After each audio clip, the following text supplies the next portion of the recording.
What goes into the making of a life? Sometimes, when we look at someone at a particular point in time, it might appear that they are who they were meant to be. This could be hindsight bias in play. In hindsight, we see events following a linear path and everything seems bound to happen. That's never the case. But having said that, it also may not be the case that everything is random and anyone could be anything. We do have an essential nature, even if that essential nature is itself accidental, and the paths we go down on conform to that.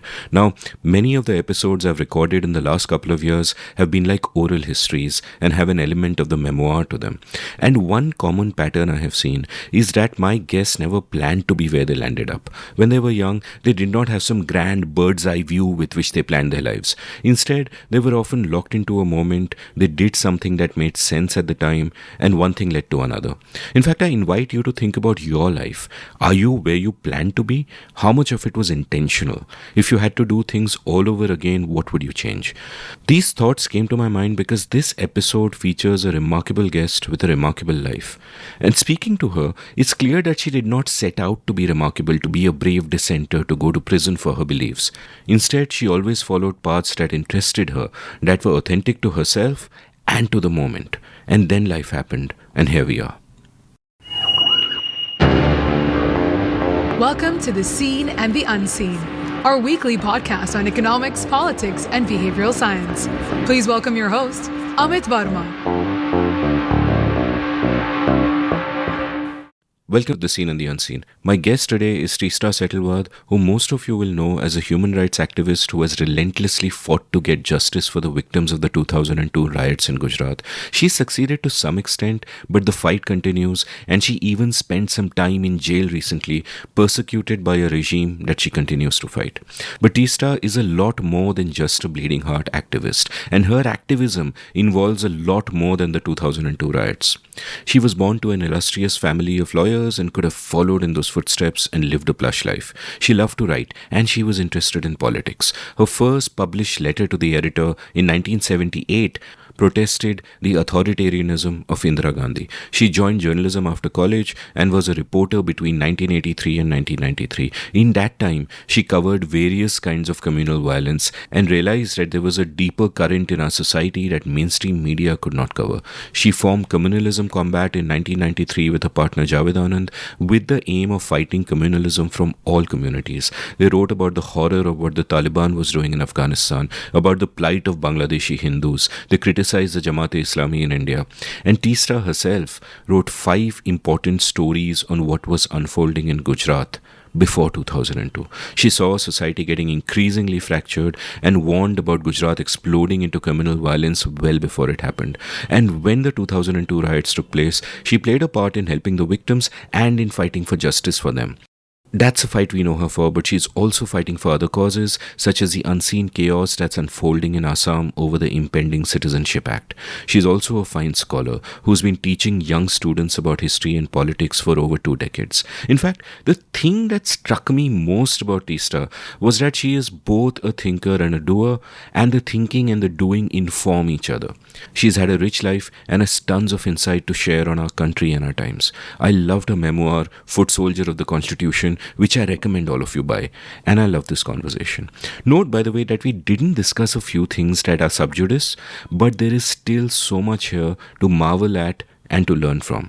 Before we start though, let's take a quick commercial break. Have you always wanted to be a writer but never quite gotten down to it? Well, I'd love to help you. Since April 2020, I've taught 20 cohorts of my online course, The Art of Clear Writing. An online community has now sprung up of all my past students. We have workshops, a newsletter to showcase the work of students, and vibrant community interaction. In the course itself, through 4 webinars spread over 4 weekends, I share all I know about the craft and practice of clear writing. There are many exercises, much interaction, a lovely and lively community at the end of it. The course costs rupees 10,000 plus GST or about $150 and is a monthly thing. So if you're interested, head on over to register at indiauncut.com/clearwriting. That's indiauncut.com/clearwriting. Being a good writer doesn't require God-given talent, just the willingness to work hard and a clear idea of what you need to do to refine your skills. I can help you. Teesta, welcome to The Seen and the Unseen. Great to be here, Amit. Normally when I'm sitting with a guest, we go a long way back and talk about their childhood and all of that. But with you, I want to go even further back because just now at lunch, we were talking about Maharashtra and Gujarat. And you were telling me about how Maharashtra has so many different syncretic traditions. So it's not just the RSS strain of a particular kind of Hindutva, which is relatively recent, like you pointed out, but it goes back centuries. And equally, you mentioned how Gujarat, interestingly, doesn't, despite producing outliers, I guess, like Gandhi and Patel. Can you elaborate a little bit more on this for me? Yeah, actually, it's a fascinating discussion in itself because for many of us who look at history and the Indian constitution and law, not just in books but in practice, have found that this subcontinent, this soil, this India, this South Asia, has had a very strong strain of resistance, if you like, of questioning, of rationality, which goes back like centuries. It could even go back to the early Indian period, or even the certainly the early medieval period, early Indian as well. Because if you look at the entire question of Buddhism, Jainism, Buddhism, then, of course, the resurgence with Shankaracharya, trying to bind it all back together for the Sanatan Dharma. Then you look at the early medieval and you have the Bhakti Sufi traditions, and you have, across the country, and particularly Western, Central, North India, Bengal, East India, Northeast, this entire business of looking at faith, spirituality, the individual, her or his space in it, and questioning, and always looking at equality and non-discrimination through it, has been there, has been very much there. I mean, you can name them. You can look at Basavanna in modern-day Karnataka, Narayan Guru, more modern period. You can look at Kabir in Banaras, and we know where Banaras is today. And you look at Guru Nanak, and you look at coming back to your the Western Indian, what I'm talking about, that RSS is a very new thing. I mean, it's a new modern proto-fascist concept. It's before that we've had Eknath, we've had Namdev, we've had Tukaram. And then we've had Phule Ambedkar. So the argument for some of us is that the inherent values of the Indian Constitution, which formally came to us with the discussions around the Karachi Resolution, which was the Indian National Congress in the 1930s, where Subhash Chandra Bose as president and Gandhi as the mentor, but it was Subhash Chandra Bose, the agricultural struggle, the workers' struggle, the left traditions that influenced and pushed the Congress into making the plea for fundamental rights for all, which included workers' rights and women's rights and rights of all genders, etc. Those are not entirely foreign. And anyway, I'm not trying to say that there's anything wrong with internationalism, because we know the modern discourse that came with the French Revolution was also a metamorphosis across continents.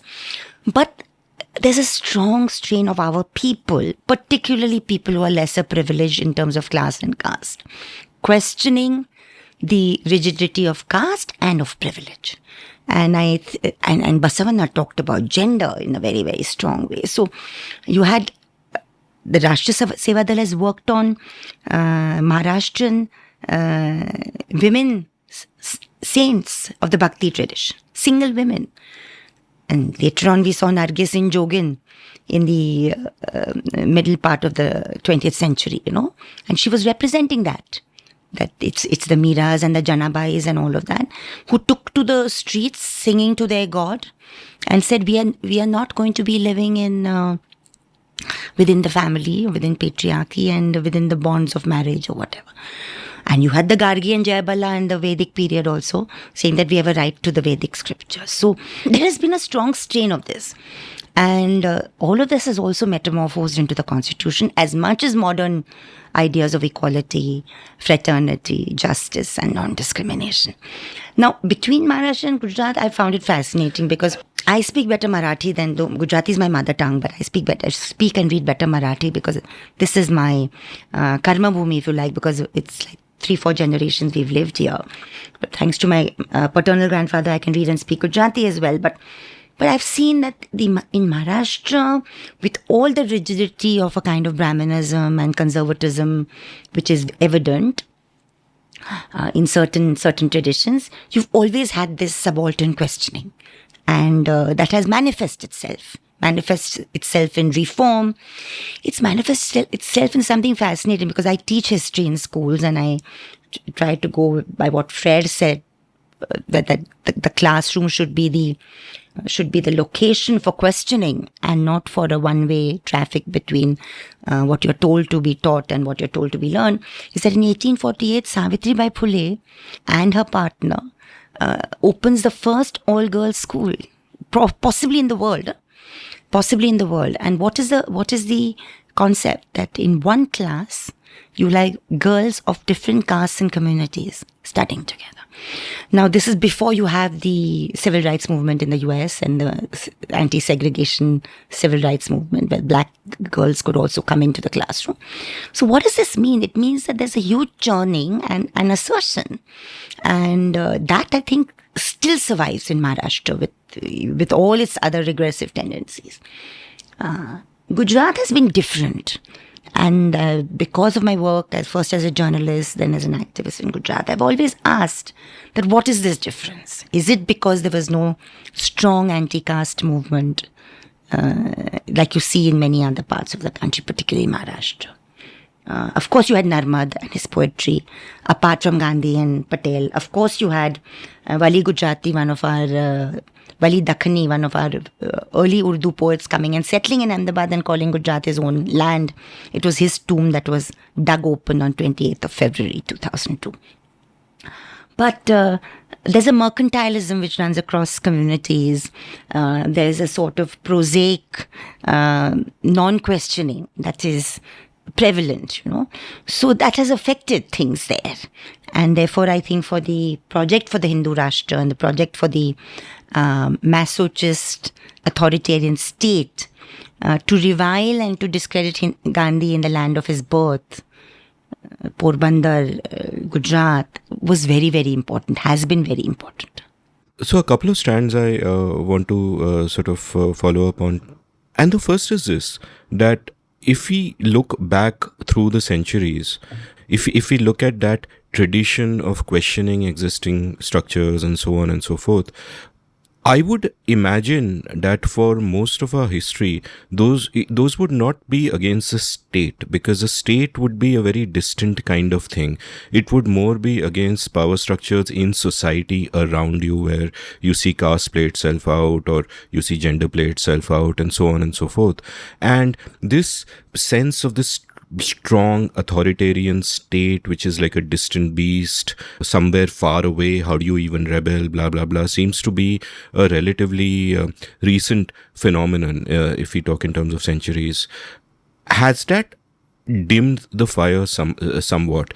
Because just kind of looking back through the decades of our independence, one strand that kind of stands out is just one of apathy, one of inertia, that you let things happen. People almost become fatalistic. Now, it's possible that people were always fatalistic, and it's a bit of selection bias that we remember all the rebels and all the countercultures and everything, and that those exist today as well. But is it that it just seems harder to fight the distant state, which you can't beat anyway, so you just get on with things? I think it also depends on what history we read, and which struggles we pick, and which icons we remember. I've been fortunate through the work I've chosen to do, which has not become a ninth generation high-profile lawyer that I could have been, because given the Setalvad tradition, I could have been the ninth, and, apart from maybe being good at my job, I could have earned all sorts of money, but that's not the issue. The point is, one chose a path of, it's not about activism, it's about interrogating power structures at various levels. So, apart from the work I'm more known for, which is human rights and fighting for justice in the courts, one of my passions is education and pedagogy of history teaching and social science teaching in the classroom. And for that, we have this coach project, which we kind of undertake, and we are doing it in municipal schools and private schools in different parts of the country. Now, fortunately, one has been able to look at, therefore, history and turn it on its head. And answering your question, if I ask you that, then what made the Adivasis and the agriculturalists be the first challengers to colonial rule before anybody from the cities got up and found out, even before Dadabhai Nauroji's historic pamphlet on poverty? I think because they experienced firsthand what colonialism and to what extent colonial power economically and culturally debauched them, which is not to say earlier oligarchies, coming to your question, earlier oligarchies or monarchs had a equitable relationship with them. No, there was a feudal relationship. They would take their share, but they left the lands alone. Okay, they left the lands largely alone. There was a transactional relationship, which was, of course, iniquitous. But what colonialism did was completely ravaged our land, our population, and our people. If you look at the Indigo Rebellion, the Santhal Rebellion. I mean, I've been fortunate enough to work with Adivasi All India Union of Forest Working People for the last 9 years.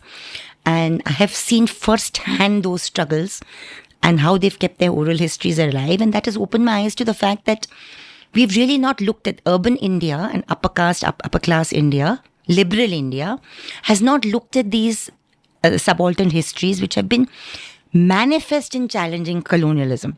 I mean, that is why the land law was passed in 1848. That is why the Forest Act was passed in 1927. Because the British had to clamp down on these struggles. And if you look at the way the lawyers and the doctors and the names you and I know or we knew in childhood started fighting for freedom, and all of them are very admirable, that happened like 150 years later. But these struggles had already been born and were being challenged, and they lost lives at huge cost. There's Birsa Munda, there's named from Assam to Maharashtra to Karnataka. These are modern day constructs, but to Bengal, huge, Tibhaga struggle, to Telangana, modern day Telangana, Andhra Pradesh.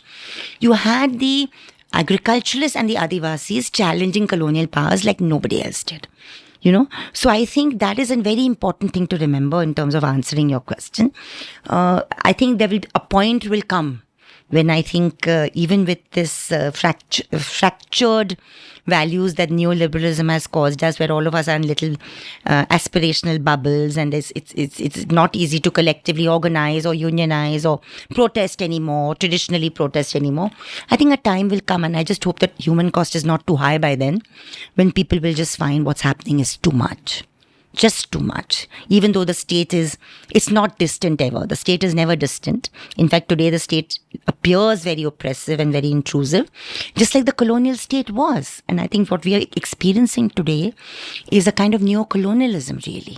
Because if you look at the corporatization on the one hand, and the snatching away of civil rights on the other, and of course minority rights being right out there first, that's what we are seeing.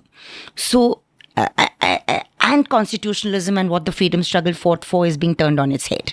So Ambedkar becomes an icon for the regime, and yet the collected works of Ambedkar, 18 volumes, are sold without the 6 critical volumes at the Delhi Book Fair, which is the most, and which are those? Caste and minorities, state and minorities, annihilation of caste, riddles in Hinduism, the most critical books of Ambedkar when it comes to the Hindu religious and social structure are not part of the official volumes sold by the government of India anymore. So you're picking and choosing. You can't ignore Ambedkar, you can't ignore Bhagat Singh, you can't ignore Subhash Chandra Bose. So you pick and choose. And you appropriate them, and you try and hollow them out.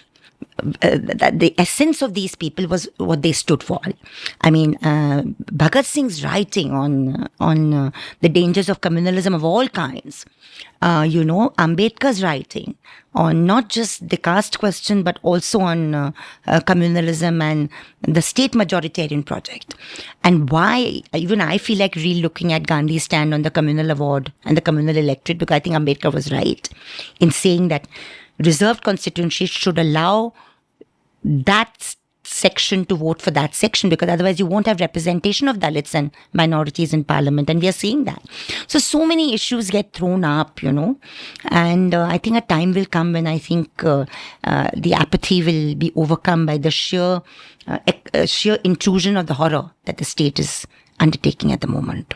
So, a number of strands to go down on, but it's interesting you should mention about how people are trying to appropriate Ambedkar and Bhagat Singh and so on, because we are recording this on October 27th, and just yesterday there was this announcement of, Arvind Kejriwal saying ki we must have Mala Lakshmi and Ma Durga on the currency notes because our economy will do well, and on the background there were these photographs of Ambedkar and Bhagat Singh, and what would those men have made of something like this? And when I meant a distant state, I didn't mean a distant as in it doesn't affect our lives. Of course it does. It's distant in terms of accountability, seeming accountability, but its tentacles are all over us. I refer to our state as a predatory state. I'm fascinated by what you said earlier, because you're right that what we make of history sometimes depends on how we've studied it and what prism we are looking at it from. And what you mentioned about the first sort of pushback against colonialism coming from Adivazis and agriculturalists is not something I've really read much about. So why don't you, give me a little potted history? I'll send you a booklet which we co-drafted. That is one of my mentors who's taught me so much, Ashok Chaudhary, who's the part of this union, and myself. He was kind enough to say that I should get a joint byline for it, though I think he did a lot of the work. I did. Is it downloadable? So I'll put it in the show notes and my listeners can please download do that. Great. We've done a chapter for this book that is a part of a foreign university publication, and we also brought out a booklet for the union and CJP. And I think it's very important to look at this because it tells us 4 or 5 things. It tells us, first of all, that coming back to your question, that this history is very important, the history of struggle, because the history of struggle is the history of actually obtaining your rights. And that's always a fundamental for any civil liberties activists, which I primarily am, that no rights have come for easy, no rights have come for free. Okay, they don't come unless there's a struggle for them. Worldwide, we've seen that, from Africa to the United States to any part of the world. Even now, if you look at the United States, there's still barely a recognition of what they've done to their own American Indian people. And that conversation is beginning to happen in Australia to some extent with the indigenous and the Maori populations and all. And it's a painful conversation because it's not easy. But I think all of us, particularly from the privileged sections, need to have that, because we don't realize to what extent that appropriation of resources has happened by those of us who have come from privileged sections. So coming back to this, during the COVID period, in fact, which was otherwise a very difficult period because none of us could travel as much we normally do, and particularly going to some areas, we undertook this exercise of ensuring that all of us that's Citizen for Justice and Peace, the organization which I represent, and also the other one of which I'm vice president, which is the Akhil Bharatiya Vanjan Shramjeevi Union, that all the units of the unions, we should stay connected. And CJP helped hugely in this, because we said that, technology is such a faraway thing, and technology in a village and a Gram Sabha, how do you do it? So we sort of did these Zoom trainings and these Zoom workshops. Connectivity in India is we think we are greatly connected, very, very poor if you look at the non-urban areas. So all of those were huge challenges. We tried to overcome them. And we started having weekly meetings, what eventually became Gram Sabha meetings on Zoom. I cannot even tell you what that experience was, because I could be sitting in Bombay or Pune or Delhi, wherever I was. And in that one camera that was in Sonbhadra in UP, where Sukaladi was, who was the president of our union.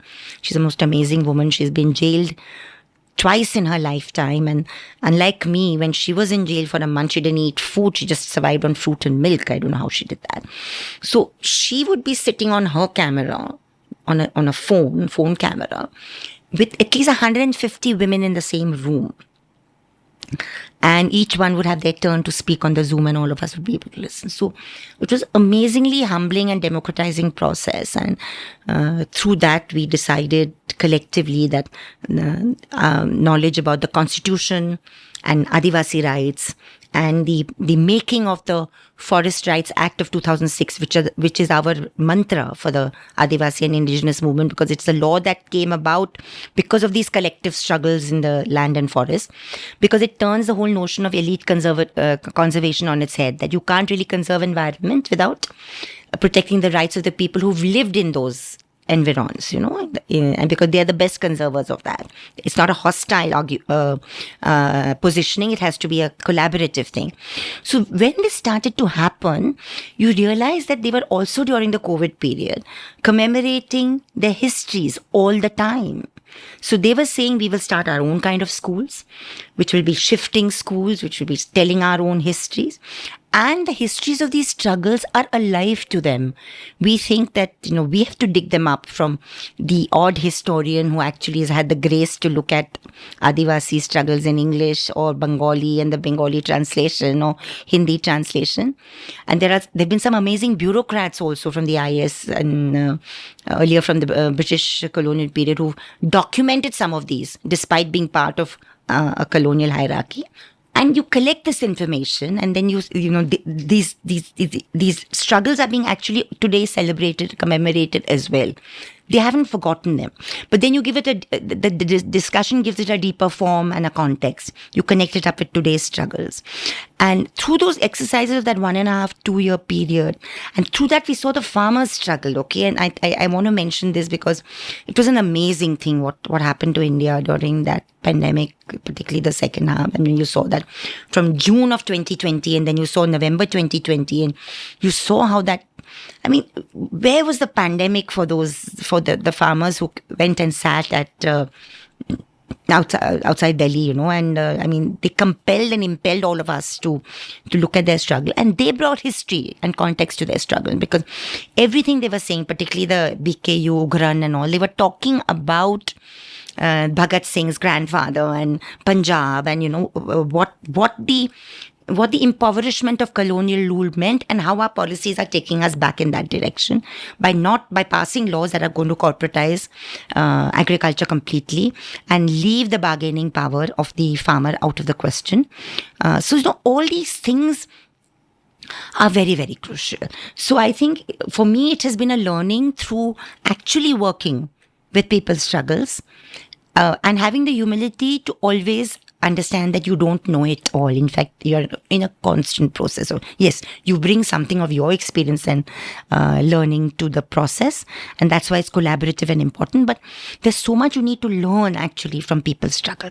And like we were talking earlier, that we are a strongly oral history tradition, and if you remember the Pathalgadi movement, with Father Stan and others, when Father Stan tragically died it was a judicial murder. Murdered by the horrendous, state, yeah, horrendous. Absolutely. But that Pathalgadi struggle was doing just this in Jharkhand, What were they saying? They were saying that we will on stones and on pillars put up our constitutional rights, which are being granted to us. So whether it is Schedule 9 or Schedule 5 of the Constitution, or whether it is the directive principles which give Adivasi rights, or whether it is an Niyamgiri judgment or any of the judgments that the court has given us, we will put that down. So tomorrow when the forest official comes and pretends not to know of these laws which have been passed by the Indian Parliament, we'll say, we'll tell you, we'll do a legal education for you, And there is this very strong belief that the Constitution is ours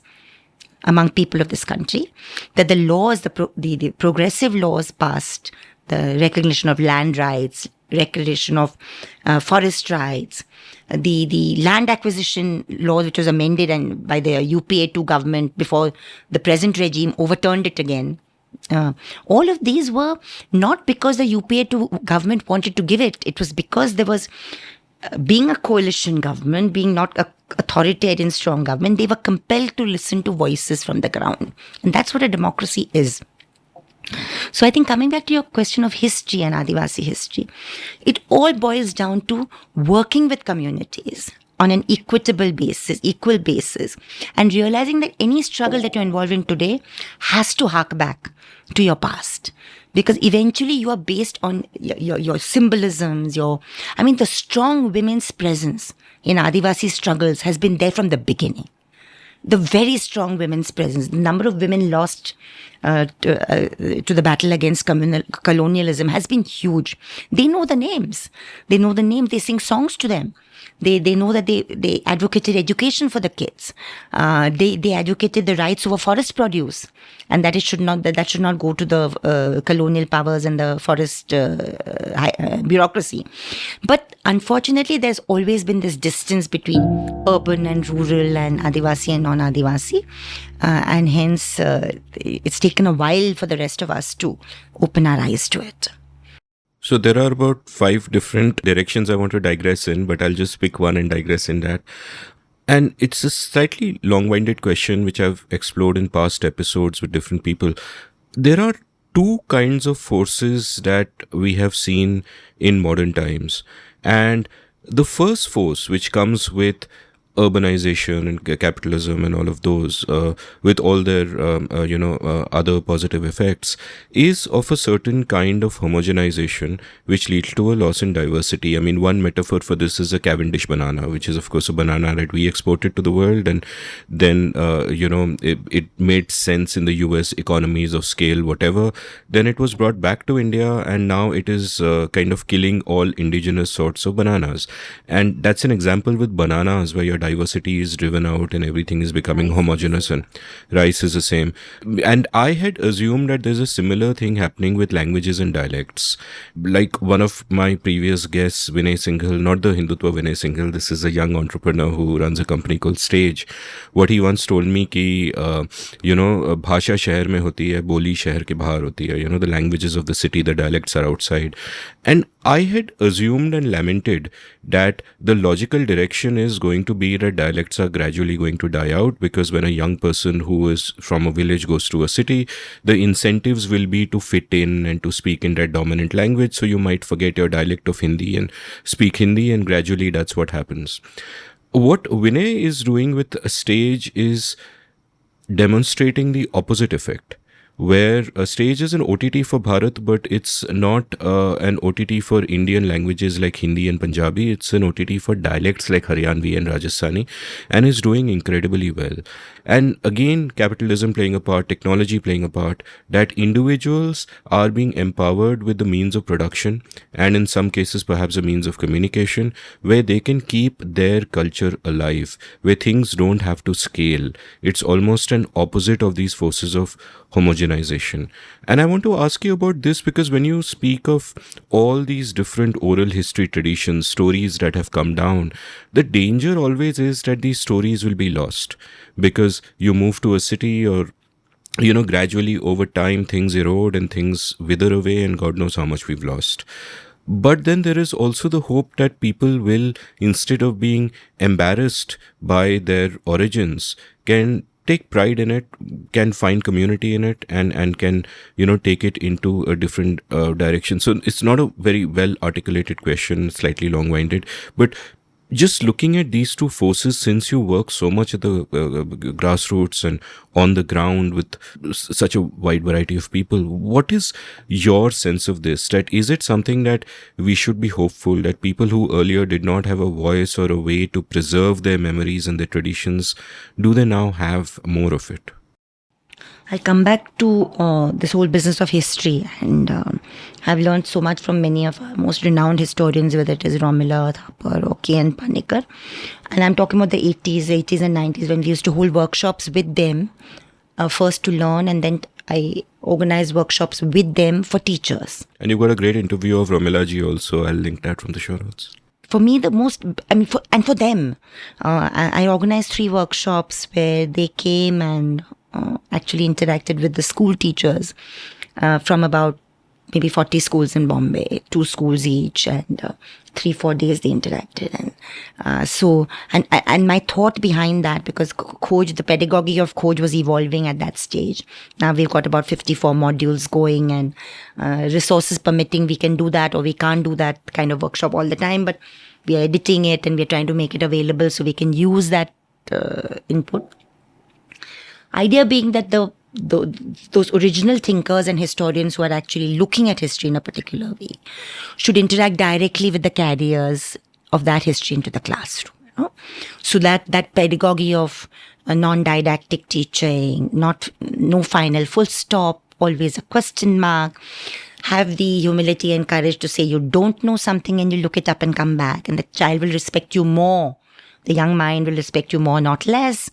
All of that went into this exercise. So I remember those kind of early days when I was also sort of learning all this, and I'm still learning, is that they would say that, and that's when RSS, of course, is going to be 100 years old in 2025. So it's worked very hard for what it's done, apart from actually having obnoxious amounts of money, which it shouldn't have. But that's not the point.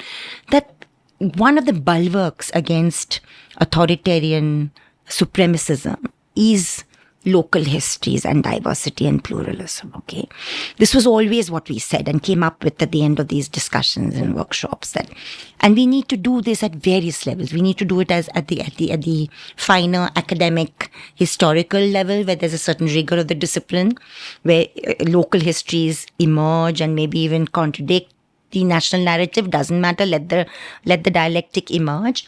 But we also need to do it at the level of people and communities, which is the question you are asking. So I think it's very important. And this continues to be a passion for some of us, and we are also doing so many things that it doesn't always happen the way we want it to happen. But wherever I go, wherever I speak, do workshops, speak about civil rights, liberties, I keep trying to say that put together a group of citizens, whether it's Belgaum, whether it is Mangalore, whether it is Chiplun, a tiny seaside town in Maharashtra, put together, you'll always have those 10, 15 people, 5 people, 4 people who are obsessed with your past and your history and your tradition.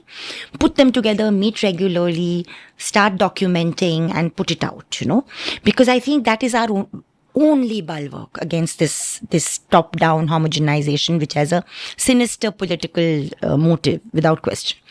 I think this is what we've tried to bring into the coach classroom. And if you give me a few minutes, I want to share this because it was fascinating for us when we evolved these modules. And one of the modules is, which we do, unfortunately, because we're dealing with India's school structure and the classroom, and we don't want to make it a honeymoon experiment with those special schools, we've decided to look at the school as it is for everybody, which is a problem, but we have to tackle it. So we tried to do it in middle school, like 5th, 6th, 7th, a 3-year program, not necessarily go 8th and 9th, only special classes because the whole exam pressure gets too much, etc. So towards the end, between the 6th and 7th, we do this migratory history model, which is my history, the child's history. The idea is to introduce to the young mind, which is about 10, 11, 12 by then, that let's explore your family history. Each one of you needs to explore your history. And how do you do? We don't finish it in one class ever. It goes through 3 or 4 sessions once a week. Maybe you come back to it even a month later, 2 months later.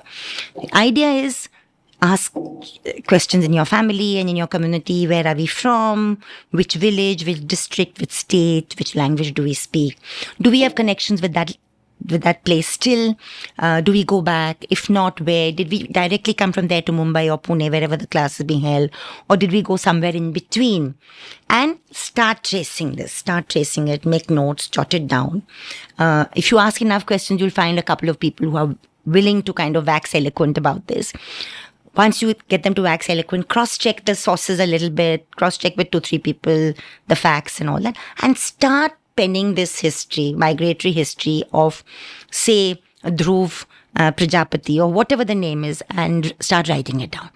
And then at the end of 9 months, 1.5 years, whenever it's ready, when these are sort of shared in a live classroom atmosphere, I cannot begin to even describe to you what happens in the classroom. Because the entire temperature changes. The classroom sort of almost becomes from a kind of a uniform, straight in a line benches, it suddenly becomes multicolored, colorful. Somebody brings in a Kannada word, somebody brings in a Telugu word, Tulu word, Urdu, couplet, a funny story, a tragic story. And the diversity is really lived and felt because that's how all our realities are. whether Mumbai might be more than that, some cities might be less, but show me one classroom, any part of India or the world where this diversity does not exist. We are all migrated from somewhere to somewhere. We are all creatures of movement and travel. That's what human beings are. And maybe some are not, but even that is very interesting. So I think that whole concept that you understand each other through the story, through the language, through the past, through the present, is very important for a young mind to develop. And if you do that, I feel, and that's been one of our reasons why we are doing Coach even now after 32 years, is that it's a very small thing. It'll take a long time. But the young minds who go through it never give up that questioning. And I don't believe in this business of teaching secularism or teaching the constitution. You can't do that. What you can do is, if you want to share an understanding of Article 14 and 15, which is equality and non-discrimination, then you have to teach them about discrimination, or share stories about discrimination and struggles against discrimination. So that's the only way a sense of what that article is will actually take root in that young mind. And then you, at the end of 13 years, might get a citizen that is a questioning citizen and not just somebody who's looking for job and pay hikes. So I think that has been the basis of this whole thing. So when we look at homogenization, when we look at authoritarianism, it's all connected. Why is there this obsession? Whether you look at the fundamentalism of political Islam, or whether you look at Hindutva, or if you look at extremely rigid Buddhism that Sri Lanka also threw up when it massacred so many Tamils in North Sri Lanka. Why is this obsession with homogenizing and uniformity? It's as if diversity itself is a threat. And therefore the patriarchy comes in, the rigidity comes in, the attacks on women come in, all of this. So I think the ability to connect some of all of these things is very, very important. And can we do that? Can we do that in our struggles? Can we form alliances in our struggles? This has been an abiding concern and question. And I don't think we've always succeeded, but I think the effort itself is very important.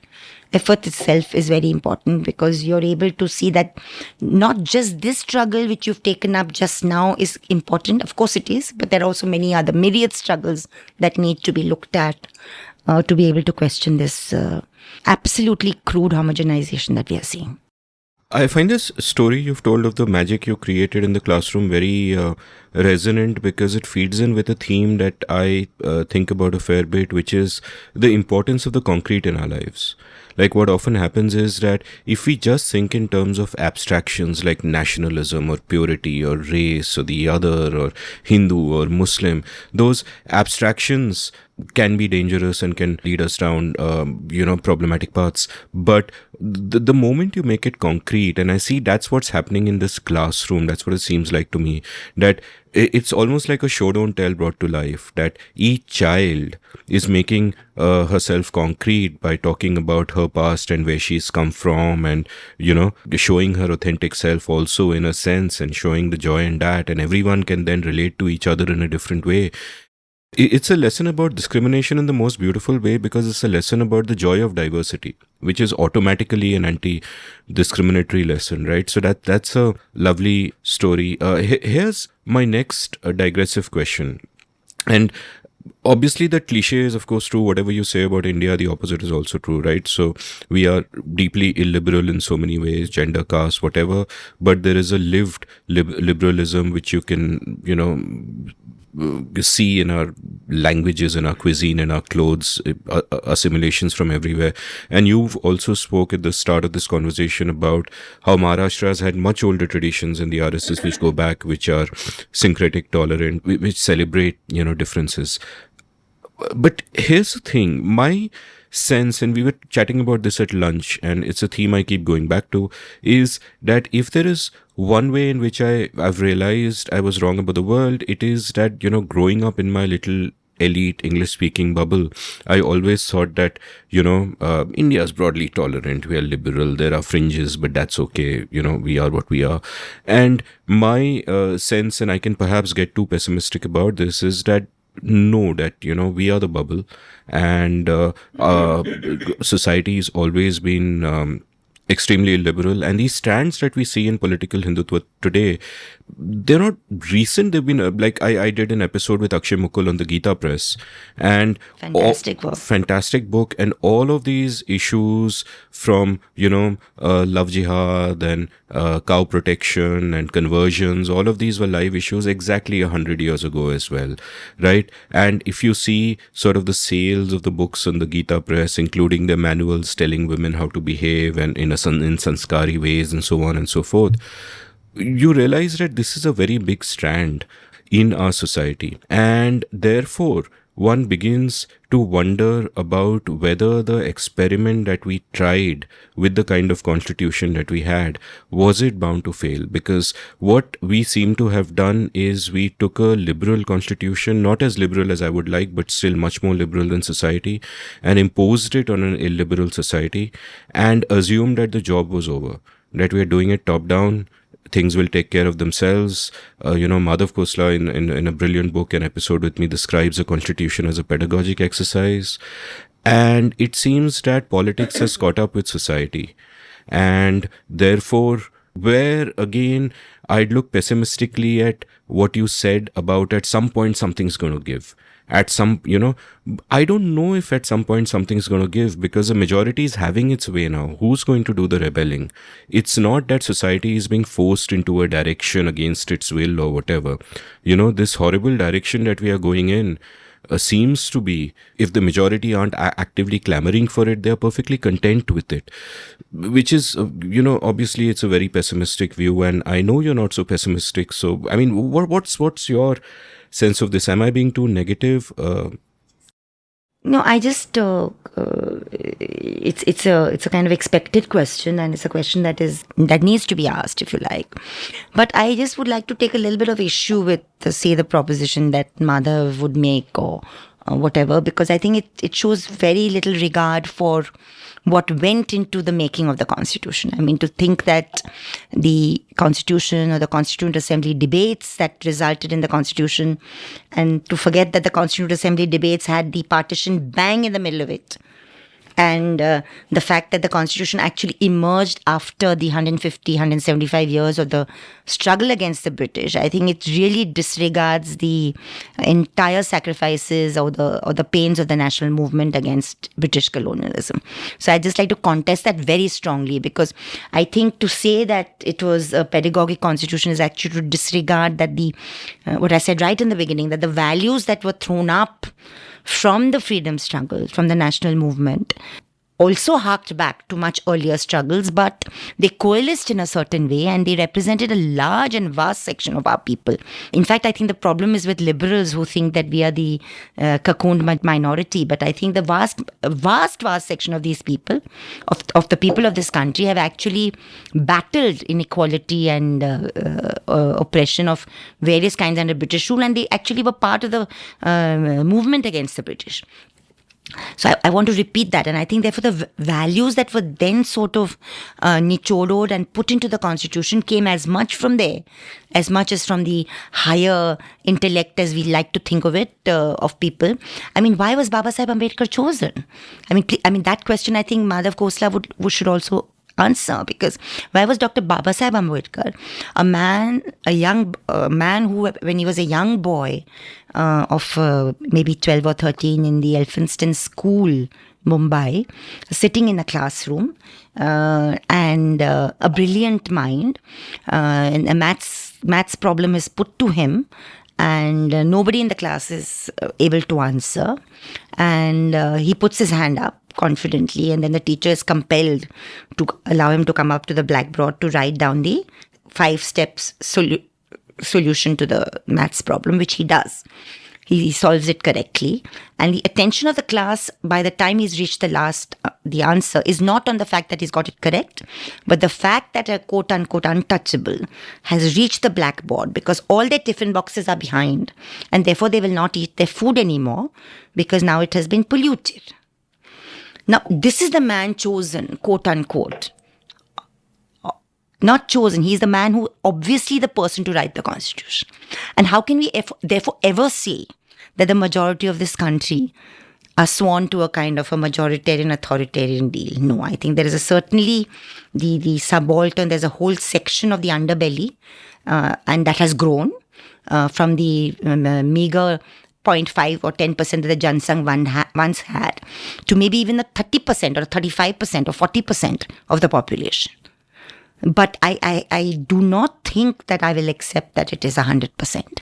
What has happened for sure is that the rest, whether it is 20% or 60%, we can argue numbers, but I think they have been silenced at various levels, particularly the ones who are in a position to speak. One is a kind of a sense of self-preservation and fear that we would not like to be the next persons who are a target, whether it be through state agencies or through any sort of vilification. And there's a larger section. Our problem is the Indian middle class, which is just too obnoxiously large by world standards, which actually does not care one way or the other. It does not care either whether we are going to be a democratic constitutional state or an authoritarian state, because it's navigating its life. But they are not the majority of the population. They're obnoxiously large, but they are not the majority of the population. So I think it's the fragmentation and the silencing which is not letting the rest sort of come together in a way that would give hope to everybody that something is happening.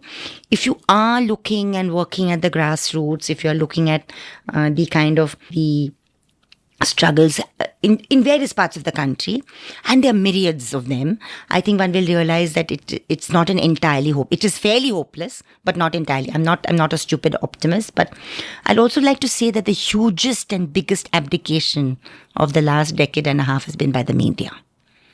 And I think all of us in some way or the other are products and have been associated with the media. So I think we need to understand what this means, And I remember when I did these long interviews with Sainath, who's really interrogated this thing very, very deeply. And of course, there are many others that when, he said it's a kind of a triangle hold on Indian democracy now through the corporatization of the media and the politicization, party politicization. Media has to be political.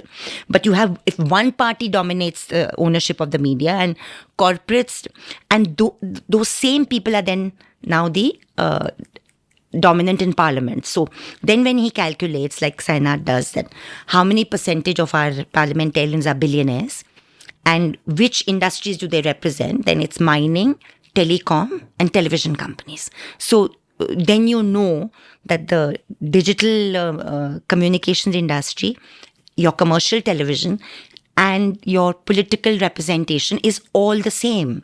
And therefore, you're unlikely to see a debate happening there on what you were talking about, which is the homogenized banana or the rice varieties which are being completely finished off because of the kind of priorities we are giving to agriculture.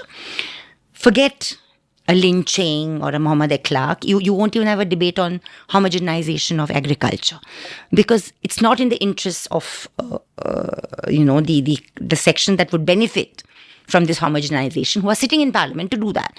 So actually, therefore, we are talking about as and when and if the resistance happens in our lifetime, and I hope it does, even if it doesn't seem very imminent, is that you really need to be looking at electoral reform, judicial reform, media ownership changes.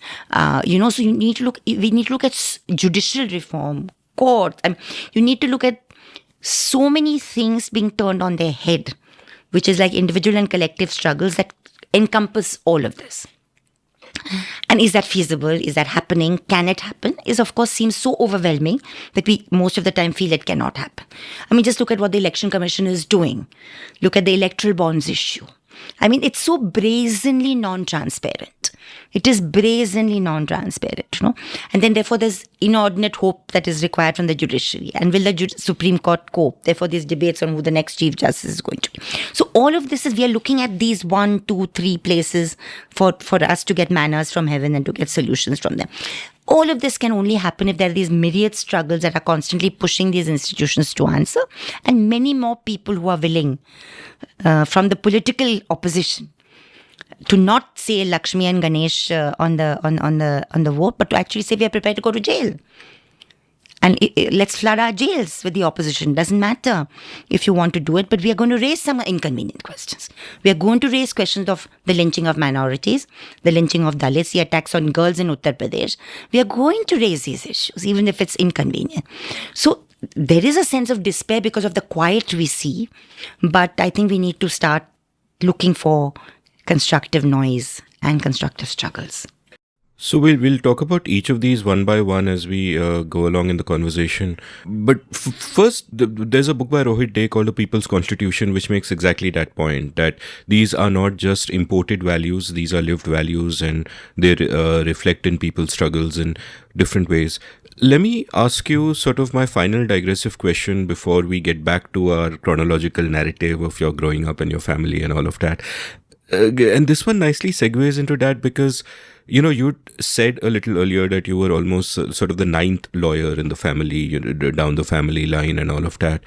And it would seem to me that in one way, you are doing exactly the same thing or working in exactly the same spirit as your grandfather and as his father before him, in the sense that they were using their skills to work for a better society in the role that most made sense to them at the time, right? So, flush after independence, for example, your granddad MC Setalvad, first Attorney General, it would have seemed that, yeah, I know the law, this is independent India needs people like me, and that is what an idealist would do.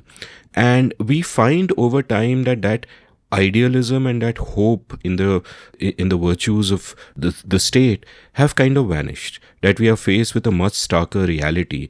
And it might, and you would obviously know whether it's true or not, but I imagine if your grandfather was born when you were, he might have gone down on the kind of line that you did, because you can't anymore make a better society in that way from within the system, because it'll just corrode you and it'll eat you up.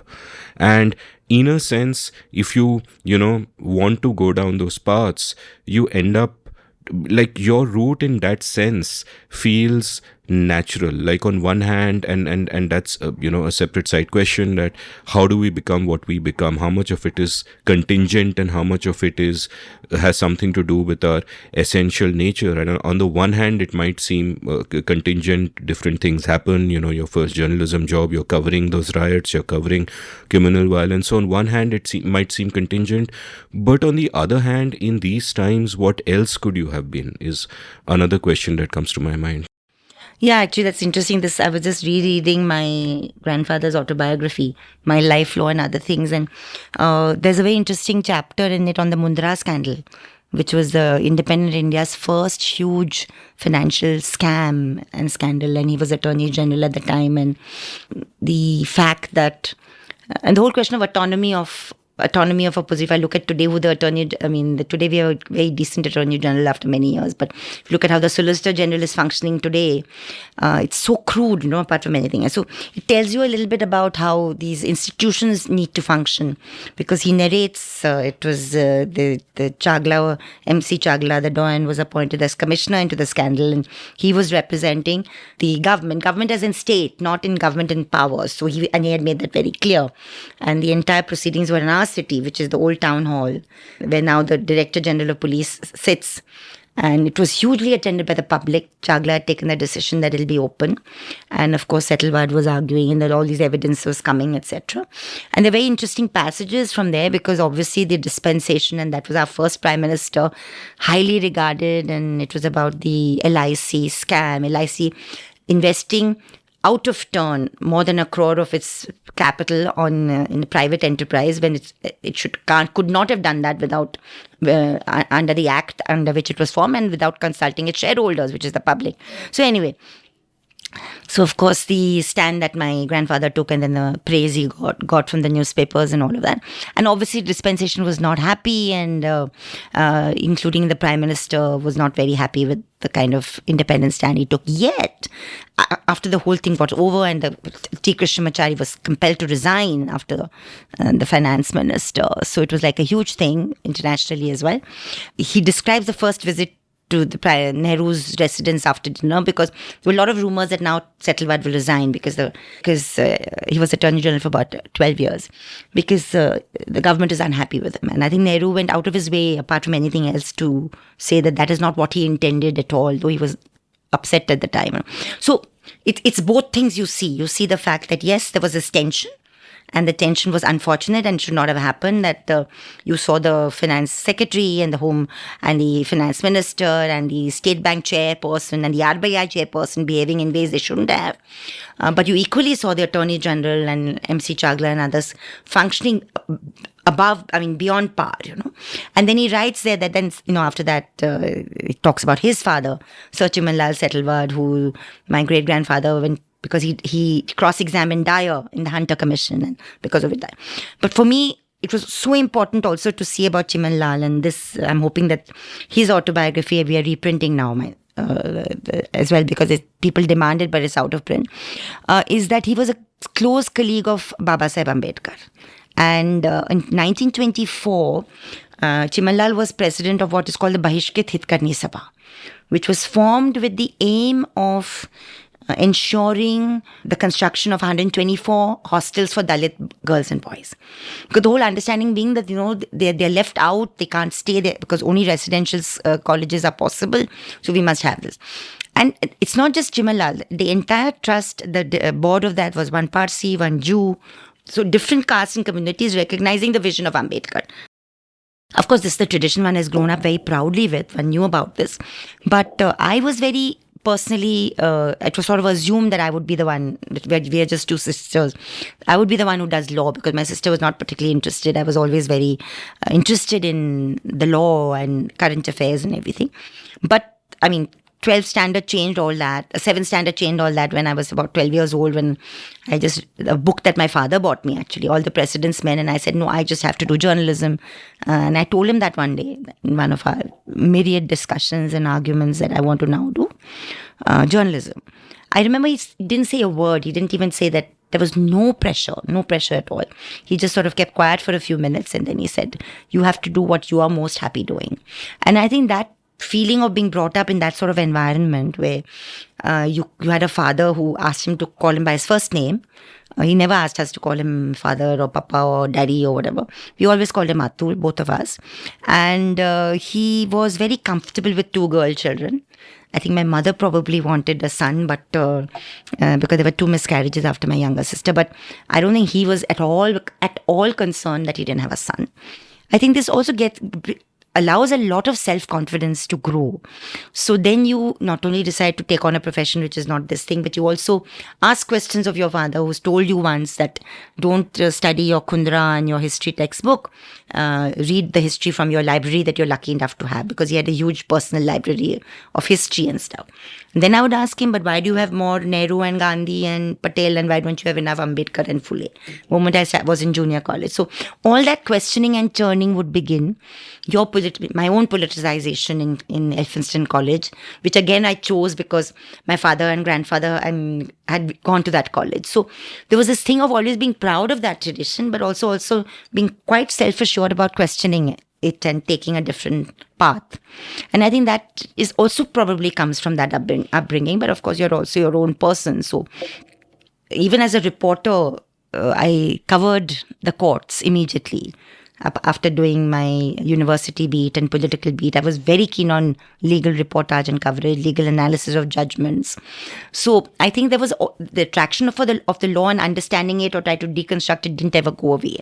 Though, of course, one was looking at it from a different prism than a practicing lawyer, And but I still will say, and maybe then you want to ask me something more, is that I still have had the good fortune of, through my work, coming across a wide spectrum of lawyers who are existing in today's much more difficult system than it would have been for my grandfather or my father.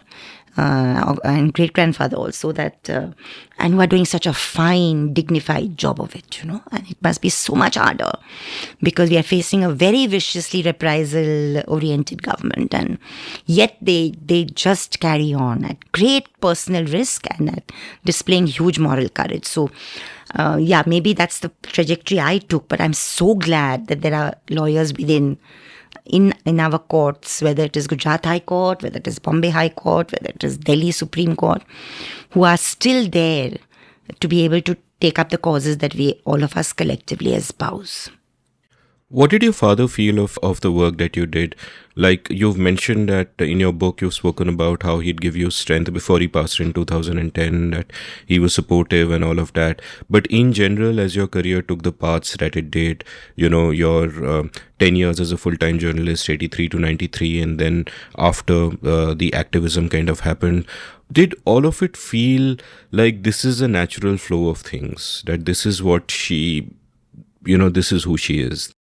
He was hugely supportive of both me and Javed, because both of us worked so much together, my partner Javed Anand and me. Very supportive of the work when we decided to quit journalism, start formal mainstream journalism and start Communalism Combat, which was also an iconic magazine for the longest time. August 93 was our first issue and November 2012 was our last issue. Now we are online. He was very supportive. But I think there was also a sense that maybe, worry and concern that maybe she's going too far and maybe she's challenging a system which cannot stomach so much challenge. There was also that sense of concern and fear as he grew older. He was also sick at the end of it.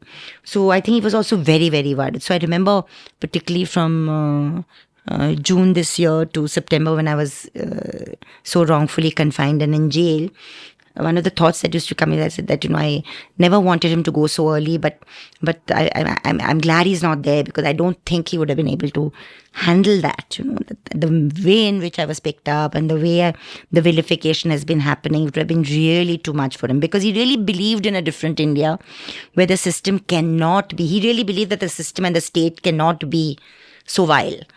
And that's how it's become. It's vile now. So I think that is something which would have been at a war within himself, because he was from that generation that believed that the state and the courts and the system will not reach that degenerate level, So there's always that thing I keep thinking when I think of him.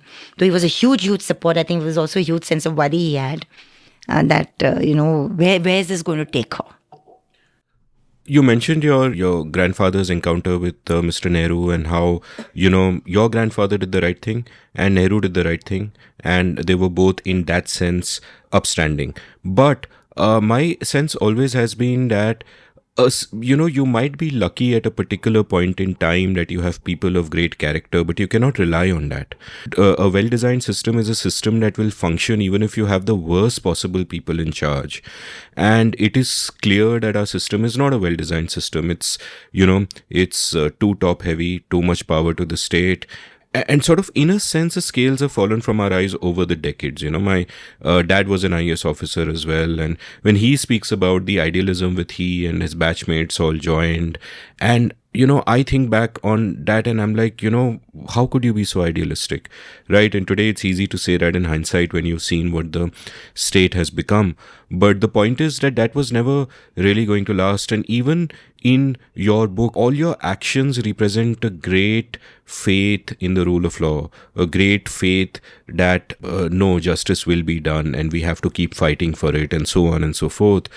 There are parts, including in your book, where you seem to show a sort of despair about where the system is. Like, I'll quote this bit, which I found very resonant, where you write, quote, "There is a lesson to be learnt in the struggle for justice. The system that loves the status quo tolerates interventions up to a point, but appears to fall short of delivering radical, real or substantive justice. The system engages with the survivors and defenders in the early years, but a shake-up of the status quo demands an exceptional judicial mind. If survivors and defenders labor on for decades, 15 years as we have done, if we try and take it beyond the small fry offenders, somehow the system, to keep us in check, makes us pay." Stop quote. And then you went on to elaborate on this. And it just seems to me, and I of course tend to be too cynical, but it just seems to me that ultimately all these institutions will be co-opted, because just look at the incentives in play. Of course the judiciary will be co-opted. Of course the attorney general will be like a lawyer for the party in power. Of course all of this will happen. Everything will kind of crumble. And yet you keep fighting and placing your faith in this system, and you continue that journey. So tell me a bit about, how do you reconcile these two? Like, for your father, for example, was you mentioned that it was sad for him to see that the state could become this. So did you see that disillusionment creep in him? Did you feel that it hurt him, that in some senses, it's like Santa Claus doesn't exist? And for you, did you also have moments of doubt where you said ki, what is the point, kuch nahi hone wala, it's pointless, like, how was that for you? See, when you're in a struggle and the struggle keeps changing forms and needs to also adapt strategies and take new strategies, it's not always, you can't always predict the path that the struggle will take. I feel that when you're in the midst of the struggle, and it's by no means over when it comes to me or us, none of it is over. I think the question is also one of, what is the option? What is the option? Once you're in the midst of it, even if I were to allow myself to think, what is the point, like you said, or should I give up? Is that an option at all? Because you're not representing only yourself. You're not representing only an individual maverick attempt. It is part of a collective process that has metamorphosed into something. Okay, so can you just give it up? Even if you feel more, you're a more real person now, you're more grounded than when you began in terms of the experience of the system, you're more cynical even, can you afford to give up? That's one question I'm placing on the table. Secondly, I think you also realize that there are different ways you can take the same struggle forward. Okay? Which is that, yes, even if you look at certain aspects of, say, targeted killings and communal violence and the accountability we demanded from the state through a battle in the courts, which was very rigorously fought and unfortunately was not echoed by a political battle by the opposition of the same kind. Because that's also what I say in my book, that when the battle against proto-fascism gets limited to a battle in the courts, there is no way you're going to win it. Okay, so that is also a story which needs to be, that's also a strand that needs to be explored in our conversation, that why is the political opposition so wary about looking at some of these tumultuous issues as part of election campaigneering? Till that happens, can that ever happen? Till we metamorphose into that. South Africa, it did happen. Many countries, we've seen the language of electoral politics take the language of an emancipatory struggle. Whether it is a question of rights of Adivasis or the rights of minorities or targeted killings, that's not happened in our country yet. Even right to education does not figure as an election manifesto battle. So the issue is not just about Teesta, Setalvad in the courts or whatever. It is about the issue. The issue is, okay, you're trying to demand accountability and transparency in heinous targeted killings based on hate speech and hate violence through the courts. Courts have a certain conservative structure. They're not diverse. They're not accountable. They are appointed. We all know that. They're top heavy. They take too long. All of that. Can the battle ever be won only there? Yet, if you look at what happened in Gujarat 2002, even now, with all the setbacks, the kind of convictions we got has unprecedented compared to 84, 92, 93, Meerut, Malyana. What I'm trying to say is that, and the question you earlier raised, which I didn't fully answer, is that, the post-independence, what was expected of the state and what was expected of society. I think the state did some of it, but not enough. You mentioned about Nehru did the decent thing. He did the decent thing that one time about Mundra. But if you read Nehru and the anonymous column he used to write in The Statesman, he said that I'm becoming more and more dictatorial because there's nobody to question me in my cabinet. And then the way he proceeded, and you see a certain degeneration, and you see whether it is inducting family or whatever it is, and the disrespect for federalism. And I think that is the important thing about the Constitution, which again has not been understood, that it's a unitary but federal structure.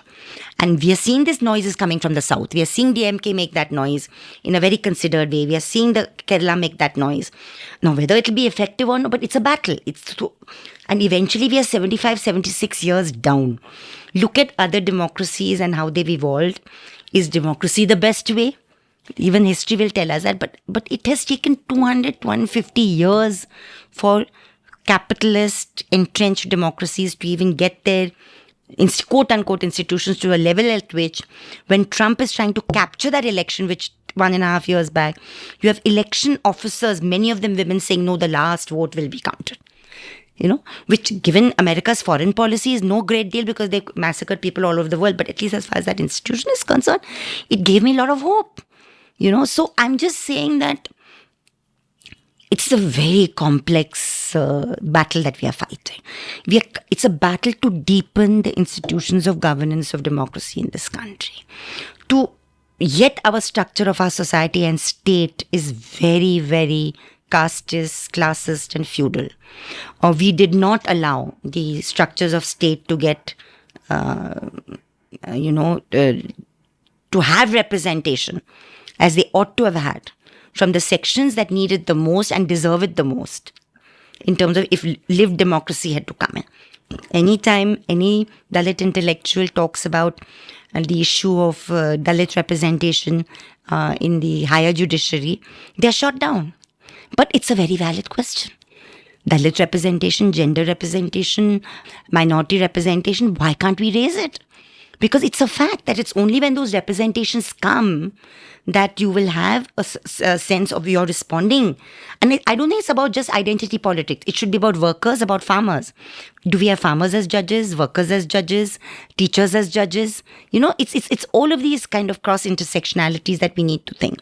So I know I've gone all over the place, but what I'm trying to say is that the battle for accountability and transparency, the battle from the state, certainly can be more successful in the courts if the courts are more accountable.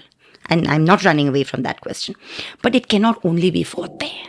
It just cannot only be fought there. And when we're looking at communal violence or targeted violence against sections of ethnic populations, caste or community, it is a kind of it's a historical reprisal as the section sees it for what happened in partition. And that also shows a lack of understanding of history, because in partition itself, if you look at the map of India, and I'm sure if you taught history, you do the same thing, I teach history that way, that, you look at it from the east to the west, and if you look at the trajectory, that maybe in Bengal you had Noakhali and Hindus were massacred most, but in Bihar, it was large sections of Muslims, and in Punjab, it was the Sikhs. So it is everybody, it's three communities doing it to each other pretty much, playing it out. And that demon of communal politics that actually sits within all communities, and which at one stage you're a majority, another stage you're a minority, is what we need to tackle. That's the hate politics that we need to tackle.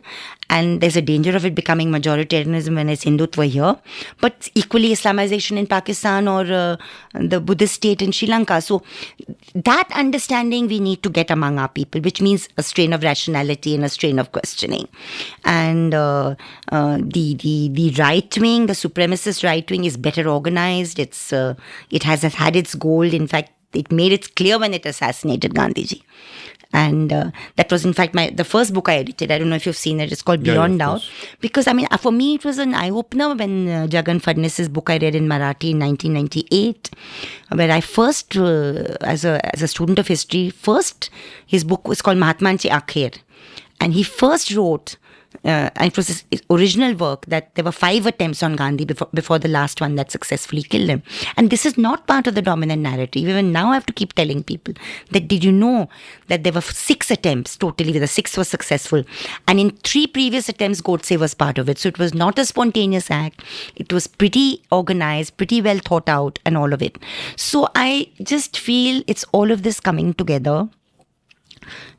Let's look at the world. The world is also going very right, has gone very right. So it's not just an Indian phenomenon. There's a grappling all along, and so much has to do with economic structures and the kind of path of neoliberalization, neoglobalization that the world took, which is now being questioned at some level, if you look at South America and some of the states there. But have we reached a stage where we are questioning it? I don't think so. Because if you look at what we are doing with the forest conservation rules, what we're looking at, the kind of model of development. So, for civil rights activists also like me, we have to develop our understanding of economics and what kind of priorities, because I'm keen on reaching and discussing with the people who feel today that they are jobless and hopeless and therefore they can sit and watch propaganda videos. We need to reach those people because they're the same people who supported Trump. It's the white American workforce that supported Trump. And I think if that white American workforce is feeling completely isolated and without jobs, I cannot say that we can't speak to them. I cannot say this is them. It's not a them. It's a them which is being pulled there because of a certain economic reality, So it's a huge challenge for all of us who are trying to work at the people's level, at the struggle level, at mass organization, at building up a political opposition. We all realize also that we have to work with the opposition we've got. It's not going to radically change the way we want it to. So how do we make that happen? How do we work with it? These are all very complicated questions. And then it boils down to, okay, what is your struggle and what is your choice? And do you stop what you're doing? And then I think the option is not there to stop. Maybe you take a break, take a different path for a little while. For instance, I just wanted to share that apart from the school program, the work we're doing in Assam at the moment, I don't know if you're aware of it, it is looking at the law on citizenship and the way it's rendering millions of Indians, genuine Indian citizens, a civil death. Because that's what it is. You suddenly wake up and say that, Amit is not an Indian, Teesta is not an Indian. And then I have to just scramble around putting together documents to prove my citizenship, which is not even required under the Indian Constitution. And we have a team there. CJ, my organization has been working there since for the last 7 years. Local team, diverse, gender diverse, ethnic diverse, working in villages. And we're ensuring paralegal and legal aid. Now, according to me, that's a follow-up trajectory to what the kind of work we've done before with targeted violence. That you're using the law bottom up, from the foreigner tribunal level up to the Supreme Court. Not just going straight when there's an incident of mass violence, but this is an everyday annihilation of the people, just rendering them completely non-citizens. And I think, therefore, it's like using your previous expertise in a way where a huge humanitarian crisis is brewing. And when I was in jail, and I found, and this is what I'd like to just share with your viewers, that for a person who's never been looked at herself as an individual but part of a collective battle, to feel that the kind of organization building that my CJP has done, and that we have now teams working in Assam, we have a team working in Purvanchal, and we keep telling our supporters that, these are the teams we need to support. It's not a Teesta or a individual, but human rights workers and peace workers on the ground who are able to take up these little and bigger challenges. And that's when the change will happen. So I share your lament about the one point of failure in all this, which is politics, which is the opposition, right? And my question is about that. Now, there seems to be an assumption on the part of all the opposition parties that you cannot mess with the Hindu vote. So in some way or the other, they will try to, cater to it. Maybe in the very crude ways that Kejriwal is doing, that you put pictures of goddesses on banknotes, or even earlier when the Babri Masjid judgment came, Priyanka Gandhi boasted that, hey, my father opened the gates of the Babri Masjid. There is this sense that you have to in some way show religiosity and so on. And they seem to be making the assumption that ties in with my sort of pessimistic speculation earlier that this is what society is like. Politics has caught up with it, and they seem to be treating it as a non-negotiable. Now, is it the case that they are onto something, or is it the case that there is a lack of imagination there, that there are other margins on which you can appeal to people? It's, we all contain multitudes. Even if it is the case that religiosity matters, even if it is a case that there is a certain shared bigotry there are surely other margins that you can also appeal on. And, but this is a battle everyone's just turned their back on. So, so it's that why which I'm trying to understand, that are these opposition parties onto something about our society which, may give you and I disquiet and we may not want to accept it? Or are they just showing a lack of imagination that there is a space to fight? Extraordinarily important question. I can't tell you how important it is, and I'll try and just do some justice to it. See, it boils down again to this. I like the way you put it. That is there a lack of imagination? I think there is a lack of imagination. If I believe, as a Rahul Gandhi or a Kejriwal or a Mamta or a whatever, if I believe that this is where society is, that actually everybody has now always been or has become so divided and so polarized that that's the only language I can speak, then I will keep perpetuating this lack of imagination. But if I actually, and I think that's the other problem, that if you look at the election figures of number of people who don't vote, I think that's a figure that's really important to look at. It tells a very despairing tale. It means that a lot of people are just so disillusioned with what's being offered. It's not that they're going to this or that. They're just saying we don't want to vote. Okay. Then if you put it together with those who are not voting for this regime, I think the figure is pretty large. Okay, pretty large. So I think it's lack of imagination. To first say that, it's lack of imagination. And that lack of imagination is not simply from the way you put it, that go to other issues. I think the other issues must be gone to, whether it's unemployment or prices and all. But I think it's also about tackling diversity and secularism head on. And there I want to hark on something which is something that people don't want to talk about, which is that how did Javed and I start the work we did? From about 1986 onwards. 93 we began combat formally, but actually this whole churning began in around 1986. I don't even know you were born then, but it was a very incredibly critical period for India. I was a teenager then. I'm just joking.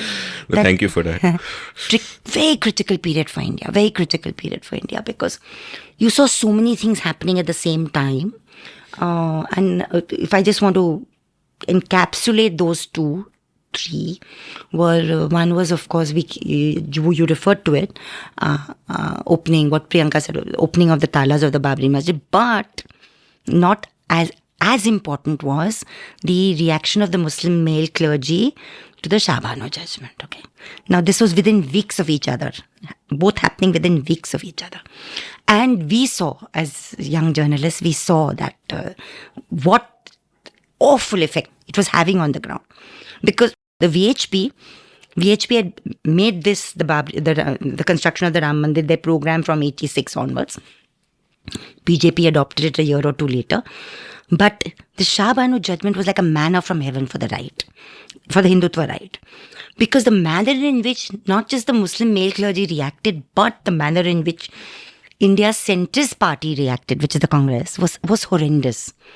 Instead of negotiating and navigating with the vast majority of India's Muslims, which includes its women, they were negotiating with just a top-heavy clergy, and the response they were getting in terms of the shouting and the hordes and the sloganeering was confirmed to that middle roader Hindu who had not gone over to that side, that yes, this is a section that wants special treatment under the law and is not even prepared to give 125 rupees for one old woman who's been divorced.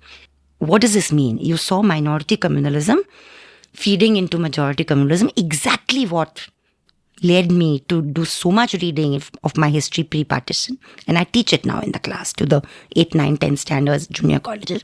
That we have to understand the trajectory of this country between 1847 to 1933 and then 1947. Why till 1925 did you not see the emergence of these sectarian forces from both sides? And then what happens between 1925 and 1937 when you first have the Muslim League pass the Lahore resolution? To believe for for anybody, to any critical thinker in India, to believe that secularism can only be two things: that secularism can only be a battle to for Hindus to become liberal and to Hindus to battle caste, and that the minority should not be touched, I think is not to understand what secularization of society means, number one. And I think number two is not to understand that historically this has always played up, that minority communalism has played into majority communalism. And whereas, of course, I agree with Nehru when he said that majority communalism endangers the state because the structure of the state changes. What happens to society when minority communalism is given a free hand and is not tackled is that it's three or four things. First of all, you don't give agency to the moderate, liberal, dissenting voices among Muslims. You don't allow that leadership to emerge. And you ignore the Muslim women completely, And can you imagine something more horrific than the fact that it's under this regime that an issue like talaq is raised, when organizations like the Indian Muslim for Secular Democracy, which my husband, partner, represents, has been talking against triple talaq, polygamy and halal for like 2 decades. And yet, it's just completely ignored by mainstream politicians. So this lack of imagination encompasses even this, that what is secularism? Secularism is not about giving Friday holidays to Muslims or to give the Prophet's birthday as a holiday to Muslims. That's not what the vast majority of Indian Muslims have ever wanted. It's like an insult to them. The vast majority of Muslims in this country are working class, artisans, craftsmen, self-made people, and they're from the subaltern caste. They're not from the Ashraf Sayyid caste who have been the leadership of the opposition parties. They have been asking for their share in the economic, social cake, even within the community. They haven't got it.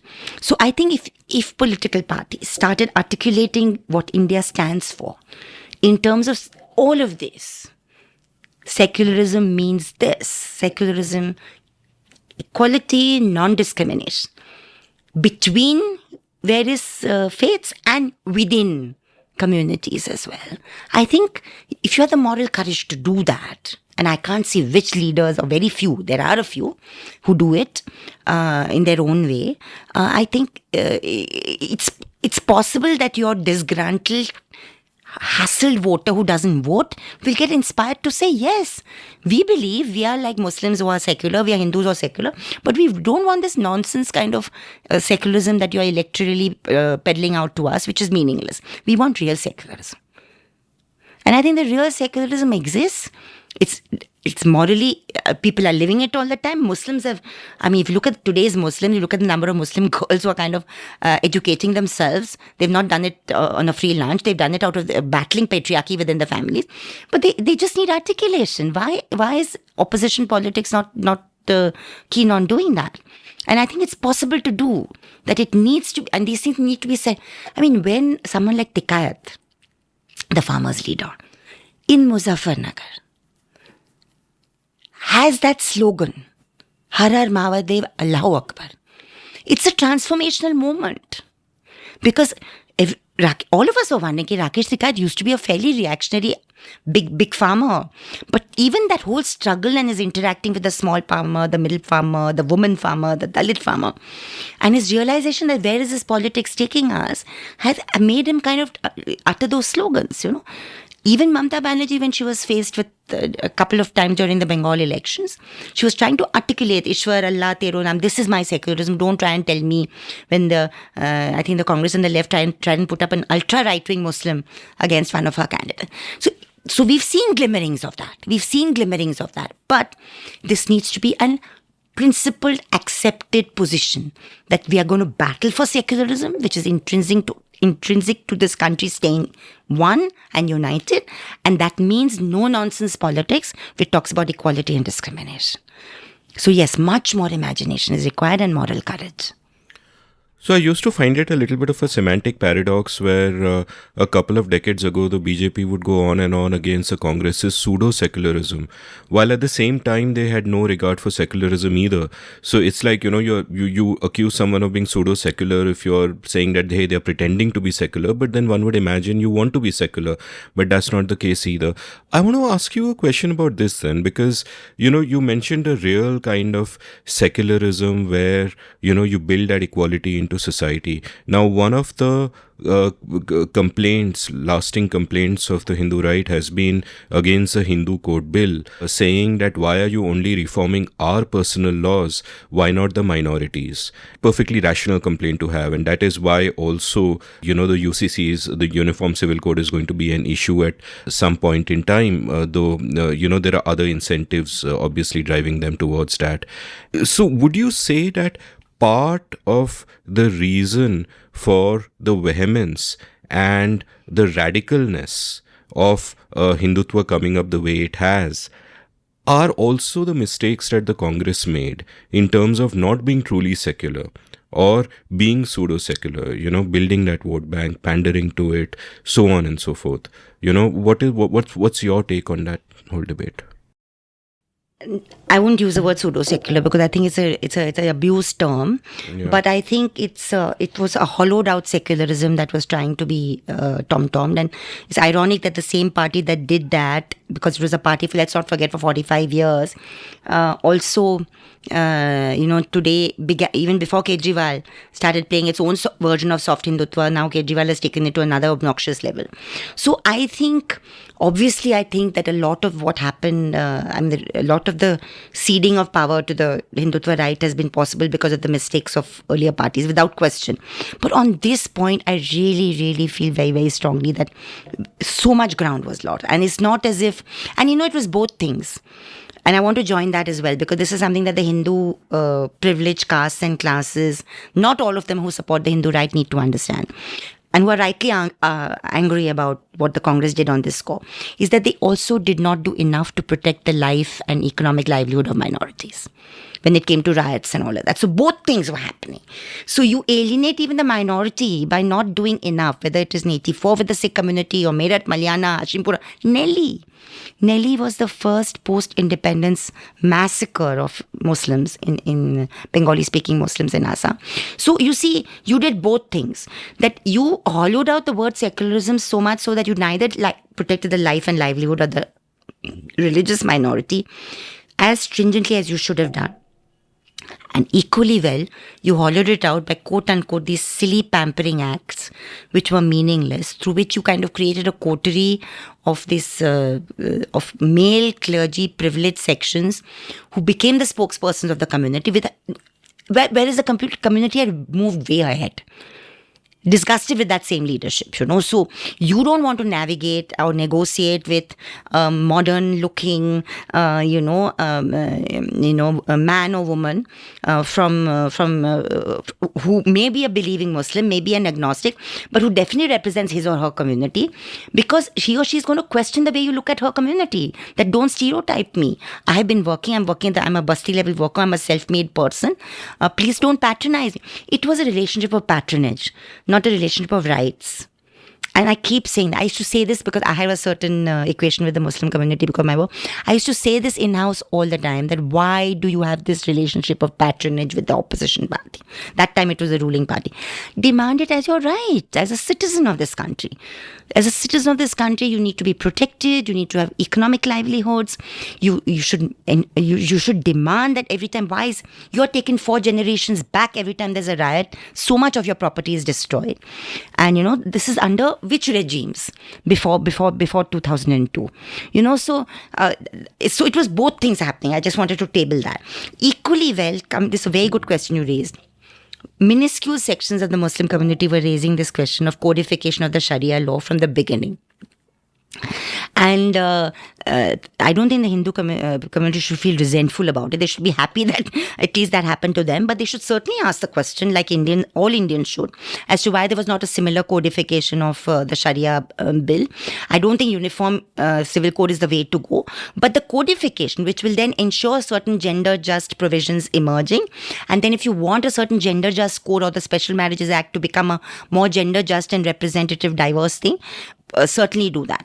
I think that's another very valid proposition. When you've had voices within the Muslim community raise this question again and again and again, that please codify these 3 practices, like again I'll repeat, polygamy, triple talaq, halala and others.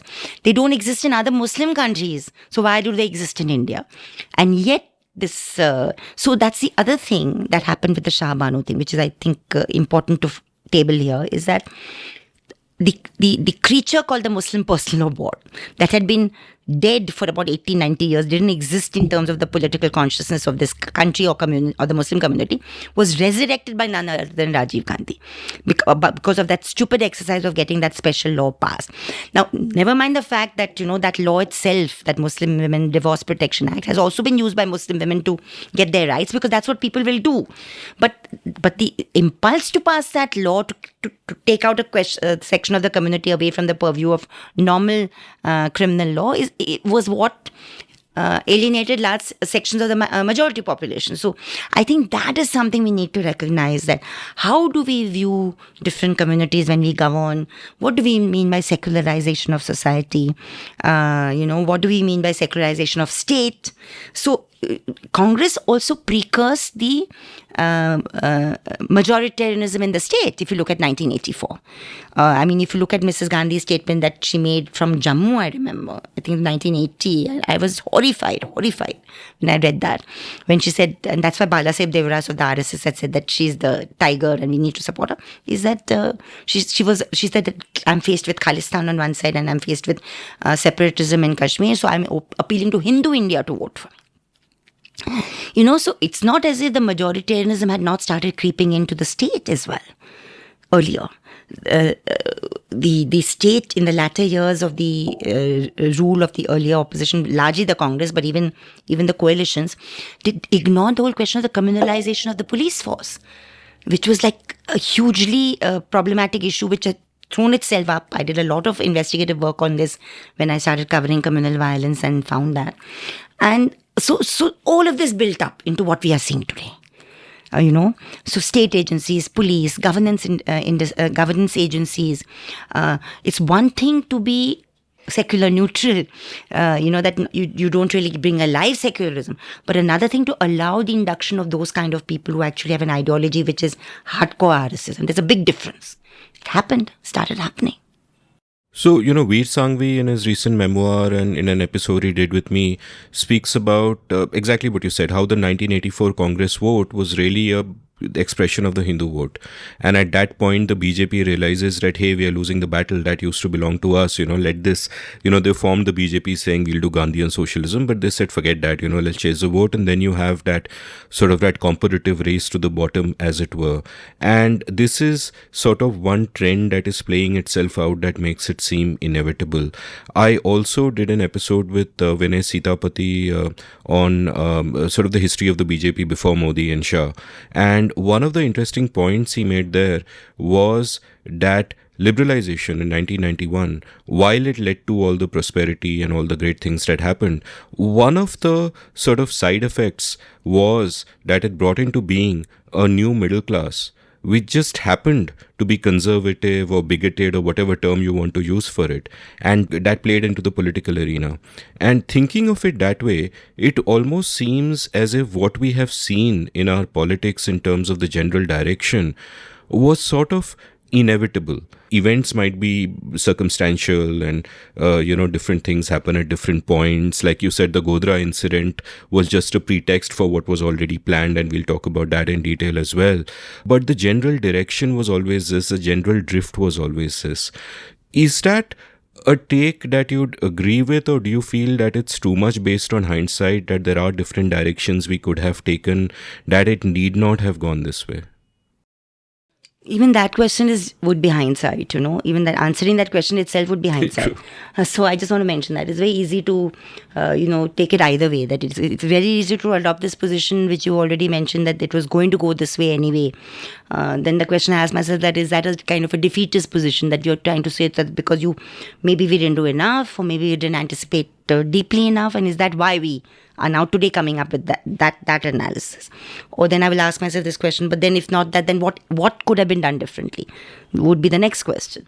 And I think one immediate thing which definitely occurs to me is federalism. And I'm coming back to something which is, I think, decentralized politics and federalism. So federalism is not just in terms of how you disempower the states financially and economically and culturally, but I think also how political parties that is a dominant political party. Again, you come back to Congress, but I think all of them dealt with regional leaders, dealt with diversity in leadership and all of that. And I think that decentralization, diversification in politics, enabling leaderships to come up from subaltern communities and castes, and federalism, I think, is something we should have definitely done differently. Because I think this, as the belief kind of took hold with the same middle class you're talking about, that, only a top-heavy, centralized, one-man messiah kind of a thing, which has never been the solution anywhere in the world in any case. It's just been one of those things that catch people's fancy but just end up in pure disaster. So actually the best governments have always been coalition and low-key and non-confrontationist. But somehow that's not what the Hindi film is about, and that's not what the narrative's about. So I think this is definitely one thing we need to be looking at very seriously today. That when we talk about other things, we need to be talking about the federal aspects of the constitution, even if it is not federal enough, what changes need to be made, and how India can possibly be governed peacefully and successfully, or non-confrontationally and possible, by respecting maximum amount of layered diversity, meaning diversity not just at one level or whatever, but right from the bottom up to the top. Because I think it is this diversity itself and only that will eventually be a proper bulwark against this. I agree with your solutions about federalism and decentralization, but that also begs the question, because if you just go back to the circumstances, like you mentioned, the constitution was framed when the country was basically falling apart. Gyan Prakash had a book where he sort of made the point that the emergency that Indira Gandhi called in 75 was actually constitutional. And the reason it was constitutional was that so much power was centralized in the constitution by the framers, and it was rational for them to do so because they looked around and, hey, the country is falling apart. So would federalism even have been possible? And then if you just look at how power plays in to character. I had an episode with Rahul Verma, and I've discussed this with others as well, where we speak about the decline of the Congress party, and the real moment where the decline gathers pace is Indira Gandhi, where she starts changing chief ministers at will, and she's just completely centralizing all power within the Congress, so it is kind of run from Delhi, and that's when the party kind of decays, and that's why you see what is happening today, and the roots are back there. So in a vacuum, yeah, sure, you need more federalism, need more decentralization, and I'm sure we can add things to the list. But realistically, but I mean, I don't want to seem sort of defeatist, and, it was always meant to be this way. But, it's hard for me to pick out a point where it could have gone in a different direction. But it's not a question, and I'm not even arguing with you. I'm just kind of... let me just come to the last 3 years or 4 years in Maharashtra, okay? Mm-hmm. And we had this experiment, it was like a crazy experiment, Maharashtra Vikas Aghadi. And I don't think I could have believed, or anybody could have believed, that such an experiment could have been even possible, or whether it would succeed. And I think it reasonably succeeded, okay? And I think the biggest test for it was COVID. The biggest test for it was the pandemic lockdown period. If you look at the manner in which the lockdown was handled from Delhi, and from the thali punching and the lockdown, and then that led to the millions of people. I mean, after partition, it was the most miserable migration we saw of our migrant workers on the roads, and how many of them lost their lives and all of that. That was central government were inflicted. And then we saw what happened in Maharashtra. I'm not saying other states didn't do it, but I'm saying the manner in which it was handled in Maharashtra. Far from perfect, but far from bad. The manner in which a man who became chief minister, completely untested, we know that background, we know everything, but the manner in which he sort of commanded those 1.5 years, I think got respect from many of my friends sitting in Delhi, who were even appalled by the way Kejriwal handled the Delta, the second round, where there was death and devastation in Delhi and Uttar Pradesh and Gujarat and others. So my point is, I think over-intellectualizing and dismissing issues like federalism and diversity like you've done, it won't help. You'll need to concretize what I'm trying to say with with moments when this could have happened or can happen in future. And can it happen realistically is the question we need to deal with, okay? That can this kind of diversification and decentralization actually happen, or is it too far gone a story now? And I think that's the challenge we will have to face. And it's going to happen, I believe, because of the manner in which economics is going, the manner in which the workforce pressures are going, the manner in which agricultural pressures are going, and the cultural and religious issues we are facing. I think that is going to be the only solution people will finally find, or we'll split up, into God knows how many fragments, because this kind of thing is not feasible to continue for a long time.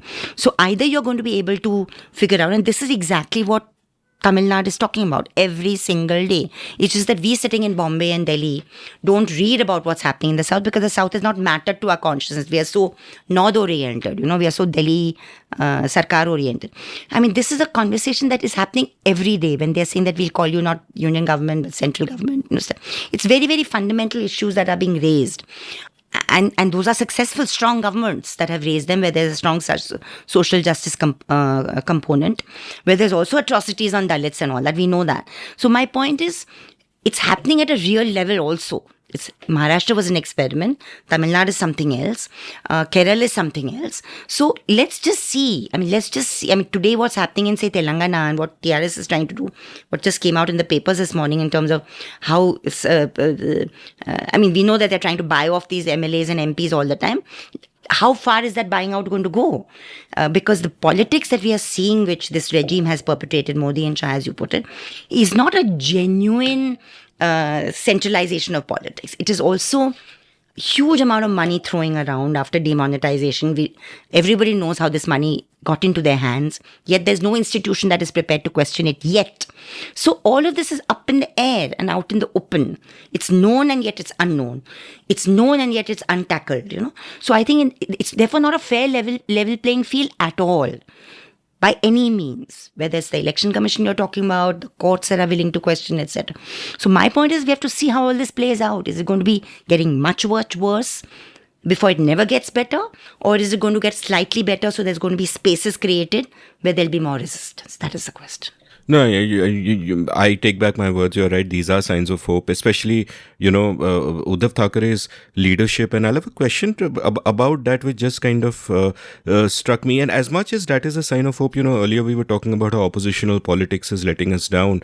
But I think if there's one thing that gave me joy and hope about this country, it was the mass protests at the time of CAA. No, right? And also when Bilkis's remission happened. Yeah, exactly. I was in jail. But I was unbelievable that I saw the level of protests that happened. And the kind of people who were horrified at the brazen act of not just the Gujarat government, but also now we know the centre. Yeah. Despite the fact that the presiding judge, Mr. Salvi, and the CBI also opposed the remission. I think both things, sorry to interrupt, the CA and this, for me was a sign of hope. And even a man like Uddhav Thackeray mentions the Bilkis Bano remission, and one particular example I would like to give about Uddhavji, because I think it's very important. An interesting experiment happened the first round, 2020, I'm talking about when the lockdown was declared and all that. There's a large education campus in Pune, happened to be owned by a Muslim. I won't get into names and all. There's a mosque there. The person who was this thing, he offered it to the local administration for quarantine. And was like a spiral effect. A lot of mosques in Western Maharashtra gave up, because large areas, they said we can allow the mosque to be used for quarantine spaces for COVID. Uddhavji actually did a video or this thing somewhere thanking the Muslim community, saying that this is very valuable space because they were running out of space. They were appealing for schools and colleges. Now, these are very small things, but in a very battered, hateful public atmosphere, it's just a recognition of different people's contributions and different communities' contributions. And it means a lot. And I don't think it means that you're compromising on your being a believing Hindu or whatever it is. It is genuine Indian lived secularism. That's what he did. So there are examples like that one can come up with, which are happening around us. Few and far between, maybe, not enough. But I think if those kind of things can be strengthened, that they can be strengthened only by a kind of self-confident politician who believes that his or her supporter is not going to go away because he or she says that. Small things can be big things, and this reminds me of an incident I'll share with you for those of my listeners also who haven't heard my episode with Mukulika Banerjee, but I was very moved by this story. Mukulika has written this great book on the Khudai Khidmatgar called The Pathan Unarmed, and to do research for the book, she took 10 years to write it, but she spent a few months in the Northwest Frontier Province in Pakistan, going from village to village looking for past members of the Khudai Khidmatgar who would all be in their 70s, 80s, or whatever. And she noticed that as she goes through these villages, in those areas, beef is very cheap and chicken is expensive. So every house keeps just one chicken in case a special guest comes. And wherever she was going, she was being given that one chicken, which is so expensive for them. And she felt so bad that she started eating beef. And then she came back to India and she told her mother, who was a devout Hindu, about what she'd done. And her mother thought for some time and said, "Tumne sahi kiya, ye to insaniyat hai." And that's such a beautiful story which speaks to exactly. You will find most people, most Indians, even today under Modi Shah's India, reacting like that. They're horrified by the lynchings. They're horrified by the thing. I don't believe our people are. I mean, it's a wretched country to be in just now because of what the silence I see around. That there's not enough protest. But then I tell myself there are reasons for it and the people are not willing to take risks, etc. But I think ordinary people do react to these things. But the fact that the media doesn't let those stories come through, the fact that, and therefore I feel the hugest and biggest abdication is by the media today. And they're going to be historically culpable for the personal human cost that is being paid by young lives who are incarcerated by this regime and the lives who have been brutally taken away by this regime. It's the media who's responsible collectively. Because if they let the stories of hope and the stories of struggle get across like they used to at one stage, then I think others get emboldened, no? You come out of your kind of isolated cocoon, you feel नहीं ये हो रहा है, लोग लड़ रहे हैं, कुछ कर रहे हैं, तो हम भी कर सकते हैं एक छोटा बहुत कुछ. You don't need to necessarily do big things. It plays to what the sociologist Timur Kuran calls preference falsification. One way in which I kind of explain what has happened over the last few years is that there were so many closeted bigots among us who kept their bigotry to themselves, but social media emboldened them to speak out because they saw so many others like them. And you had what Quran would call a preference cascade and the Modi wave and so on. But what you are saying is that it can also go the other way, that a lot of us in these heated environments are sort of not speaking against it, but if enough people start doing it, and just when COVID struck, it seemed as if people were doing that. Young people were out on the streets waving the preamble, and it seemed that 300 or 400 meetings I attended on CNRC because of our Assam experience. Across India, I was just doing trainings because people knew we were working in Assam, so they kept calling us, how do we cope tomorrow if it comes? And it's going to come. I'm telling your viewers now, it'll come. Next year, they'll bring in NPR, NRC because they have nothing else. They have nothing else but negativity and confusion to offer our people. They want us to chase our documents around so that we are not in a position to struggle and challenge them. So I think we need to prepare ourselves for this kind of vicious onslaught. Because one of the other things I said, and this is, I was privileged enough to deliver the Kannabiran Memorial Lecture for PUCL within a year of this regime coming in. And that was 2016-17. And things are so much worse now. When I said they've opened up so many fronts, why this government or regime is worse than any other is because they've opened up multiple fronts. Economic, Adivasi, Dalit, minority, human rights, unemployment. I mean, on every, and they've opened up so many fronts. And if I sit and calculate, there may be 25,000 of us all over the country who are fighting this. It's not enough. There have to be many, many more. But there are those doing fantastic things. But you need to somehow create an atmosphere in which this will spiral. And that fear of reprisal will go. Because that is what is making people quiet. So before we go in for a break, one sort of final question sparked by what you said about Uddhav, and this is just me thinking aloud in my grand tradition of randomly thinking aloud, which is one thing that I really loved about Uddhav was his style of speaking to the people, where it's like he's speaking to a friend. Angela Merkel has the same thing, for example, where you're not declaiming in front of an audience grandly, but it's personal, it's intimate, it's almost like a friend is speaking to you, or your elder brother is speaking to you. It's that kind of a connection. And that leads me to thinking about You mentioned earlier that across the world, people seem to like strongman leaders. So every once in a while, That's the narrative we are told. that's a narrative. No, there's actually an evolutionary explanation for it, that all our instincts evolved in prehistoric times. We lived in small tribes. It's a dog eat dog world. You want the leader of your tribe to be the strongest, biggest mofo there is. So it's perhaps you are instinctively drawn to leaders who appear to be strong. Antediluvian, yes, but I don't think that's today's true. Yeah, and I'll now come to what appears to be a completely unrelated subject. That one movement I've seen in the creator economy is that whereas the superstars of yesterday and perhaps all the way till recently were people who were larger than life. Right, so you have your Amitabh Bachchan and you have your Shah Rukh Khan even, and you build temples to them, and they're just larger than life.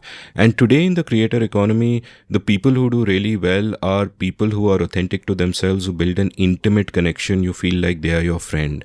And I wonder if a similar sort of connect can be made in politics as well, where it's not just the larger than life, Modi ji declaiming in, his Shuddh Hindi or whatever, but just someone like Uddhav sitting, talking one-on-one, almost as if he's a guest on a podcast, kind of chatting with you. And I wonder if a leader like that can also then get a mass following and kind of get through. I mean, what do you think? Because you've written a lot about the Shiv Sena in your book as well. Neither of us is too fond of Uddhav's dad, for example. And I'd done an episode on Maharashtra politics with Sujata Anandan, where she did kind of see it coming. She saw Uddhav as someone who is, not cut in the same mold. What is your sense that when we talk about a new politics, do we need to look at a new politics not just in terms of issues, but also in terms of manner of communicating and reaching out? Because as an activist, you are communicating and reaching out all the time. What do the people want? See, we need to understand that this narrative that we are constantly being fed, and I'm sure some of it is true, because it's like the eternal stereotype. A stereotype is powerful because at least 15% of it is true. Otherwise, it can't work, okay? Therefore, this narrative of, the messiah or the big man or the big woman or the strong is good for you is a narrative. But I would put it just as a narrative. I'd say it's a descriptive narrative, not a normative narrative. That's what I'm trying to say. And I was just going to, the next point I want to make is just 6. Yesterday I read somewhere, I pinned it, I've not yet read the whole thing, that 66% of people, Indians don't know or have not heard of Man Ki Baat. I mean, I've flitted through that. I've not read the study yet. Now, if this is even a good sample and a study, it tells you it's an answer to your question, that if 66% of Indians don't know what a megalomaniac is saying, and for which he thinks it's the biggest and the most important moment of his prime ministerial life every month, then it tells you something. Okay. Now coming back to Uddhav ji, very interesting thing is, if you look at history and trajectory like you're interested in doing, go to his grandfather, Prabodhan Thakare, a social reformer, interrogating caste, took the RSS head on. And in fact, I think recently the republication of his collected works has happened, in Marathi at least. I'm hoping they'll come in English sometime. So I think, there's a multifaceted tradition behind what we are talking about. Families contain multitudes. Yeah, and what I think was the strength of Uddhav was what you're saying, that not just as a friend, he was calm. In today, I think people would like to listen to words of calm wisdom rather than shrill, shrieking, which, see, I remember once being on a show by somebody like, even Rajdeep has become like that now, Barka, because towards 2014, as the trajectory of Modi built up, even the anchors sort of fell in line, and everyone was shrieking on television. I realized I could see. I remember on what was that thing she used to do, that one of the talk shows she used to do? We the People. There was Chandan Mitra and others. And one day I told her, I said, Barka asked me the same question on a lower tone. And I whispered. She said, what do you mean? I said, the moment you start, I'll also shout louder. That's what you want. Because see, that's the idea. That suppose we were not having this conversation at this time, suppose you were kind of very excitably saying something, my instinct would be to also respond with the same hyperbole. Okay. Whereas in a nice, calm conversation, it's possible to talk, laugh, in a very low tone and say the same things and better things maybe, So I think this is what Uddhav has that ability. Stalin has that also in Tamil Nadu. They're not shrieking and shouting. They're making solid points. I mean, Stalin may be more political or whatever, and during COVID, what was very interesting about Uddhavji was that he was constantly consultative. And I think that consultative thing appeals to Maharashtrians because there's a rational streak. We were faced with a beast, an unknown beast, this virus. It was freaking us all out. We didn't know what to do with it. It was scary. It was worrying all over. So he was saying, okay, I'm talking to doctors, I'm talking to my bureaucrats, I'm talking to my team. We are trying our best. And I think that is the best thing you should be able to do in a crisis. This is what the Prime Minister should have been doing, talking to various chief ministers and their bureaucrats, rather than trying to play God, because even God did not know what COVID was, So I think this is the difference. And yes, I really believe that the way forward for India and the world is going to be collective leadership, collective solutions, collective faces, yes, attractive, young, diverse, gender diverse, ethnic diverse, all those boxes have to be ticked. But you don't need to have that one strong him or her. It can be a collective voice. And it can be collective solutions also, because I think the kind of problems we are facing, I mean, we're not even looking at climate change. But when I just think about the kind of what children will have to face in 2050, which is a hot world, which is like an oven. I mean, we are not even looking at all of that because we are so caught up in we're not looking at the fact that we might have water wars tomorrow in Bombay because we just won't have enough water. So, what are the things we're going to be thinking of? Short term, middle term and long term. What are the issues we need to focus? So we preserve ourselves in some dignity as a human race and not completely exterminate ourselves with the way we are going at the moment. Yeah, I mean, your thought of Modi ji is not God is interesting, because if he was God, he wouldn't exist, because God doesn't exist. But you've made it, that's a really profound point in how a leader can set the tone the same way a television anchor can, or a podcaster I've can. experienced it because I used to be called for TV all the time. Fortunately, now I'm ostracized. So I'm very lucky because now after 2014, they don't want to call me, which is just as well. But I realized that it was very possible for me to remain calm when they shriek. But I would just tell them, please lower your tone. I'll answer the question. And that would actually unsettle them a little bit. I said, because you're doing it so that you want me to scream. And this is not a cup panchayat. It is a television debate or discussion. Their views need to be exchanged. So we don't have to be shouting at each other. On this note, I will gently suggest, without shouting or shrieking, let's take a quick commercial break and we'll continue this on the other side. Long before I was a podcaster, I was a writer. In fact, chances are that many of you first heard of me because of my blog India Uncut, which was active between 2003 and 2009 and became somewhat popular at the time. I loved the freedom the form gave me, and I feel I was shaped by it in many ways.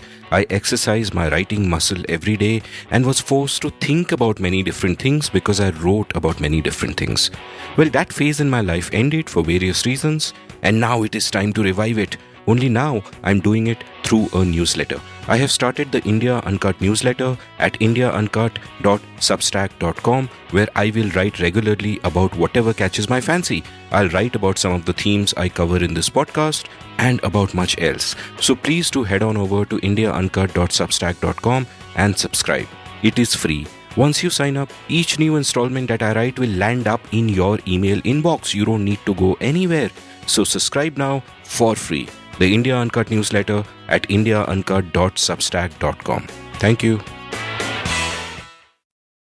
Welcome back to The Seen and the Unseen. I'm chatting with Teesta Setalvad, and we spoke for 2 hours and we didn't really even get much into your life or your childhood or whatever. So I want to kind of get into the chronology of that a little bit, and I'm fascinated and very jealous that you've kind of lived in the same house more or less all your life. Yeah, so lucky, except for maybe 4 years when Javed and I moved out and started living together in government quarters in Antop Hill. You were finishing your question, or? No, yeah. I mean, tell me a little bit about that, because I've had guests on the show, and sometimes we will discuss what is our sense of home and how rooted are we. And various of my guests like me will sometimes lament that that sense of home is not really so strong. One of my guests, Max Rodenbeck, spoke about, he grew up in Cairo, and he spoke about how to him home means Cairo, but it is not the Cairo of today. That no longer exists. It's a Cairo of memory.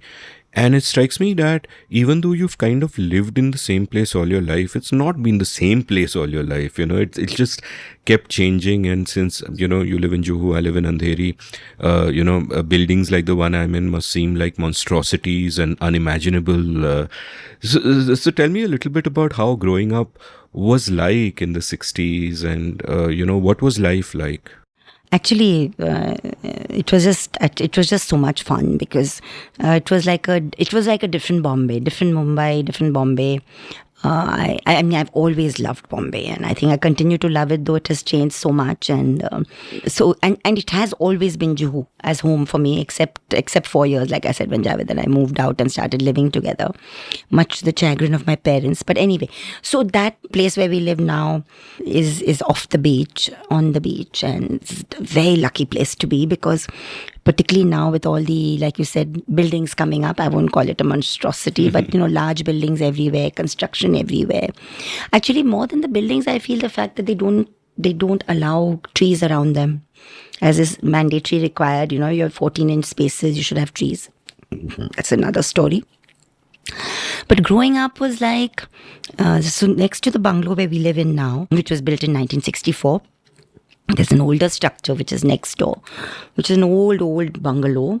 And that is where my grandfather Motilal moved in 1933 when he broke away from the family home at Nepean Sea Road, which is off Setalvad Lane over there. It was named after Chiman Lal. And he was a great man for the outdoors. He liked open spaces, green spaces and all of that. So he moved out with his two children. Usha was my aunt and Atul and his wife. And I remember that we growing up with these stories of his moving out and the older house and the new house, as all families have. And we still have a lovely black and white photograph of the Nepean Sea Road home, which is known as Chiman Lal Setalvad's residence. And when he moved here, and my mother had this, I saw it after my father passed, the old land agreement on where my grandfather bought this property. There's his signature and there's JRD Tata's. So that was all Tata land, So, and he didn't buy just this plot where we built the home in 64, the old bungalow. He bought about like 20 bungalows worth of the whole stretch, right from that where Nawal Vakil's bungalow now is, where now Jairu auntie lives, right up to Asha Parikh's bungalow, because his vision was that, I'll move there and then we'll sell these plots to friends and family, and this be one large community of all of us living together. And it worked like that for about 25, 30 years for him, because, 40 years, 50 years for him, because 1933 we are talking about.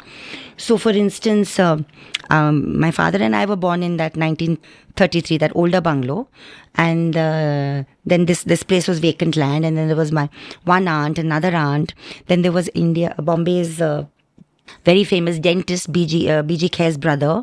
He had one bungalow. Then there was Gajjar, Dr. Gajjar, who was Bombay's primer pathologist, who was a friend of my grandfather. So it was like that. It was that sort of a world where my grandfather did all that. And then, of course, things started changing in the 70s when people sold off and buildings started coming up and everything. But what I remembered is that there was never a compound wall. So it was like a huge stretch of bungalows, and gorgeous gardens. And we used to just run through all of them as kids, because it was like no question of security, no question of walls or, traversing gates or whatever it is. So it was a very, very lucky existence. And the beach, for me, the sea and the beach was everything. And I remember right up to when I was 22, 23, swimming off Juhu Beach, and swimming at midnight by moonlight as well, which, much to the horror of my sister, she'd be really worried because my parents wouldn't know, and I'd sneak out. So it was a safe beach, it was a safe place, it was a clean beach. So it was quite nice. And the sound of the sea has always meant huge amounts to me. The sound of water in the sea, but the sea and I think waves sort of always, the gentle or the more ferocious waves always sort of reflected the mood I was in, whether it was upset, angry, or very calm. And I don't know why that has always been a huge thing for me. And my mother was a very avid gardener and planted huge number of trees, and she was into biodiversity and indigenous trees and all of that, and she was quite a bird watcher as well. So a lot of that sort of came through. I never had enough time for this till now. I mean, last 10, 12 years with all my hectic stuff, I love to cram in 4-5 hours a week in the garden, doing planting, ensuring that I repot, do nursery stuff, give plants to a lot of friends because I think the more greenery you can spread, the better. So there was all of that. Books were a big thing. I mean, my father actually, my grandfather had a library, not so. My father was a crazy reader. I mean, he was one of the fastest readers I know. I think my son after that, and I am also quite a fast reader, but my son reads very well. So he would just devour, and a lot of it was non-fiction. So he has a fantastic library. So we had the benefit of that, and also benefit of a father and mother who said that don't bother about your textbooks. This is what you need to know. You need to get into books. Marks are not important, but the book knowledge from books is. So I think that is also so precious and so important. It was also lucky because one didn't have to get into the rat race of high marks and jobs. But so it was obviously privilege, but I think privilege used nicely, rather than in a money. Also, I remember something very intrinsic part of me is being very, very, my mother teaching us to be very frugal. I mean, she used to be very strict about money, very strict. So we never had pocket money in school ever. Everything you needed, you asked for, and then it was within limits, you got it. But only after 11th and 12th standard college, we started getting pocket money. And always public transport, function within even your films and your books have to be savings from your pocket money. So I think these things are very important markers about what you become, how you live, how you relate to people. I mean, yeah, money is there, but it's also something you respect. You don't, you're not crass about it. You don't, there's a humility that comes. I have this story which I always tell people, and sometimes Javed throws it back at me when I'm careless. Dada used to come, he used to be in Delhi most of the time. So the months he spent in Juhu, he had another lovely home in Uttakaman. The months we'd spend with him there in whether it's here or we went to Delhi to one of the lovely government bungalows or to St. Patrick's in Uti, he'd take these morning and evening walks. So I'd feel very important walking next to him. So as a toddler, I'd be walking, aping him, putting my hand at the back and walking and stuff. And in the Jew bungalow, it would be in the front lawn. He'd go walking up and down. So I remember once, I think maybe I was in standard 4 or something, and it was a sunset time walk. And the moment I saw him go out from his bedroom, I charged from mine to join him. And he, of course, smiled, and we started walking together. And then I suddenly saw him turn back towards the house and go into my bedroom because I'd left the light on. And he didn't yell, he didn't shout, but he just went and put off the light and came out. And he said, those are kind of lessons that stay with you, that no wastage of electricity, no wastage of money, no wastage of resources. You live, you have money, you live in a fancy place, but you must remain grounded and respectful of people and what they are. And domestic help was always family. Their families were family. I think all these things really are very, very crucial to you. And for me, they were very precious. So there was that. And of course, there was a constant engagement with current affairs, news, law, politics, a constant. So newspapers, reading the newspapers, listening to, like you were saying, earlier that we were so starved of entertainment. So listening to All India Radio, listening to whatever forms of news you get was extremely important. And then discussing that with my father at the dining table. And for me, the dining table was an arena for discussion, debate, and argument. And I think that it was such a precious sight because my father would encourage both our sisters to argue and to contest what he said. And I think that was the biggest lesson I learned in terms of parenting or in terms of teaching even, which I started doing later, is that you are not threatened by discussion or debate or argument, that you need to encourage it at every step, because that shows growth, that shows evolution. And regardless of where that argument took us, even if it was most bizarre things we said, but he would encourage us to argue. So the days when they would go out for dinner with friends or whatever it is, I remember listening to the news, BBC, All India Radio, writing down all the important news points that I had to discuss with him the next day. And I would leave the note for him. I said, this is what needs to be discussed tomorrow. So I think that sort of discursive upbringing, which is very adult. Even though you are growing minds, you're treated as an adult, you're given that respect, your mind is given, I think is so important. And then there are so many things you remember because the Asian Games took place when I was in college, Elphinstone College, and that was a big thing because it was the first time India was hosting something internationally like that, and very exciting for young people. So we booked our tickets to Delhi. We said we'll go to the stadiums and watch and everything, and all of that. And we were there for a good week or 10 days watching all of this. And then one weekend we took off, that's a good friend of mine, my sister and I, we took off to Jaipur, just touristy kind of a thing, to go and see the Pink City. When we were coming back, and this was the early 80s, 81 I think, coming back to Delhi, and we went by ST bus. The bus was stopped. And all the Sardar boys were asked to get off. And they were frisked. And I remember getting so agitated and upset by it, so upset by it. And I used to have this habit of constantly discussing everything with my father, everything, including things that really angered me or upset me. And that time there was only STD phones, not easy to call. But I remember making sure that day I went to an STD booth and taking extra coins. And I said, what are they doing? Okay, we might be faced with this problem of Khalistan or whatever, but is this the way a state should deal with it? If there was a fear for a stadium in Delhi, some terror attack, they should have searched all of us. Why are you singling out one community? The moment you do that, you're going to alienate and anger that community, And I experienced the same thing in 1995 in Charar Sharif. When Charar Sharif was burned in 95, when I was going from Srinagar to Yusmarg. So this attitude of the state of, singling out had begun. And I think this is what we were not able to see how to handle it. And I remember feeling very disturbed by it anyway. So these are things you think back on, that when you realize that an understanding was growing about some of these issues, which you then engaged in later. Family was very important to my father and mother both. So family holidays were like a huge thing. He never ever did not take family holidays. So a lot of it was with my grandfather in Delhi, either as Attorney General or then a Member of Parliament, Law Commission and all.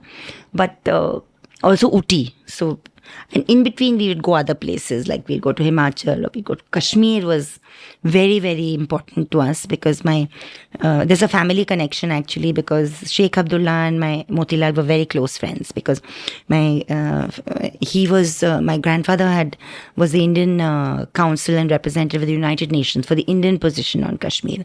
And the fact that the Sheikh had wanted to stay with India was a huge thing. So they were very good personal friends.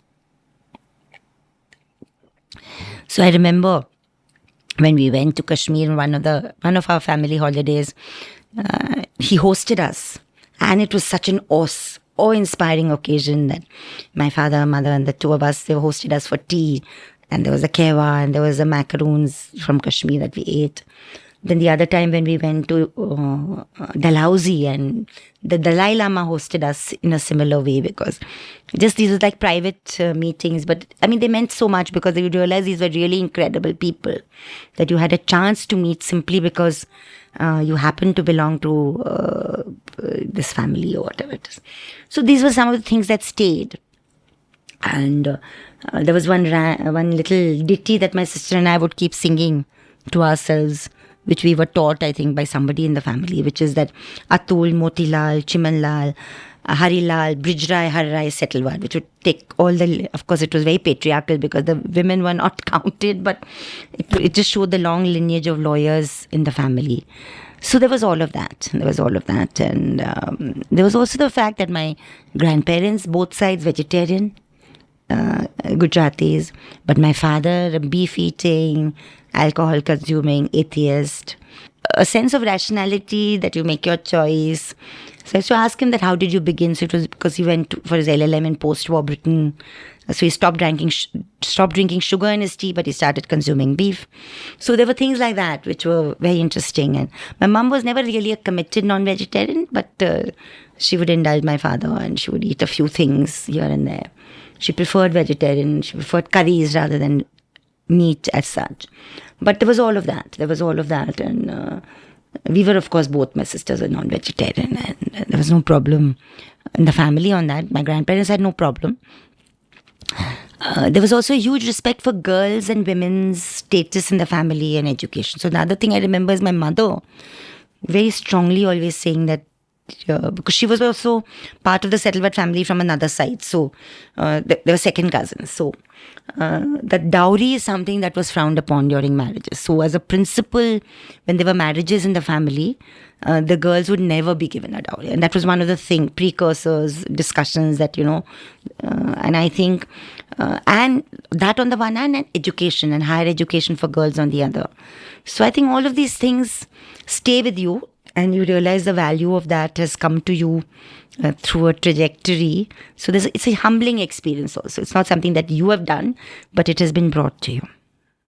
Bunch of questions I want to ask taking off from this, and I'll quote this para from your from the book about your dad. But first, I'll just that's that lovely anecdote about how you were with your grandfather on the beach, and suddenly he turns back because he's seen the light on in your room, and the lesson there is not so much as in wasting electricity, though that's of course a lesson. I think the lesson is to be mindful of the things around us and the things that we do with them.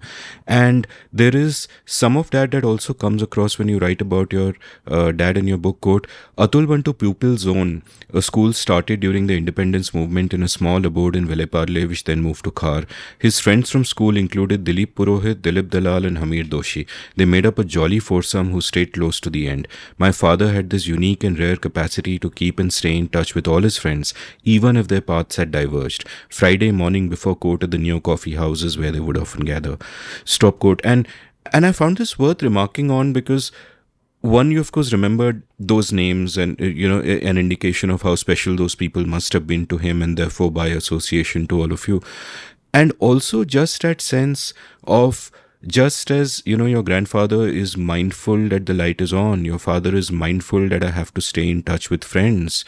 And I don't think that that's a quality that we can take for granted in modern times, because more and more what we see is that we live more and more in the abstract worlds inside our smartphones. You mentioned how in the dining table you would be encouraged to discuss stuff. You're looking into each other's eyes and you're discussing things.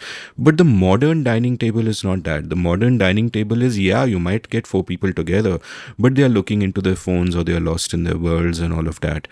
And I mean, we are only 12 years apart, but I'd say that we are kind of more or less a large generation that has seen this transition from having to actually look into people's eyes and talk to them and having nothing to do if you're all alone. There's no phone to look into. To this new connected world where you are always engaged and you have this barrage of sensation and information just kind of coming at you. And one thing that I keep reminding myself to do is to fight this. That don't look into your phone when you're with someone. That make an effort to to be with your friends and all of that. So, do you have any observations about this? Because one of the things that you've done through your activism is stayed in touch with people, actual people. You actually meet them. Actual conversations, phone calls instead of WhatsApp messages. One very powerful part of your book, and we'll come to that when we speak about 2002, is when, as events unfolded, you got call after call after call after call after call. Tell me a little bit about this, this changing texture of life, as it were, and is it something that you've noticed that you feel you need to be on the watch out for, or that you've seen affecting people around you? Because I would imagine that your kids would have had really different childhoods or growing up years than what someone like you would have, just in terms of experiences. Yes and no. I think both. You're right that the sheer barrage of electronic information or electronic disinformation that is kind of thrown at us it's from all over the place. So it's like very difficult to escape it. But I think, and you have to fight it. You have to fight it for sure. But I think some of us, our lives inevitably become the fight itself, because for instance, there's no way I can do my work without actually engaging with actual people, which means lots and lots of very, very good conversations. Also means fighting for that time to have those conversations, because sometimes the other work also takes over, which is writing and communicating and all of that and everything. But I think the sheer activism, the sheer expanse of this activism means that you have to actually be engaging. So you've already said that. But I think on a lighter note, you just have to go to jail to realize what happens when your phone is not there or you don't have a device. Because then it's very, then it's back to your books. If you can manage to get the books, it's only the books and only the books. But it's one great thing that happened, because like you yourself mentioned that except for 4 years I've been here, is our kids also grew up here. So I was very, very clear about this, that there was no question of unregulated television or computer even. So they were just in the garden and on the beach most of the time. So apart from school, which was bad enough for or good enough or whatever. So it was both being in the modern world and yet being quite different, because you are lucky enough to have the outdoors. So I think that was a good balancing act that happened. And then there was very kind of that you choose maybe 1 or 2 programs for 2 hours a week, and that's it, nothing more. But that also meant that we did not have the television on. And that was a very clear choice that we made. Though we were journalists, though we were activist stroke news persons, we said whatever we do is after they sleep, because you can't have it running and then make that choice for them. It has to be for all of us. So these are things that you need to be able to be clear about, when you're parenting as well. But yes, it is true that, but fortunately I'm quite I'm crazy person in the sense I love cooking, I love working with my hands, I love craft, I love gardening. So if I don't do that, I'll go crazy. So because of all of that, and that is non-digital work, that's non-phone work. So I can't do without all of that. So, and I've been lucky enough to have really, really good friends, both from childhood and college, and even through my activism, where new friends have come and they're as solid as the old ones. And for me, the greatest joy when I was in jail was receiving 2,700 postcards and letters, which I was just, I think if there's one thing that kept me going apart from visits from my family, it was that. And I think it was started as a political act by the union, the Adivasi union I'm working with, and the Janwadi Mahila Andolan, which is the women's wing of the CPIM. But then it took different form, because I got so many personal letters. Childhood friends from California who are now in California, or a journalist from Indian Express who wrote to me. We worked together in 86. She walks to a card shop in Birmingham, buys the card and posts it to the Sabarmati women's jail, even now, it's like 1.5 months down that I'm out, but I read and reread them all the time, because I think and I realize also the importance of the pen and the written word. It's not simply. So I've told myself that before the year is out, I'm going to be replying to each one of them. So that's the task I've set myself, because I think it's very important to write letters back, not just email or WhatsApp letters back. And I think, so these are, because I think it's the handwriting, the pen, the paper, the postcard, the picture postcard, some of them that they sent, and the words that they wrote. A close friend of mine, Jerry Pinto, author, he wrote the first postcard, which is a picture postcard, which had a stamp of Jayaprakash Narayan and Gandhi, where he said they also spent a lot of time in jail and we are thinking of you all the time. And then there were 16 more, which were poems, which were unsigned. And I'm telling myself this is the same person, and I didn't connect that this is Jerry. He wrote poems from different people, from Palestinian poets to Japanese poets, all resistance poetry. And he wrote poem number 1, poem number 2, and poem number 16. And each one was beautiful poetry. So, I mean, such lovely stuff people did, when you were inside. And I think these were the things that really kept one going. Yeah, I think the only thing of value we collect are people, and this is such a beautiful story. In your memoir, you also speak about how you wrote letters and cards to your grandparents and you were encouraged to do so, and you just mentioned writing again. And something that I often think about is that the experience of writing letters and notes and messages has changed completely, in the sense that today everything is a WhatsApp message or a quick email or whatever. It's very functional, it's very brief. Whereas back in the day, if we sat down to write to someone, the act of writing itself was, one, it was communicating to the other person that I care about you, I'm spending time on this.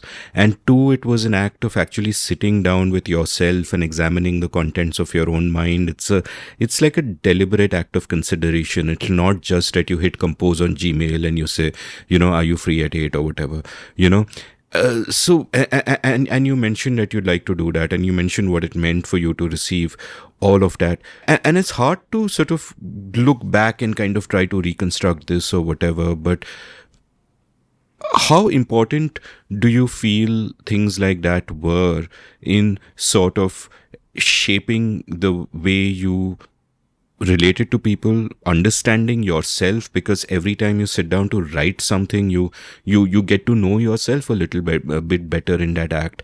So how important was that kind of writing to you? And do you feel that you lost, like when you say that I like to do more of it, is it because you stopped and didn't do enough of it at some point and you feel that it would help? I like to kind of make two comparisons, one to your earlier question and this one, that there's something very, very similar between the art of conversation and the art of letter writing. And I was very lucky to grow up with fine conversationalists. So, I mean, whether it's my father or my grandfather or another person who was very close to us, H.M. Sirvai, who was my father's senior, and his son Navroz Sirvai, who continues to be a very dear friend. There was joy in conversation. So, and that conversation was personal, political, books, poetry, all of it intertwined. So you realize that the time you spend together with such people, and my father spent a lot of time with his chambermaids, what lawyers call their chambermaids. So the parties for juniors were like big occasions for us, because not only would a lot of good food be planned, but there would be lots of very lively conversation. So all the family friends we had, all the chamber friends we had, conversations were very important. And these were not conversations about shadi and biyah and dowry, but they were conversations about life, about what was happening around, the emergency. I mean, the emergency was a huge thing in our childhood. I've written about it also, but I mean, for me, it was a formative moment when I'm in standard 10 in 77, when the elections are called, and you have your parents both telling you that, listen, your studies are not as important as your campaigning to get this government out.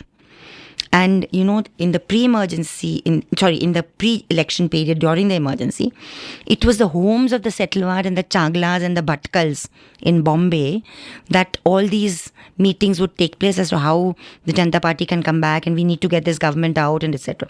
So, that's a heavy dose of life and politicization that happens. And then you're out by public transport, going to the Bhatkal's place in Prabhadevi, picking up posters and plastering posters all over town, and a matter of great pride that Bombay returns 6 seats to the Janata Party. That sort of thing. Now, these things don't happen just like that. They happen as a lot of conversation. My first letter to the editor in the India Today was about Indira Gandhi's growing authoritarianism in 1978 and stuff like that. So, all of this is so much part of the same thing, that you're thinking, you're conversing, you're learning through those conversations. You have the benefit of some fine minds whom you're conversing with all the time. I mean, I became a life member of the PUCL at 15 years because my father paid the check for it. And because he knew I was passionate about civil liberties. So all of this is getting imbibed at various levels, and you're writing. You're writing by hand. So I have my notes, my essays, my diary notes, my letters to people. And of course, always encouraged by my mother to write letters to grandparents and others. So writing and communicating was always important. I mean, the gift was not important, but the letter was important. And I was writing. Even before the jail thing, I was writing a lot. At least once or twice a year, I'd write long handwritten letters to close friends and family whom I felt like saying something to. But after this experience, I want to do it much more, because now I feel it has to be something that has to become part of your life again. It cannot be just something that you do to just say thank you for those letters, but to try and continue, because it is an important exercise to get some nice handmade paper from Chimanlas, to think of that letter pad, write it out, or recycled paper from an organization that does recycling work, and write it, because I think it's that communication, that the receiving of that letter is so important.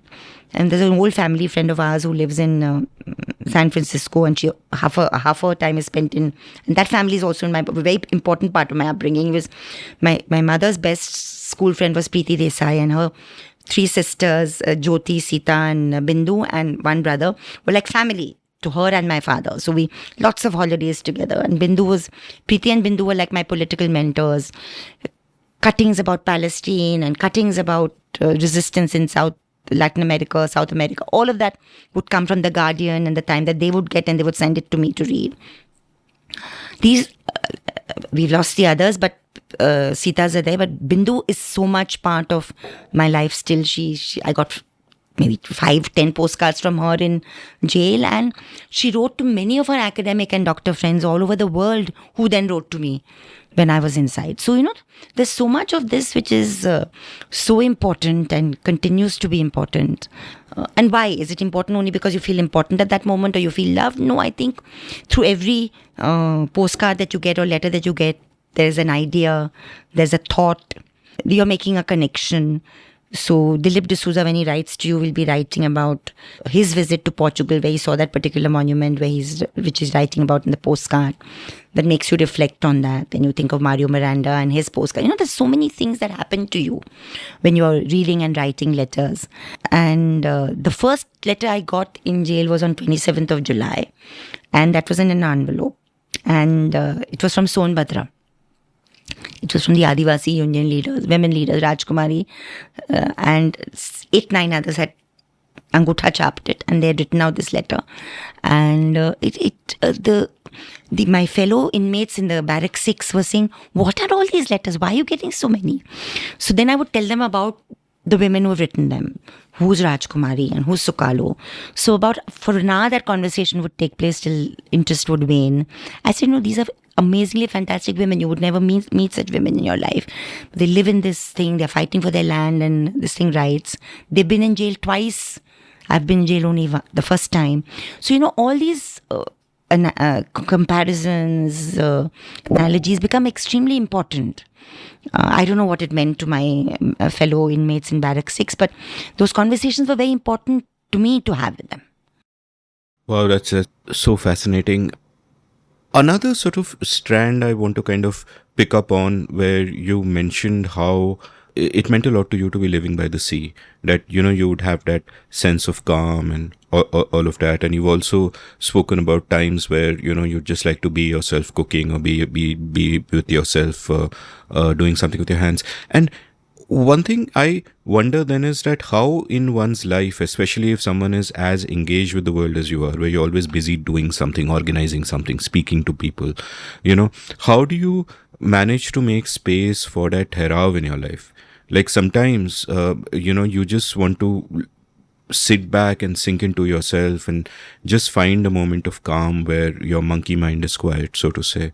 And at the same time, you have so many things to do, which are not unpleasant things to do. You're passionate about it. You wake up looking forward to doing them. How have you kind of managed that? Because, what someone like me will know of you from the outside is someone who's always involved and, in your activism, in your writing, all of that. But there is also a private self. Sometimes you just want to chill. Sometimes you just want to blank mind. Look, how do you manage these? Is it frustrating sometimes where there's just too much? I never have enough time in the day. It's like horrible. It's horrible. I'm always fighting, and I think I'm driving everybody berserk with it because I'm trying to cram in maybe 40 things to do in a day when I can only do 10, and it's like very, very tough. And ask my family, they go berserk with me because they've seen this, they've grown up with this, so it must have been very tough for them. But I do zealously try to grab my private moments, and then my family tries to make me grab them too, so that I try and get them. But the holidays, unfortunately, have become less than they ought to be. They earlier used to be very, very this thing about having family holidays 3 weeks a year, 3 weeks in a year, whatever. But they have lessened a lot. So those are kind of big sacrifices that one has had to make in the last 7, 8, 9 years. Hopefully that will change. One keeps telling oneself that one needs to get that to change, because I don't think those 3 weeks are going to make a difference. But it's tough. So it's a tussle with oneself, and has to kind of tell oneself about health also, look after yourself. All those things are a battle. And I think my family has paid a price for this frenetic level of activity. But I also feel that one is lucky to at least have the space and the place that one can sit up and sit. One never had the pressures of not having a home or having to pay a loan for the home.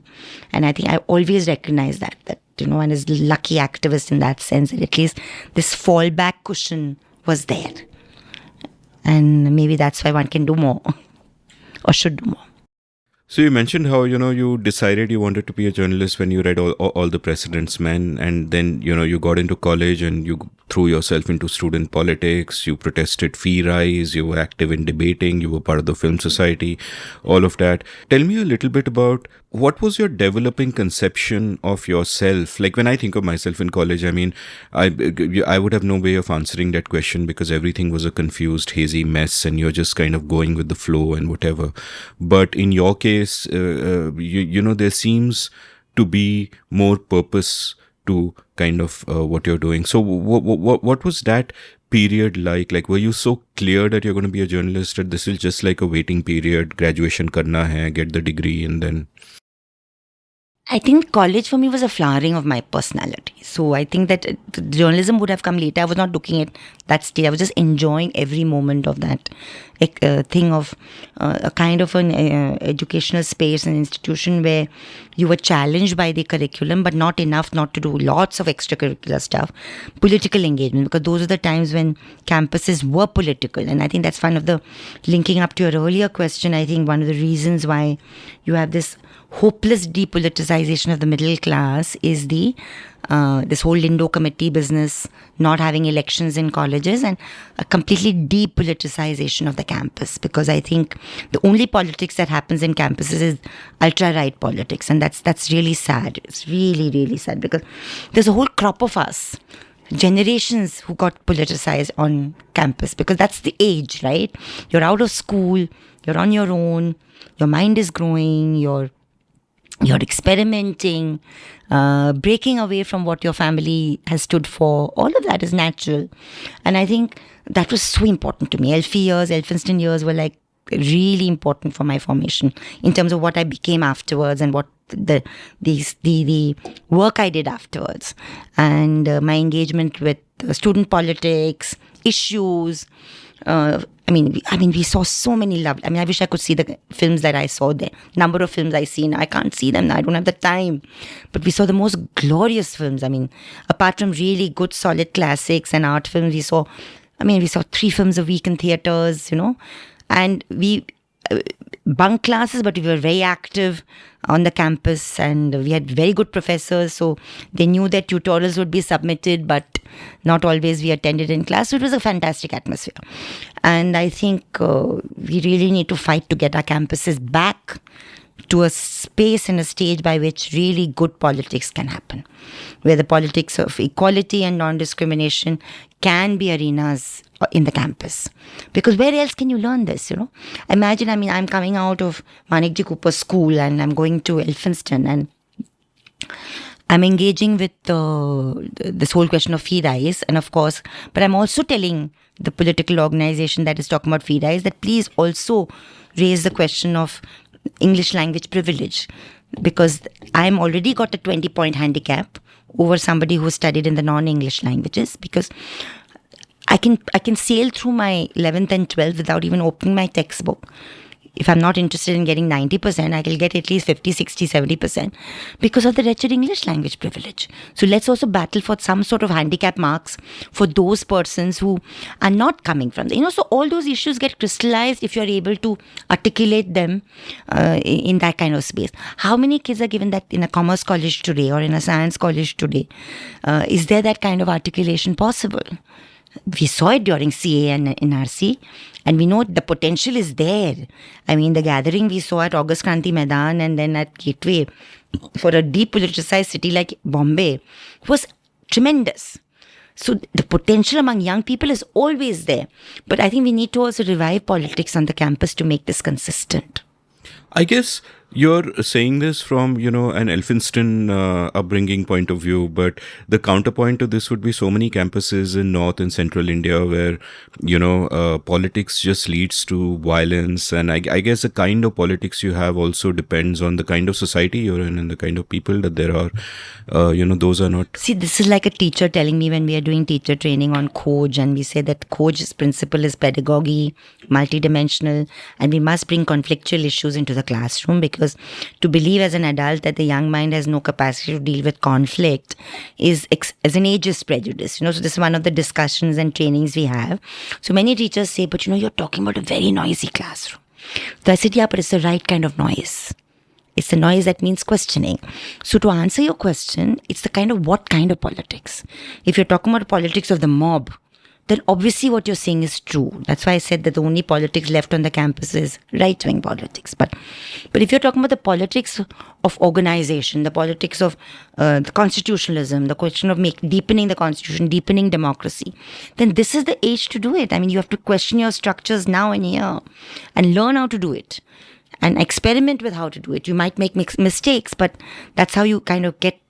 Because I think to ensure that all our citizens forever remain politically active, the campus is very important.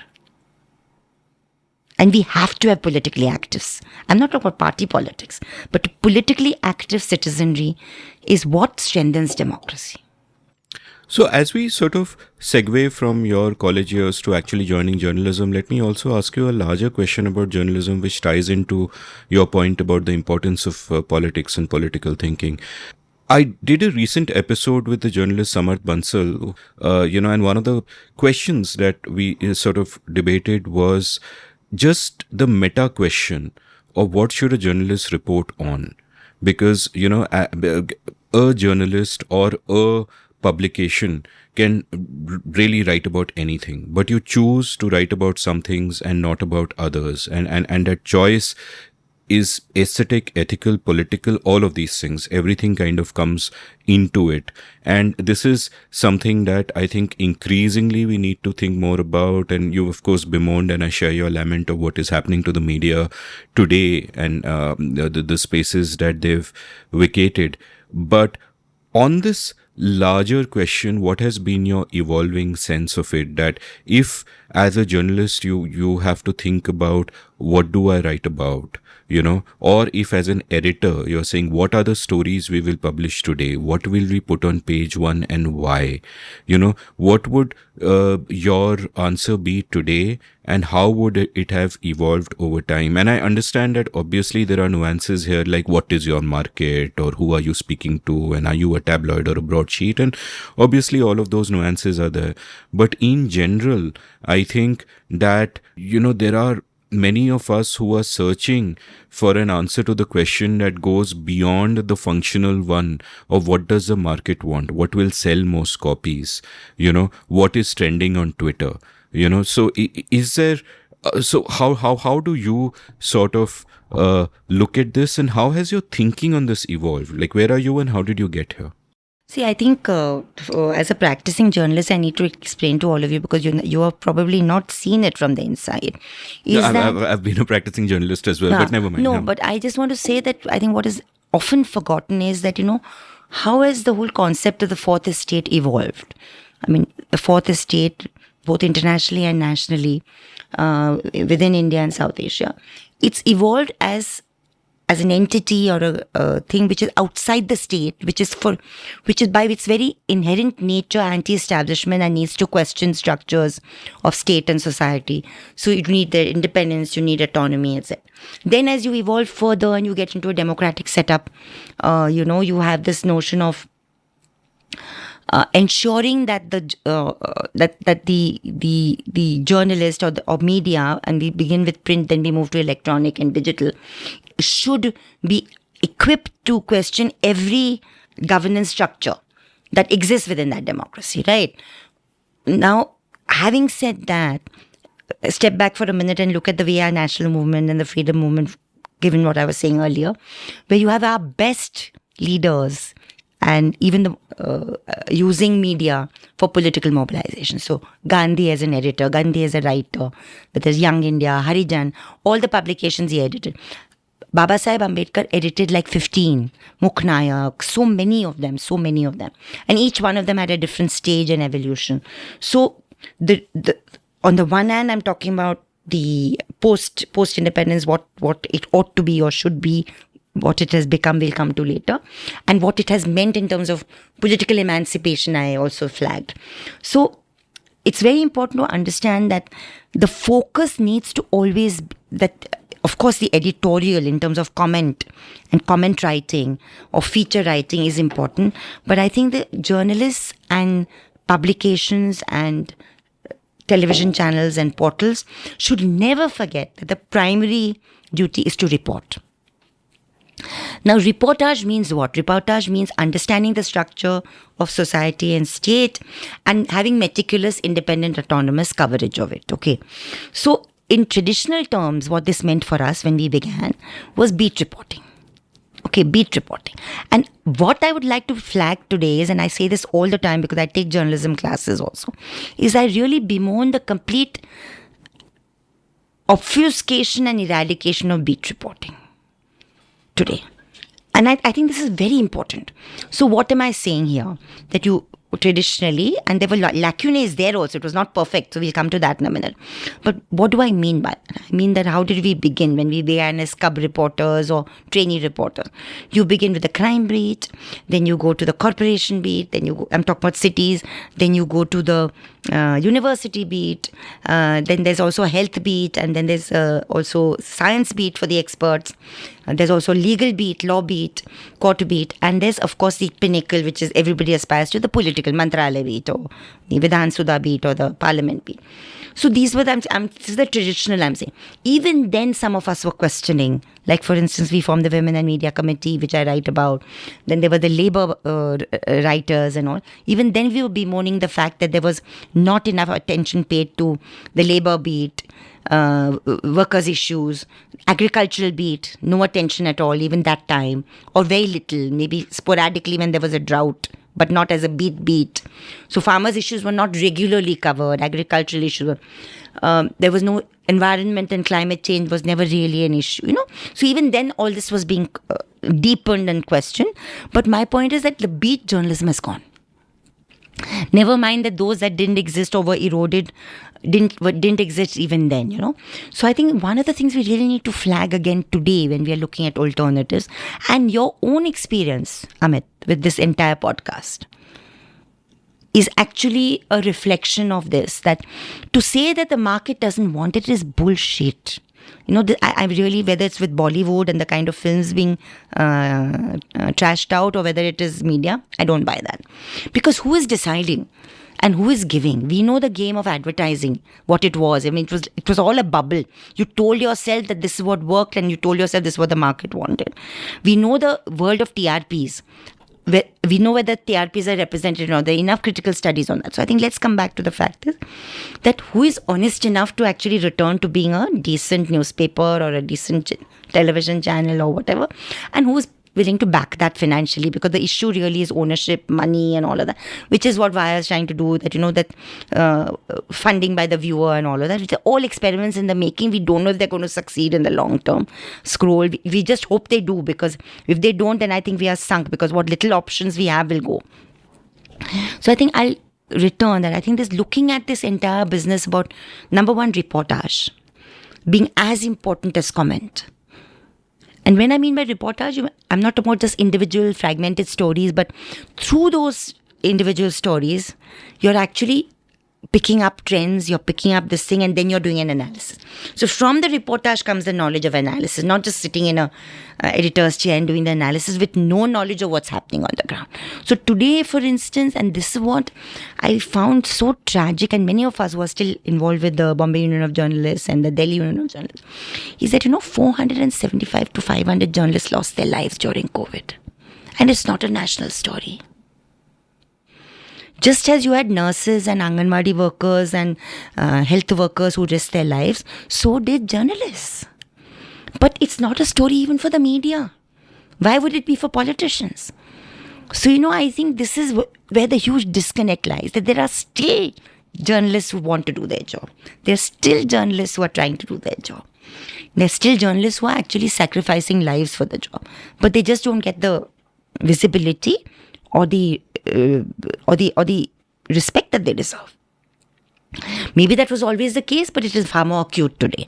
So I'm just saying that, so crisis reporting, conflict reporting, beat reporting, and reporting before, and no overemphasis on comment, will itself sort of bring down the hysteria levels and the hate levels, because I think facts speak stronger than words, and many of the things that I'm talking about will actually, the syncretism, the lived secularism of people will also get reflected in those stories, which is why there's a group of people in Tamil Nadu who started this thing of My India or whatever. They just report on all the good news stories, because that's the other thing many of us used to feel as reporters, that bad news is news, but good news is no news, So much of this needs to be brought back to the debate.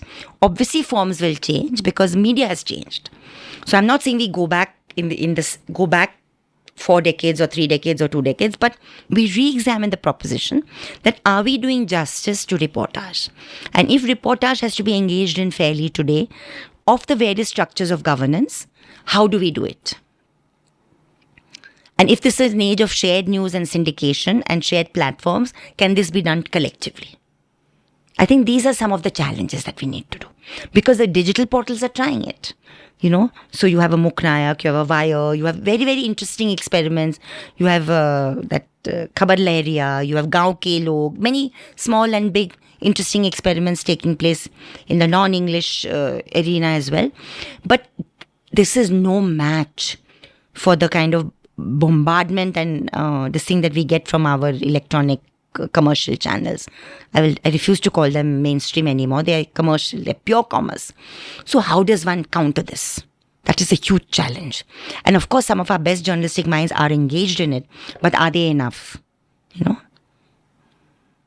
So, a couple of profound points which I want to underscore. And the first of them, which might, to the casual listener, it might seem that, hey, what difference does it make if there isn't beat journalism? But it's incredibly important, and I want to read out this passage from your book where you wrote about it, where you wrote, quote, "I believe I was among the large generation of reporters to benefit from training on the beat. The loss of this structured framework has seminally reduced the quality and standards of the profession. We honed our skills as observers and critics of the system by talking to people in the university, in the municipal corporation, the BMC beat, in the Mantralaya, the seat of the state government, or in the courts. We listened to court proceedings and debates in the assembly. To cover the courts, to understand and report on the issues being contested, meant plowing through court records, petitions, and affidavit annexures. It was not only about flippant oral comments made in the courtroom. Each encounter allowed us to understand better the way these structures worked in our democracy. Mundane beat reporting allowed us to pore through the agenda of the standing committee meetings of the municipal council, or to sense a pulse behind the assembly sessions. Our exclusives, our front pages, had to be built on long hours of hectic consultations, learning, and questioning." Stop quote. And the importance of this is that there is a deep engagement. Like what I see like one of the things that has gone wrong with media today, in addition to many others, but one of the things is that too many journalists today are generalists, right? New publications don't have budgets, so you no longer have beats with dedicated reporters. One day you are reporting on BMC, next day you're reporting from the hospital, you're taking quotes from people without getting quotes from five other people, you are not questioning anything. It's become that kind of shallow reportage. And the reason this matters is that I agree with you that one of the functions of the media is to speak truth to power. And to me, the key word there is truth. Right, and how do you arrive at the truth? You arrive at the truth by going as deep as possible, by gathering as many dots as you can, so you can build a sufficiently high definition picture. And again, I say, in truth to power, the truth bit is important because it's also dangerous to go in the other direction and become sort of become oppositional for the sake of it, and we've seen that happening as well. And the other profound point you made is about new ways of perhaps collective reporting arising. And I've been thinking a lot about, in the creator economy, how new ways of expression are coming. Like, I don't think there is any sense in any of us hoping that the big publications or mainstream publications will deliver. They're not going to do that. They have their pressures, they have their incentives, fine, it is what it is. But we have the tools of production in our hand. You mentioned my podcast. Listen, as an editor, if I were to go to any mainstream house and say कि मैं 5 घंटे के conversation करूंगा, I would be laughed out of the room, right? But there are so many people like me who don't have to conform to a particular conventional way of thinking, who don't have to go through gatekeepers. And I think just as in the creator economy, and really there's a thin line between creating and reporting and all of this, that I do see hope coming there, the likes of Khabar Lahariya, for example, and so on. Absolutely. And I really feel that we should be talking on lines of this collaboration and syndication of this work, and complementarity. Yeah. Because I think the time for these big mega be everywhere stories are not going to work. So how can we share? And it's happening. People are doing it. People are doing it in a very collaborative way. It's just that it's begun. So I'm hoping that it'll get there at some point. And I feel very, very positive vibes from a very small section of creators plus digital alternate portals who are really trying to do this and doing it respecting each other's spaces, respecting each other's values, and not counting yourself in terms of who's big and who's got the maximum money or whatever, but in terms of who's a genuine journalist and what is a journalist at the end of the day, So I think it's very, very important to that, and I think the reflection is very important, and this articulation is very important, that if we keep asking ourselves that are we doing enough reportage? Are we going out there to talk to people and do it? Because that is what used to get us the anchor stories and the listing stories and the analysis. 1987, when Express sent me to South Rajasthan to cover the drought, where there were this horrendous starvation deaths as well. Starvation killings, actually, where a father actually, sent his wife home. And I'll never forget, and but that learning of that entire 10 days stays with you for your life. Even now, how to report, how to understand, and how to understand what you don't know.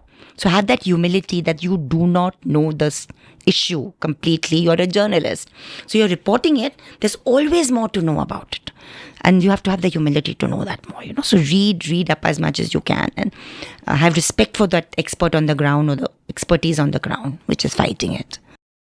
So you joined Rusi Karanjia as a daily in 1983, and 1984 you speak about how covering the communal violence in Mumbai was a huge turning point. Like, you've got a para, and I won't even read it out, about the violence you saw at Cheetah Camp in Govandi, and it's just horrendous. I'd encourage everyone to read your book anyway. What was that period like? Was covering that communal violence, did it kind of change you? How did you process all the things that you saw around you? How did you kind of make sense of it? Tell me a little bit about that period. I mentioned earlier, if you remember, that 86 was so important. Now, that whole 83 to 86 period is also where the whole build-up was happening. And I was covering Bombay and Javed was covering Bhiwandi, because Bombay Bhiwandi happened at the same time. And how to report it, how to put it down, where the horror is not concealed from your reader, but you don't become voyeuristic. Also kind of created a whole churning and trauma, even that, you don't want this to remain at the level of just reportage. That can you engage with it more? And I think that is what led up to eventually what one started doing many, many years later, particularly 92, 93, when activism also, campaigning and activism also came into the play, when our city burned and all of that. But I think the understanding and the engagement with this kind of targeted violence and the horror of it, unexpectedness of it can just hit anybody, anywhere, and not anybody, anywhere. It's of course some people somewhere, but you just read up much more about it. And I have to say this, that I learned so much from my mentors in journalism. So I remember that for me, and that was another tradition we grew up with as journalists, that you always had a mentor. So the best minds in Marathi journalism were my mentors. I mentioned Jagan already. There was D.K. Raiker, who was my chief reporter in Express. There was so many senior journalists that one learned from. And I particularly remember Madhu Shetty and S.B. Kolpe, because they were writing for tinier publications. But when 92, 93 happened, you haven't come to that yet, but I just wanted to mention that I started exploring this whole thing about, this whole metaphor of who cast the first stone, that, and then this kind of tendency to blame it on the angry Muslim who did this here or did that here. And then you start looking at that, what happened just before that. And you realize there's hate speech and there's hate writing. And that whole, the temperature of that demography, whether it's a city or a region or a state, is built up through that hate speech and hate writing for weeks and months before the first stone is cast. So, and now you have all pervasive Facebook, social media and all that. So your geographic area, as Lester showed us, is like just everywhere. So how are you going to deal with it? So I think I started that engagement and then covering various bouts of violence after that. November 84, when close friends were involved in the anti-Sikh violence and reporting and relief work in Delhi. Then Meerut, Malyana, Bhagalpur, all happened in 87, 89. All of that became a kind of way to read and learn more about this beast. What is this beast? Why is it happening again and again? Why is it making othering people amongst our own? We've already been through partition and partition related. Is it because that catharsis was not allowed to happen? Is it because we didn't discuss partition enough?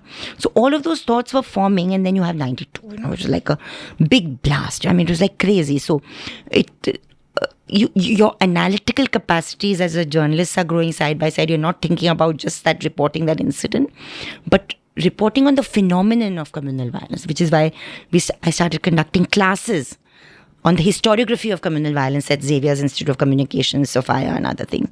And I think I'm thinking of now putting those online, because I think they're very important, because institutes might feel too scared to touch the issue today. But if they're online, people will listen, and there will be journalists who will want to learn. And I think it's important to put it out there, the kind of experience one has got. So I remember this one conversation, which is so important to me. It was sitting at the press club with Madhu and S.B. Kolpe. And they saw that I was frenetic after the 92, 93 violence. I was really both a journalist, active, doing whatever I could, really upset. I'd also done the police violence messages, exposed that, which showed the communal violence. And, Kolpe said, just sit down and listen to me. This is not entirely new. And that's what I remember that conversation. I've gone back to Free Press. I've still not located that clipping, but he went back to when he was a reporter in Free Press Journal. And he covered the first round of post-independence, 1961, Jabalpur. And what did he tell me? I've written about this also. He told me that he was sent to cover it 10 days after the violence had been raging. And there had been a set narrative nationally. Okay, what was the narrative? That this Muslim BD worker had abducted this Hindu girl, and therefore the communal violence had broken out. He goes there. He's sent by his editor that you go there. Something is wrong. You go there, cover it properly. He goes and he meets the superintendent of police. He meets all the like we all are supposed to do in the beat. And I remember him telling me, he said, those days he was a Kashmiri Pandit. He was Hindu. And he told me, he said, listen, all the damages being generated by this one rag, which is published here, which is RSS affiliate, which has started this narrative, and all the publications are syndicating and picking up from there. There's no independent coverage. Yes, there were issues between the families, but it was a love marriage. But the class was different. This guy was a working class. She was a Hindu. She was a middle class girl. He was a working class boy. So obviously there was angst on both sides. That it's the love jihad of that time, if you like. But it was not conflictual in the sense that is being made out. And then it was the periphery that got into the act, and the violence broke out. So he wrote those pieces, 2 or 3 pieces for Free Press Journal. And he got a letter from Nehru, Pandit Nehru, saying that, thank you for doing national service to the country by putting right the narrative. So, that strengthened my conviction on that journalists need to be trained on how to cover communal violence. Just because you're a decent journalist doesn't mean you'll get it right. Because it's a particular kind of beast. There are forces and organizations that work who are trying to generate a viciousness within us, who are trying to generate hate within us, who are using hate speech as the currency, as their currency. So unless we know and are able to catch that, and the police often don't tell you about it or project it right or even prosecute it because there's a infiltration there. So you have to be alive to all of this. And there will also minority communalism, which is feeding into all of this.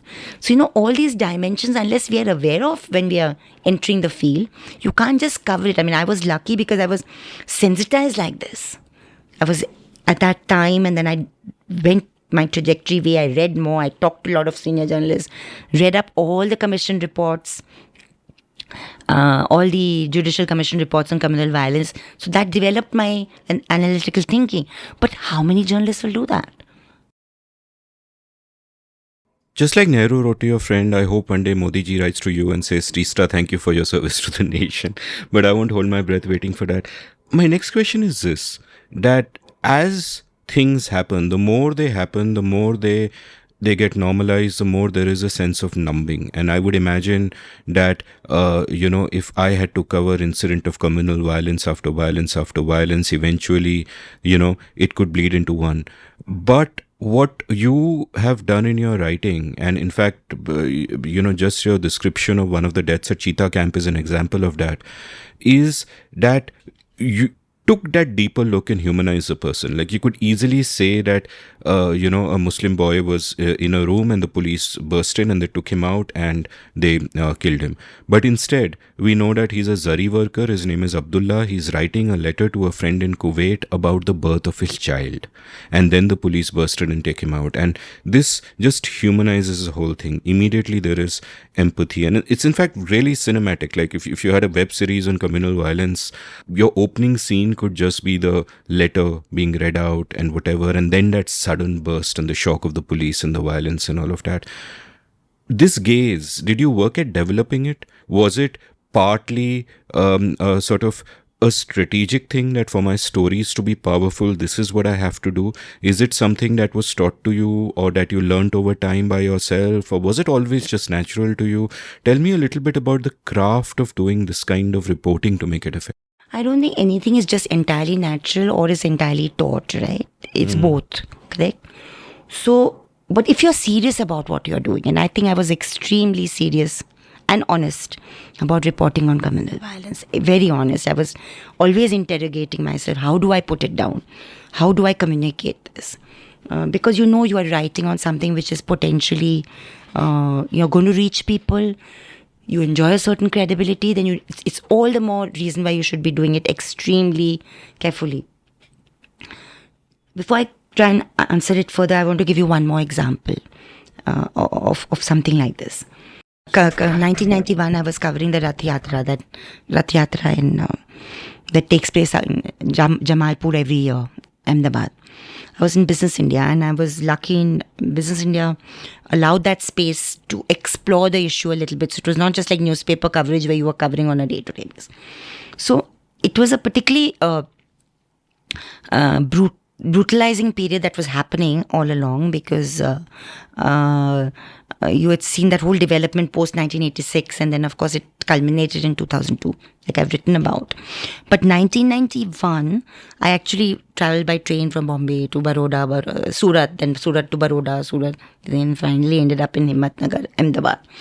And I kept talking to people, including businessmen who happened to be Hindu, and one just was really appalled by the level of crass hate that was being openly spoken about the Muslim minority. But that apart, that also reflected in my business story. But this particular incident I remember being really very, very horrified by, which is that Narangpura, very posh area of Ahmedabad. One of the narratives of the Vishwa Hindu Parishad at that time was to distribute to journalists this map of Ahmedabad, which was painted orange and green. And I'm looking everywhere in my papers. I'm a hoarder when I'm a real archivist, but I can't find it.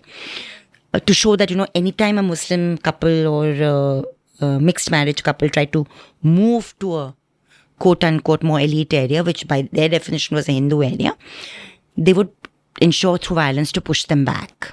And there were many such incidents. One such was really brutal because this particular gentleman, Khan was his surname, living in this building, second floor of a building in Narangpura, obviously had moved out from the old city. And in the height of the Rath Yatra violence, this couple of buxom Gujarati sari-clad women had pushed him to his death from the second floor back. It was something that chilled me, because it was like so many things in that incident, because it was how do you ensure that a community remains ghettoized, the brutality of the violence, the fact that women are now engaging in communal violence as much as men, which was not something I saw till 86, 87 in the country at all. So you saw the handiwork of the Vishwa Hindu Parishad and the Sadhvi Ritambaras as icons, it's working in society. So it was horrific at so many levels. So anyway, I was in the process of writing this book. So I was speaking in Nagpur, and this is, I think, just a few months before the book came out in 2016.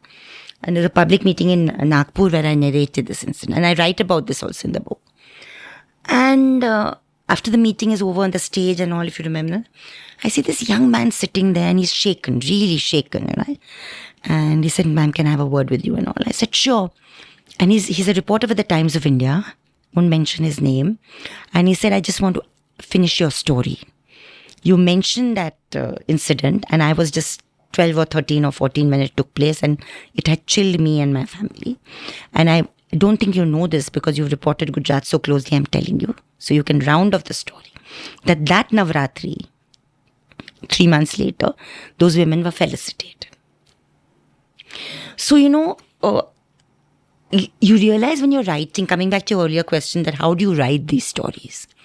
That you have to write about every nuance and every turn if you're honest about the story. You have to also write the fact that when you reach Godhra, the first time I reached Godhra was on 21st, 22nd of... that was on 9th of March. 21st, 22nd was with Justice Verma. That visit was preceded by so many rumors as to why Godhra had taken place. And you have to actually unravel those rumors. So the rumor was one rumor for the majority community, one rumor for the minority community, all of that. Because, by then you had TV, internet, emails had begun and all of that. And one particular story I remember was about this Muslim girl at the Godhra platform who was eve-teased by the car sevaks. Okay. So that incident happened. It was Bakrid. Bakrid, that was a few days back. So she was returning to Baroda with her mother and her younger sister. And she was an attractive teenager. And she was actually eve-teased. But what did the rumor among the Muslim community say? That she was pulled inside one of the compartments and something. So, the story becomes another story, So one of the things I keep saying in my lectures to journalists and suggestions is never report incidents of communal violence unless you have verified every incident, even of the survivor or the victim, because there is a tendency of the untruth to also spiral into truth, because that's how the rumor functions, and rumor is something you have to really guard against as a journalist.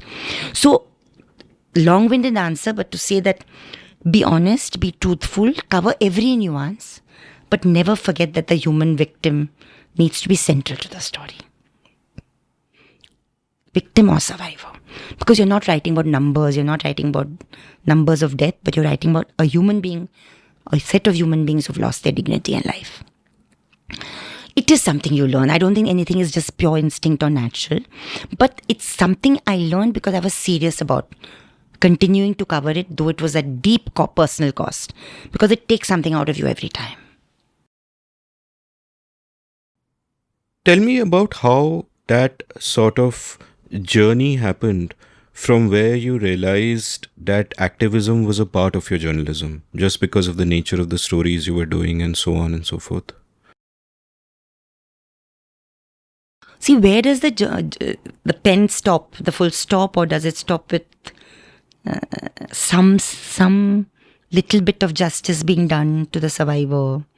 Should one facilitate that at all? Or should one just stop with the full stop and the typewriter and walk off from there?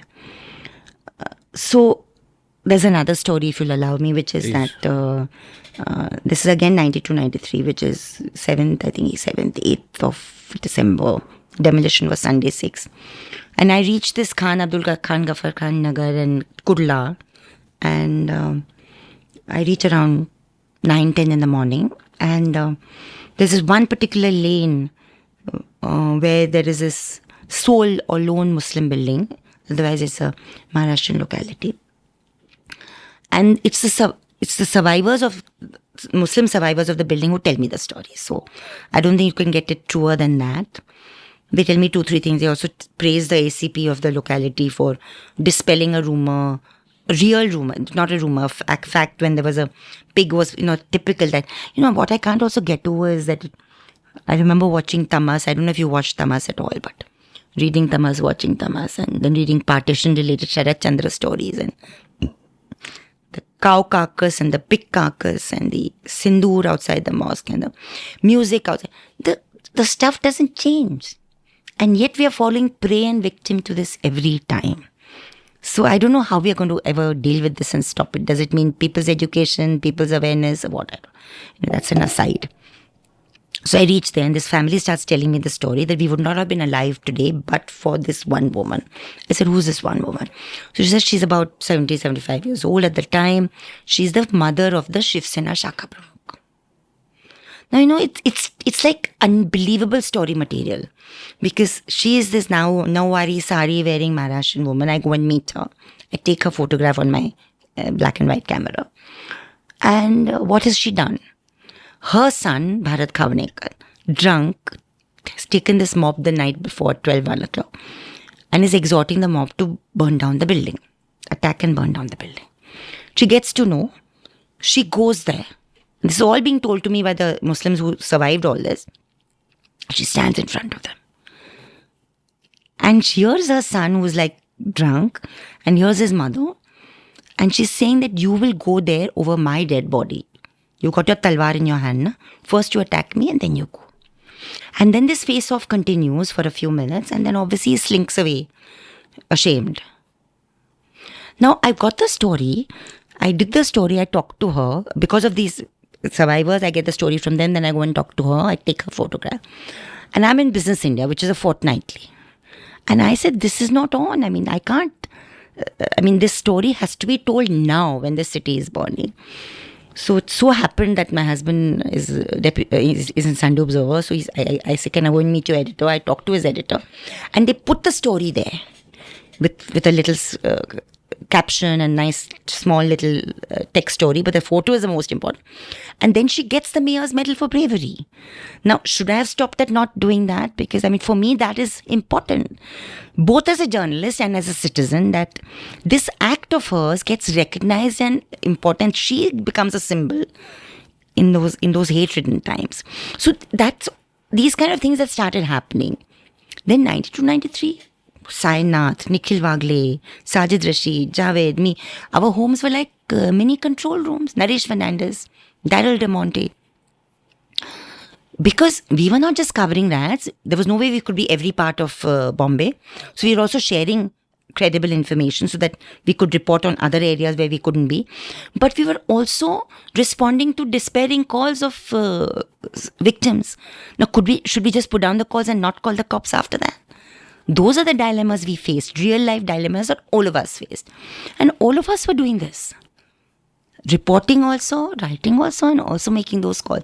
And that's when you found out that police is not responsive. Police is giving bizarre answers to the victims. So, it was an evolution. It was, I think, a need of the times that one needed to do more than just put pen to paper or type out your story and give it in. And part of the journalism is reporting in the moment that, okay, this happened. This lady in a sari went and stood in front of her son, and that's a story. But one of the things that you pointed out that made you feel that you need to do more, that you can't work within traditional media anymore, is that traditional media was too focused on events. Ki riot hua to riot ko cover karenge. But what built up to it? What led to it? What is going on in the background? In a sense, a seen in the unseen, right? That there is so much that is happening unseen, and those layers are not being peeled off by journalists because those layers aren't sensational. And you wanted to sort of then dig a little deeper into those layers. So tell me about how you started coming to this sense that journalism is not it anymore and you need to go beyond. And a supplementary question to that is that did the teaching that you were doing, did it help you understand the subject better? Because if you're teaching it, then you're thinking about it deeper. You're going more into, fundamental causes and so on and so forth. So did that help? Actually, started teaching it late around about maybe the early 2000s or late, not immediately after. So sure, that happened after much more experience came in dealing with it. But certainly before 2002. I think, the how do you put it? That I think we were also lucky enough to be part of a generation of journalists and writers that were by training and nature compelled to reflect on your own work.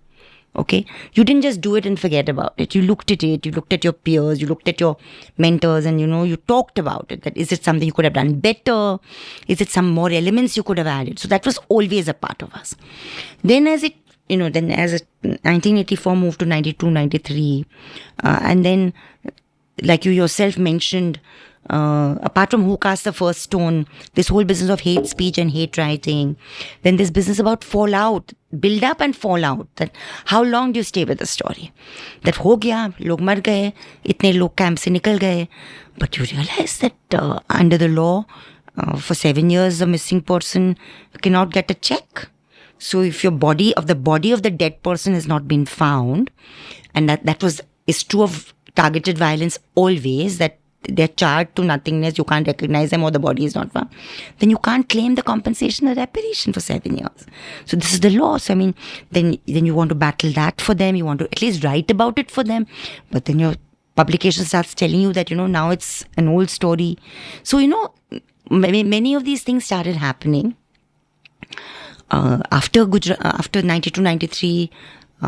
It's not ironic, 84, then 92, and then 2002, and I've said that, if this culture of impunity, and 83 Nelly, if this culture of all-pervasive impunity which cuts across parties, where the binding factor is the bureaucracy and the police that is there to protect each other so that nobody gets booked, did not exist, then you would not have one massacre leading to a worse massacre later, It is that culture of impunity that one was trying to understand and grapple with. So it's I think it was a challenge, and that is what it was a challenge to try and figure this out. That how to write it and report it in a fair, honest, emotive, proper way, and also to be able to not stop at just reporting it. Tell me a little bit about, that phrase you mentioned, who cast the first stone? Because what we are currently sort of seeing all around us is basically narrative battles, and of course, that raises the question of, where does journalism fit into this? You're just one more narrative in a sea of narratives, and but that can just lead us to unproductive laments. But you've pointed out the skill with which all of this is done, both in 92 and 93, where somehow these guys spread the bizarre narrative that the riots were a response to the blasts. Well, it was the other way around. The blasts happened in March 93. No, and then there was more. That before that they said, before they came to that bizarre proposition, I remember Prakash Javadekar was the lead one in that, was that Radhabai Chaul was set it all off. Which was the Radhabai Chaul incident was 4th and 5th January. Yeah. Whereas you had all of December the city burning, and you had several things spiraling into everything, including one Muslim family burnt alive in a red Maruti car at Antop Hill 2 days before Radhabai Chaul. If at all you need to count this, because I think beyond a point it doesn't matter which was first, it was just a phenomenon. But you just want to turn every narrative on its end. And it was the Mahartis that were begun on 22nd December, which were the single defining factor responsible for the targeted violence of January, So many levels. And of course, these leaders crisscrossing the country, whether it was Advani, whether it was Sadhvi Ritambara, spewing venom. Of course, you didn't have social media, but you had their video cassettes being distributed, and it was so damaging. Would it have been worse if there was social media? Needless to say, yeah. Like, before we talk about communalism combat, tell me a little bit about Javed.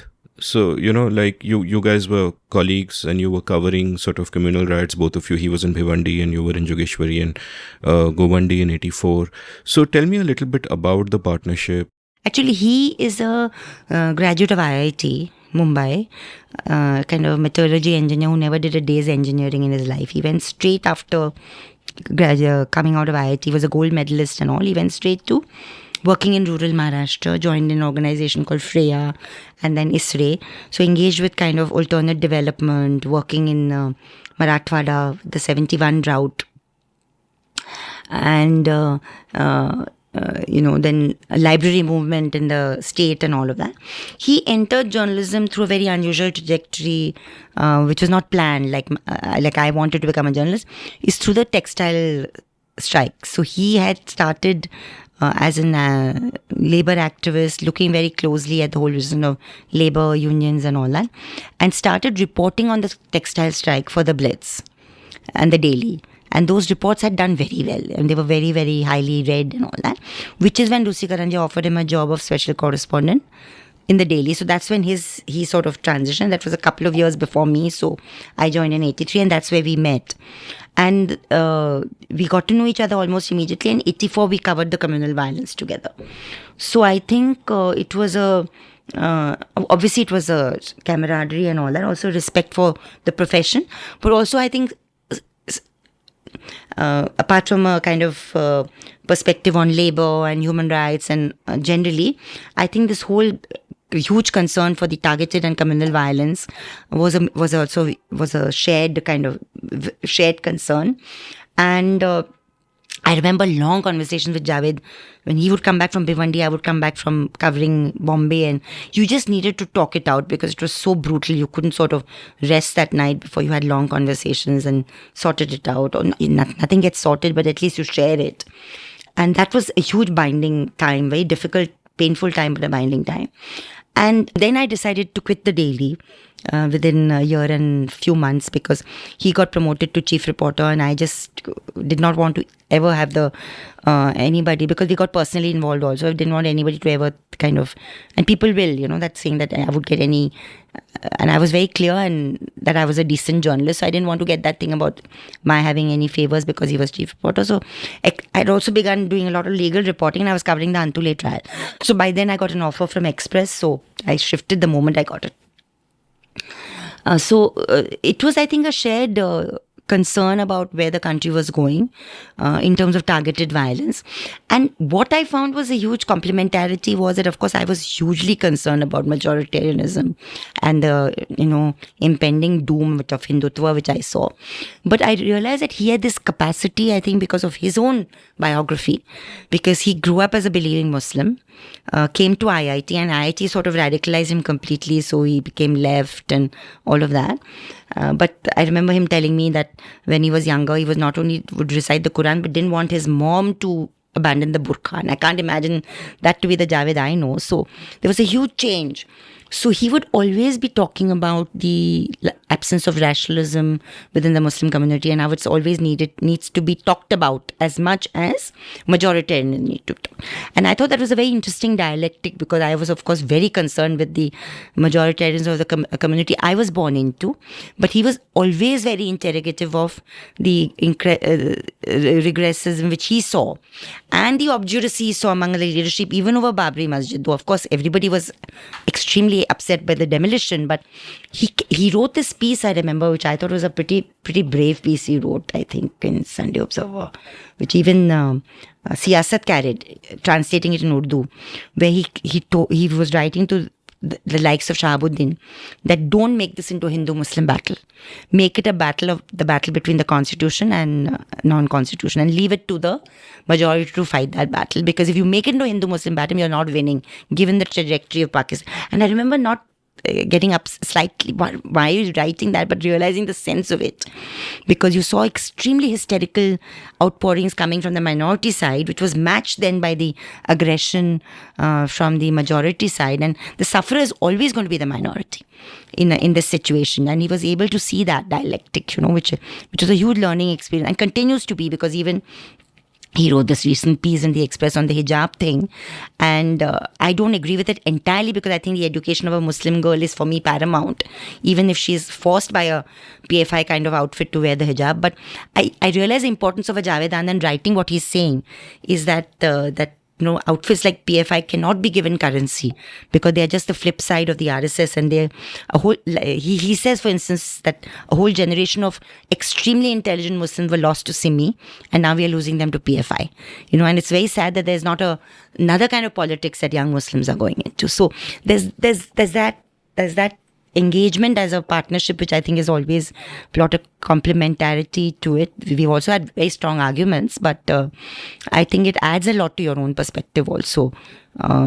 So like he always says, it's very important that Teesta's work is risky, or she does the work she does, but it's very important that I continue to do this kind of interrogation. So I think, and nature-wise, is much calmer than I am, maybe, but it's been a great partnership.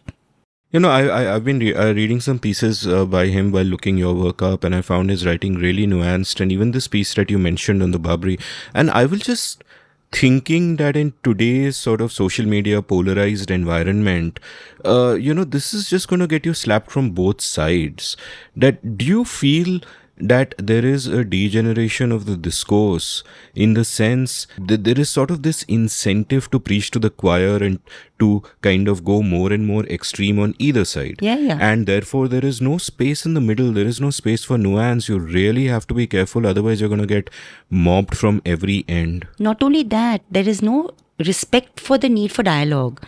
Are we going to stop talking to each other? Yeah. I mean, am I going to believe that every single Hindu or Muslim, even if he or she is different from what I stand for, that we can't have a conversation and come to some meeting ground? And I think that is very dangerous in this extreme polarized. And I think that's what the ultra-right wants. They want the reasonable voice to be completely submerged.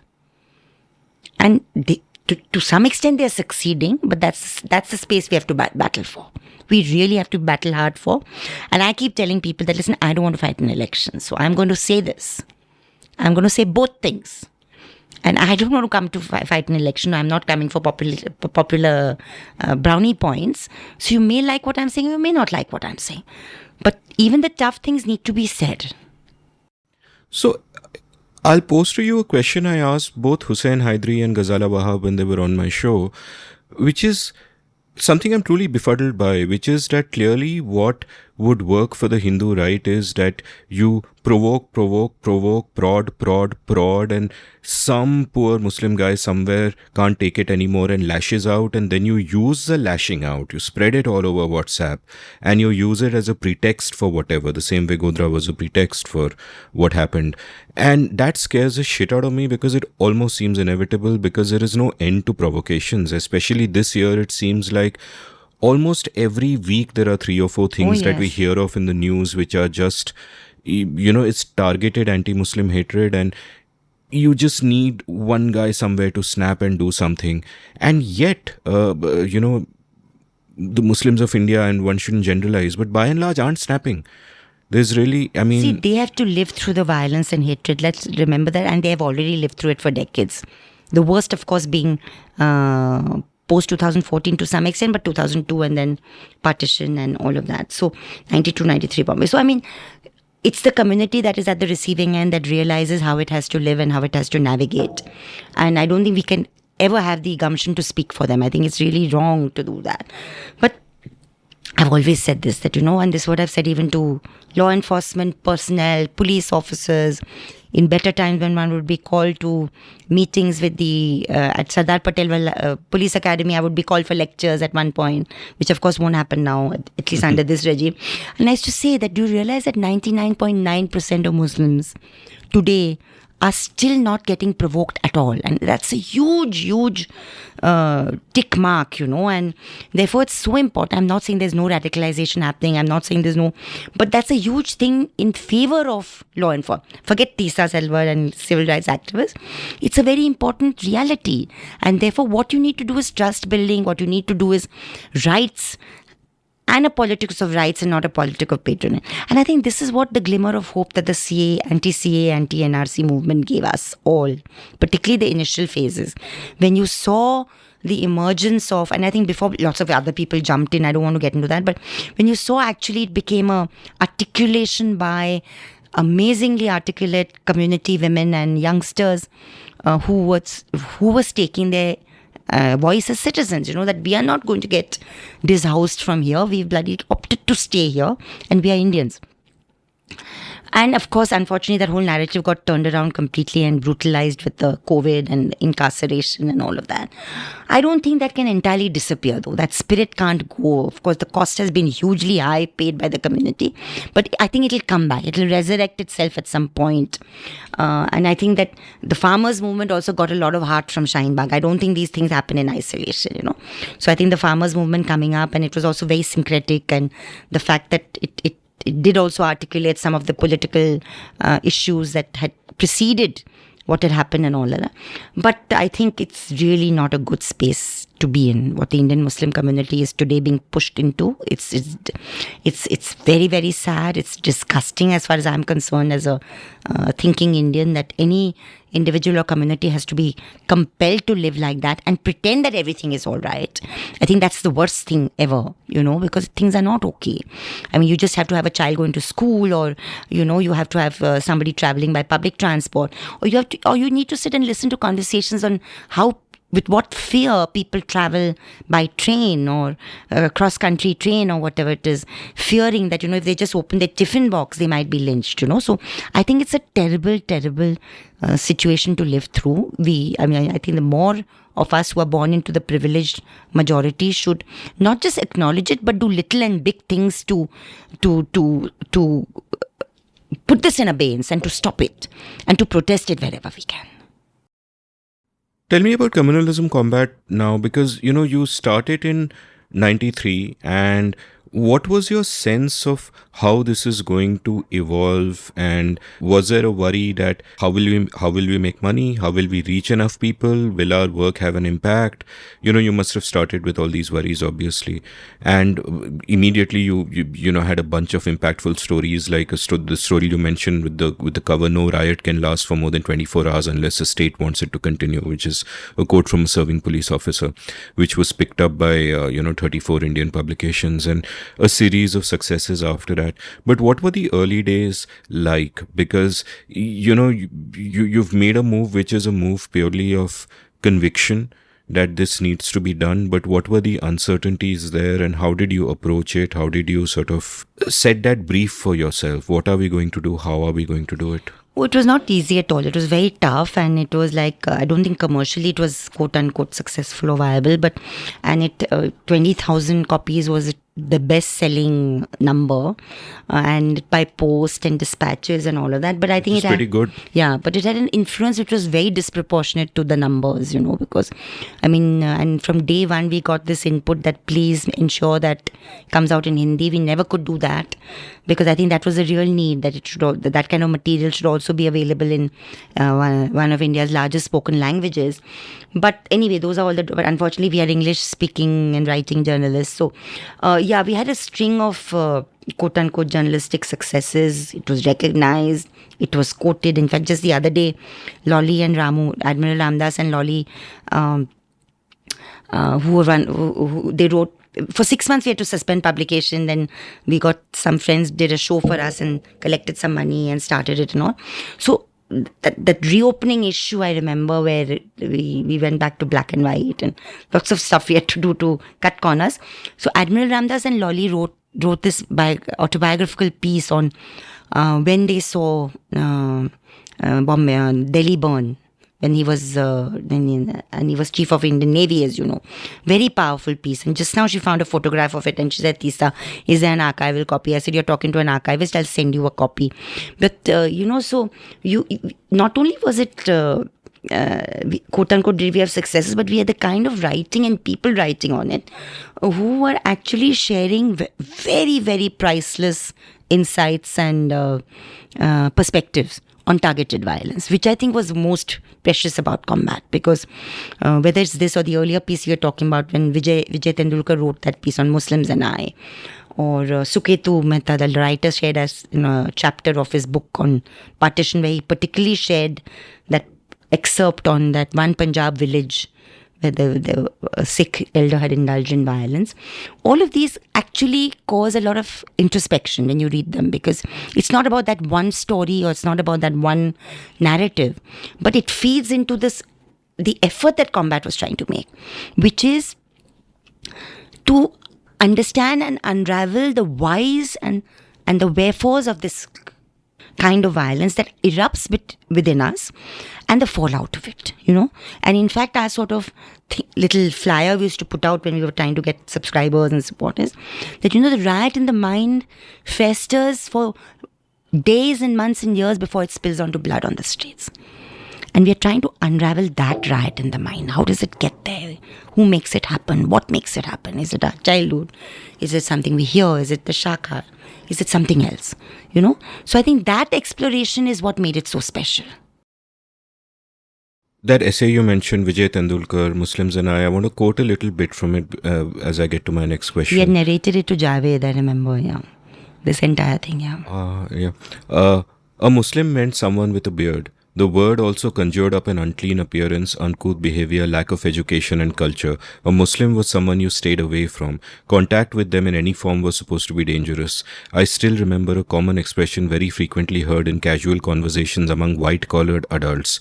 Manusa hai iska Musalman? Are you a human being or a Muslim? A stop quote. And he also speaks about how this was once asked in a classroom and, the student didn't mind it. And what struck me as as a revelation, the one thing I really didn't know about 2002 till I read your book is how many years it was in the making, right? And you had, before 2002 happened in Communalism Combat, you had 5 stories which were just on what is happening in Gujarat, and they have the headlines are, in August 1998 is the first of those, Welcome to Hindu Rashtra. Then there's one on conversions, then how textbooks teach prejudice, face-to-face with fascism, and Split Wide Open in Feb 2001, right? And you've pointed out in such detail how the preparation for the riots, right down to instruction manuals and so on, was done in incredible detail for years. And Godhra was just a pretext. Any other sort of spark might well have worked, and it wasn't really just Modi. Modi had just kind of come that year. This is our society, this is a movement, this is what was going on. Tell me a little bit about this. And the reason I read that excerpt out also is it's again the seen and the unseen, right? The Muslim is unseen. It's not concrete, and it also speaks to the kind of ghettoization which you've described in great detail also, which was there in Gujarat especially. And there is this very Cities at borders. cities are borders. And there was this very moving quote by Ehsan Jafri where apparently he was in a riot in the late 60s, and then somebody said, why are you still living here? Why don't you go and live where you'll be safe? And he said, no, that's not my idea of India. My idea of India is where I can live anywhere and feel safe. And so tragic given what happened. Ranveer Bhai, his son tried to tell him just a year or two before the massacre that your area, your trade union, people have changed.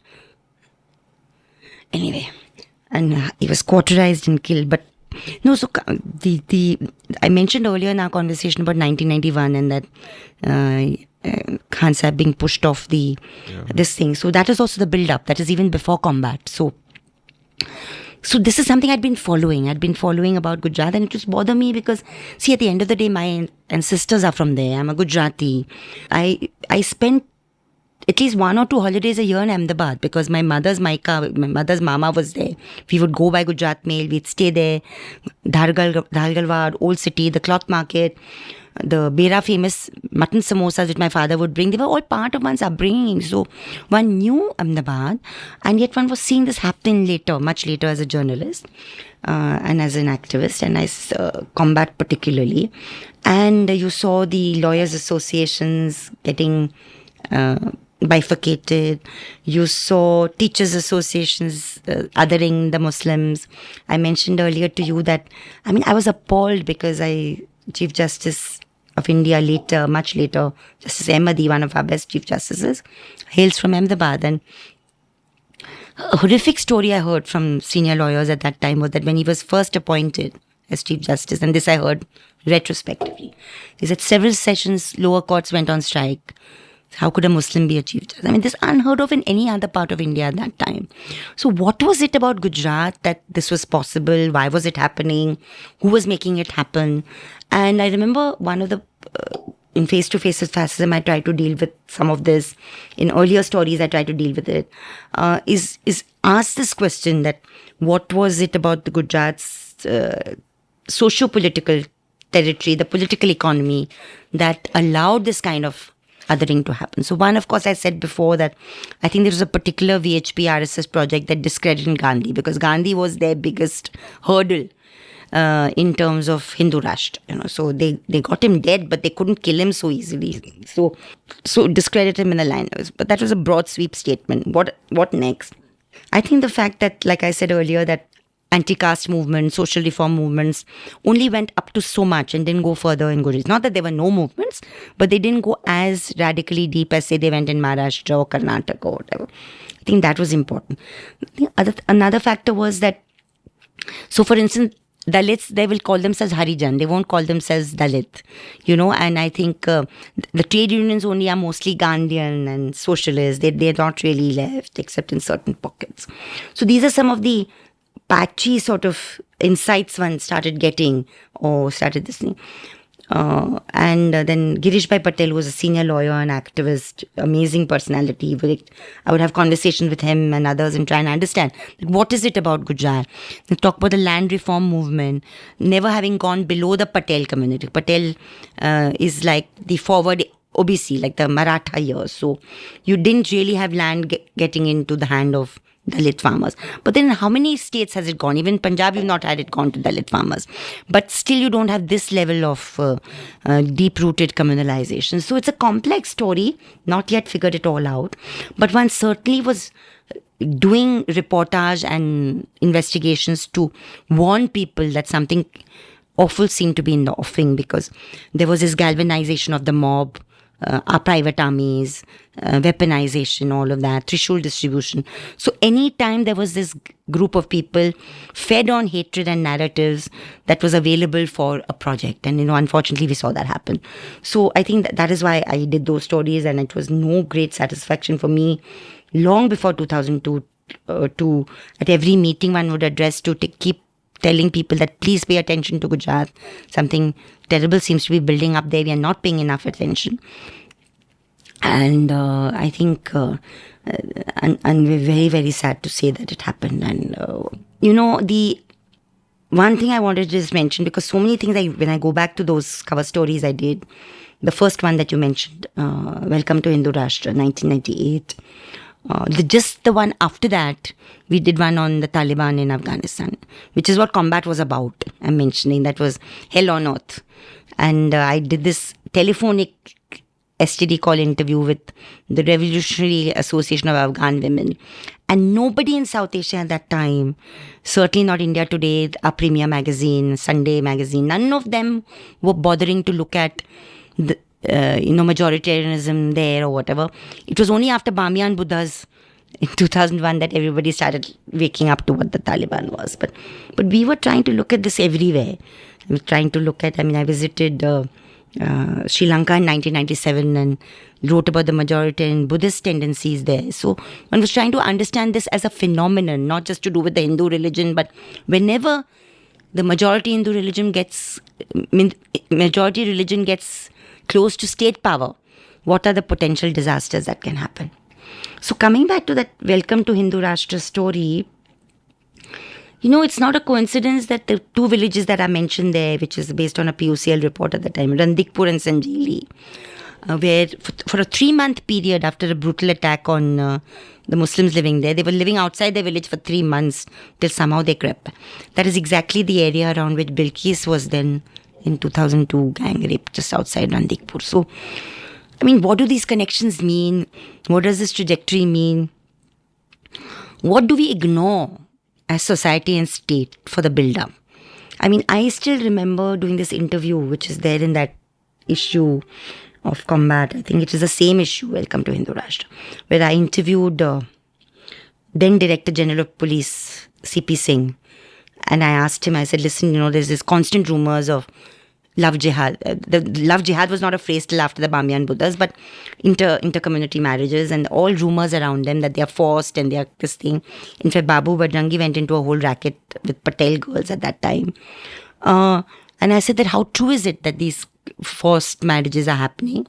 The Gujarat government under Keshubai Patel had set up a cell in the police to investigate inter-community marriages, a completely unconstitutional act. Because once you're above 18, you can marry whom you want in this country. But yet the Gujarat government had done this. So it was a government that was functioning out of the purview of the Indian Constitution for a long time. I asked Director General this question. He said, all those stories are based on rumors and they're untrue. We have investigated each one of these cases and they're all voluntary marriages. I've quoted him in Combat on that. So the rational debate is one thing, the facts are something else, but yet something completely different is happening on the ground. And just to underscore the variety of stories you were covering, you also did a cover story in September 2004 on Bangladeshi Hindus living with terror minorities in Bangladesh. You've mentioned Javed's critique of the Jamaat-e-Islami, where he wrote a piece called Reluctant Democrats. So, you've been we wrote on the Islamization of Kashmir. Yeah. Which was such a personal tragedy for me, because we saw Kashmiris as resistant in a secular fashion, and then you see, because of infiltration from Pakistan, you see the Islamization of that movement. All that is being reported in Combat, true to our word that minority communalism feeds into majority communalism, and we were constantly having our antennas up for it. Remarkable. Some of the things that you mentioned in the build-up to Godhra, what was happening in Gujarat, really struck me. Like you speak, you've written about this session in Ahmedabad in September 2001, where you wrote about how during this 3-day training of Dalit and Muslim women, quote, Dalit women spoke of the RSS/Bajrang Dal luring their sons at 3,000, 4,000 per month to attend camps where they were taught how to wield lathis and arms. Muslim women spoke of how their children were not allowed to carry eggs in their tiffin to school. Abuses among the community had become sharper and shriller, stop quote. And elsewhere you write about how, as part of a cover story you were doing, you accessed an anonymous pamphlet which was being widely circulated, that had that had a Hindutva and Om symbol. And quote, it was a detailed instruction manual for the cadres on how to file false complaints and mislead the police after leading violent attacks. A senior Gujarat serving police officer had used this circular widely in trainings to warn cadres of the Gujarat police on the dangers posed by such supremacist organization. Stop quote. And obviously, Ashish Khaitan later in 2007, the Tehelka Operation Kalank that he did spoke about how bombs, guns and other weaponry had been brought to Gujarat from Punjab, Rajasthan and other states months before the mass killing. Stop quote. This was also a quote. So, all of this is happening, and I think you mentioned in your book that just a week before Godhra, you warned someone in Bangalore and they just laughed at you. Laughed and got angry. In fact, some of them laughed, but one of my friends from Gujarat were angry, saying, why do you keep on saying this at every meeting? I said, because I'm really sensing a terrible fear that there's a build-up, and that build-up is something we are ignoring. So tell me about February 27, 2002, when your phone started ringing. Oh, it was one of those awful days, because I think it started ringing from early morning, about soon after 9:15, 9:30. And I must have got, I think, over 170, 200 calls that day. Mobiles, I keep telling people that mobile phones were very expensive at that time, 22 rupees a minute. So it was not like today when you have all these different cheap packages. So it must have cost people a lot of money to call, and there were desperate calls from all over districts, people whom I had met through all my coverage and network and activism, who were just reporting on the fear and helplessness after the Godhra incident, because already the mobilizations had started and they were worried that they would be targeted. So one just spent the next 2.5, 3 days just making calls to police officers, district officers, SPs, calling Delhi, calling people like Nirmala Deshpande, whoever one could think of, to motivate them to do whatever they could. It was a very desperate time. And then the next day, the violence started, first Ahmedabad and then all the villages. And I was struck by this sentence where you write, quote, my phone records carry in them the geography of the attacks, the route of the violence from one end of Gujarat to another, stop quote. And, I remember after the tsunami that had struck, I had traveled down the coast of Tamil Nadu with a friend. And one of the things that really struck me, and I remember writing about it, is that everywhere where we went, where the tsunami had hit, the clocks had stopped. And you could make out from the time on the stopped clocks all across the beach. So it's like a mapping of that as well. And in your case, it's a phone records. So what was going on? Because one of the things that was different this time that you pointed out is that earlier when you would call the police, they would send someone, they would do something would happen. This time that wasn't the case. Not always. In some cases it happened. It was obviously not universally like that. But it was not just about me. You look at the reports of Times of India, Indian Express, everybody at that time, because the media was still doing a very decent job, largely. And they were reporting this, that there were distress calls which were not being responded to. In fact, I still remember one conversation with the Lieutenant General of the Army, Zamiruddin Shah, who was there. And I recalled this with him later because he got very annoyed with me. Somebody had passed on his number to me because of his availability, because the army had been called in by 28th or 1st of March. They were in place. And he kept on saying that every time you're calling me and giving me details of where the attacks are taking place, but actually when I'm telling the police, they are saying that no, they're not happening, they're happening somewhere else. So what is this? He was very annoyed, sounding not annoyed, as irate. He was probably hassled by all the calls. So I just kept silent for a few minutes and I said, sir, I can only say that please decide which of the 2 bits of information are correct. I won't say anything more. And then there was completely stunned silence and he said thank you and put on the phone. Because there was nothing else I could say. But then I kept calling him and he kept taking the messages. So it was not nice at all. It was very, very distasteful. And it was clear that the official explanation is that they were overwhelmed, but it was very clear, according to me, that there was a lack of response. When did you go there? I went there on the 3rd of March. In your book, you've got this Striking para where you write, quote, on 4th March, I was at a relief camp, the Shah Alam camp in Ahmedabad. I remember meeting women from Naroda Patia there. They described how they had reached the dargah. They came with no clothes on when they were rescued. A humiliation easy to recount but difficult to comprehend. This meant they had been stripped of clothes and dignity apart from being physically abused for the better part of 12 to 13 hours. They sat in that state at the police station. They had been brought back bloodied, bruised and naked to the camp, stop quote.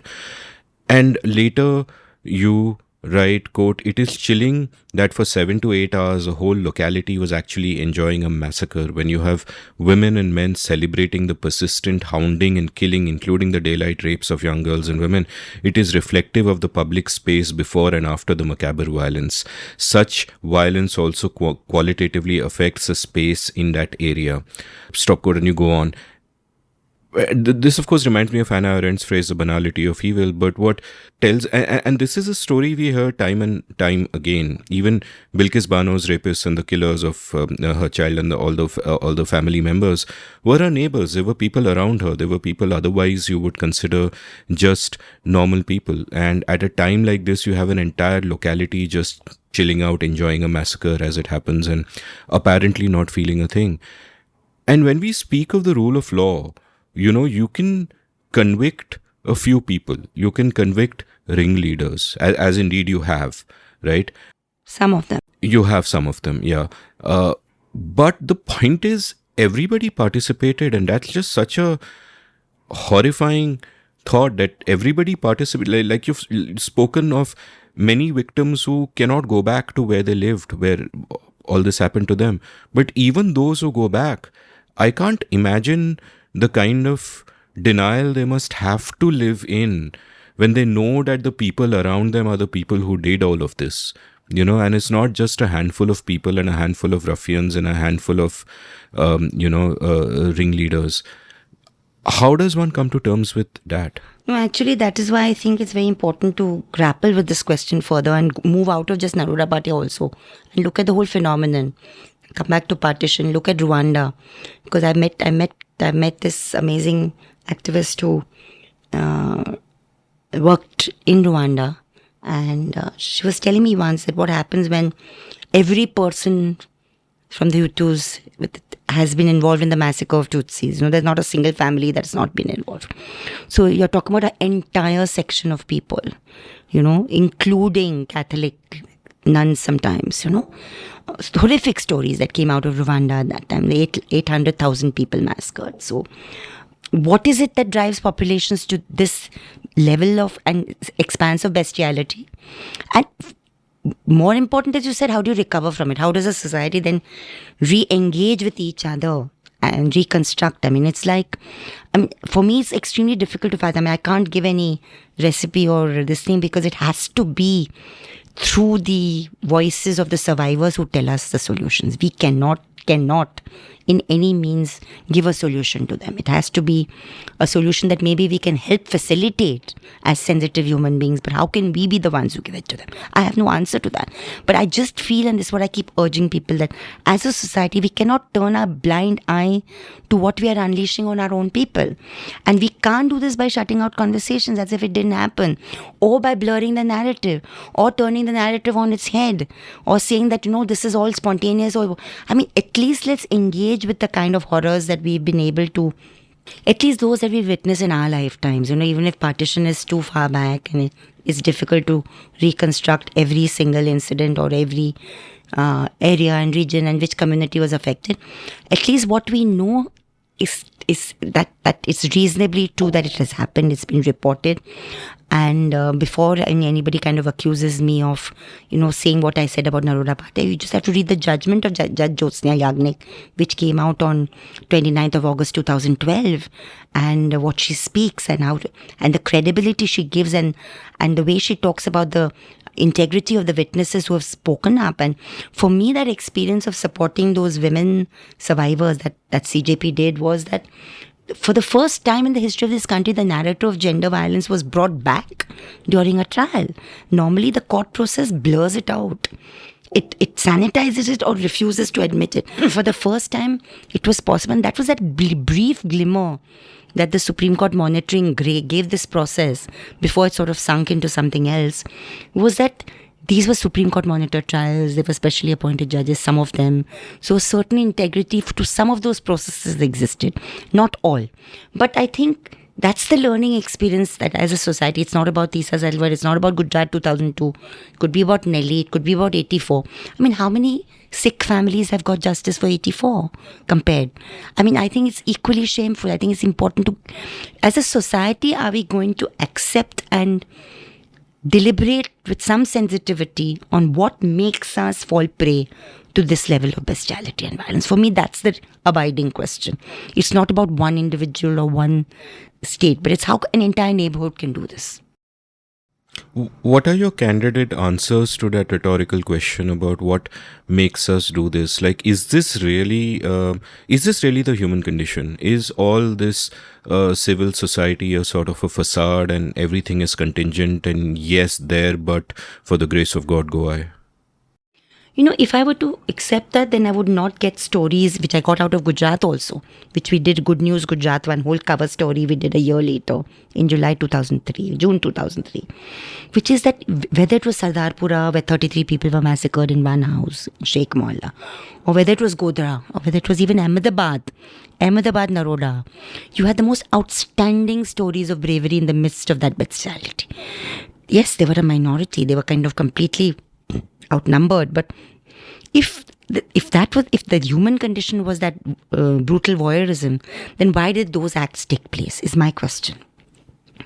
Why did those policemen, which were a hopeless minority, stick their necks out for the Constitution and us even today paying for it?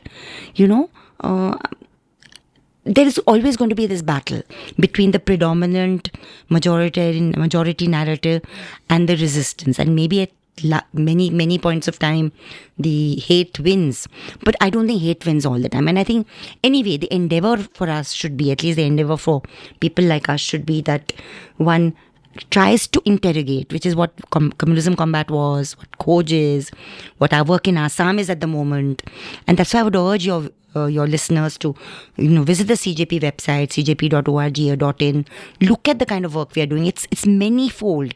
It's not just about targeted violence against minorities. It's also about Adivasis' land and livelihood rights. It's also about citizenship rights.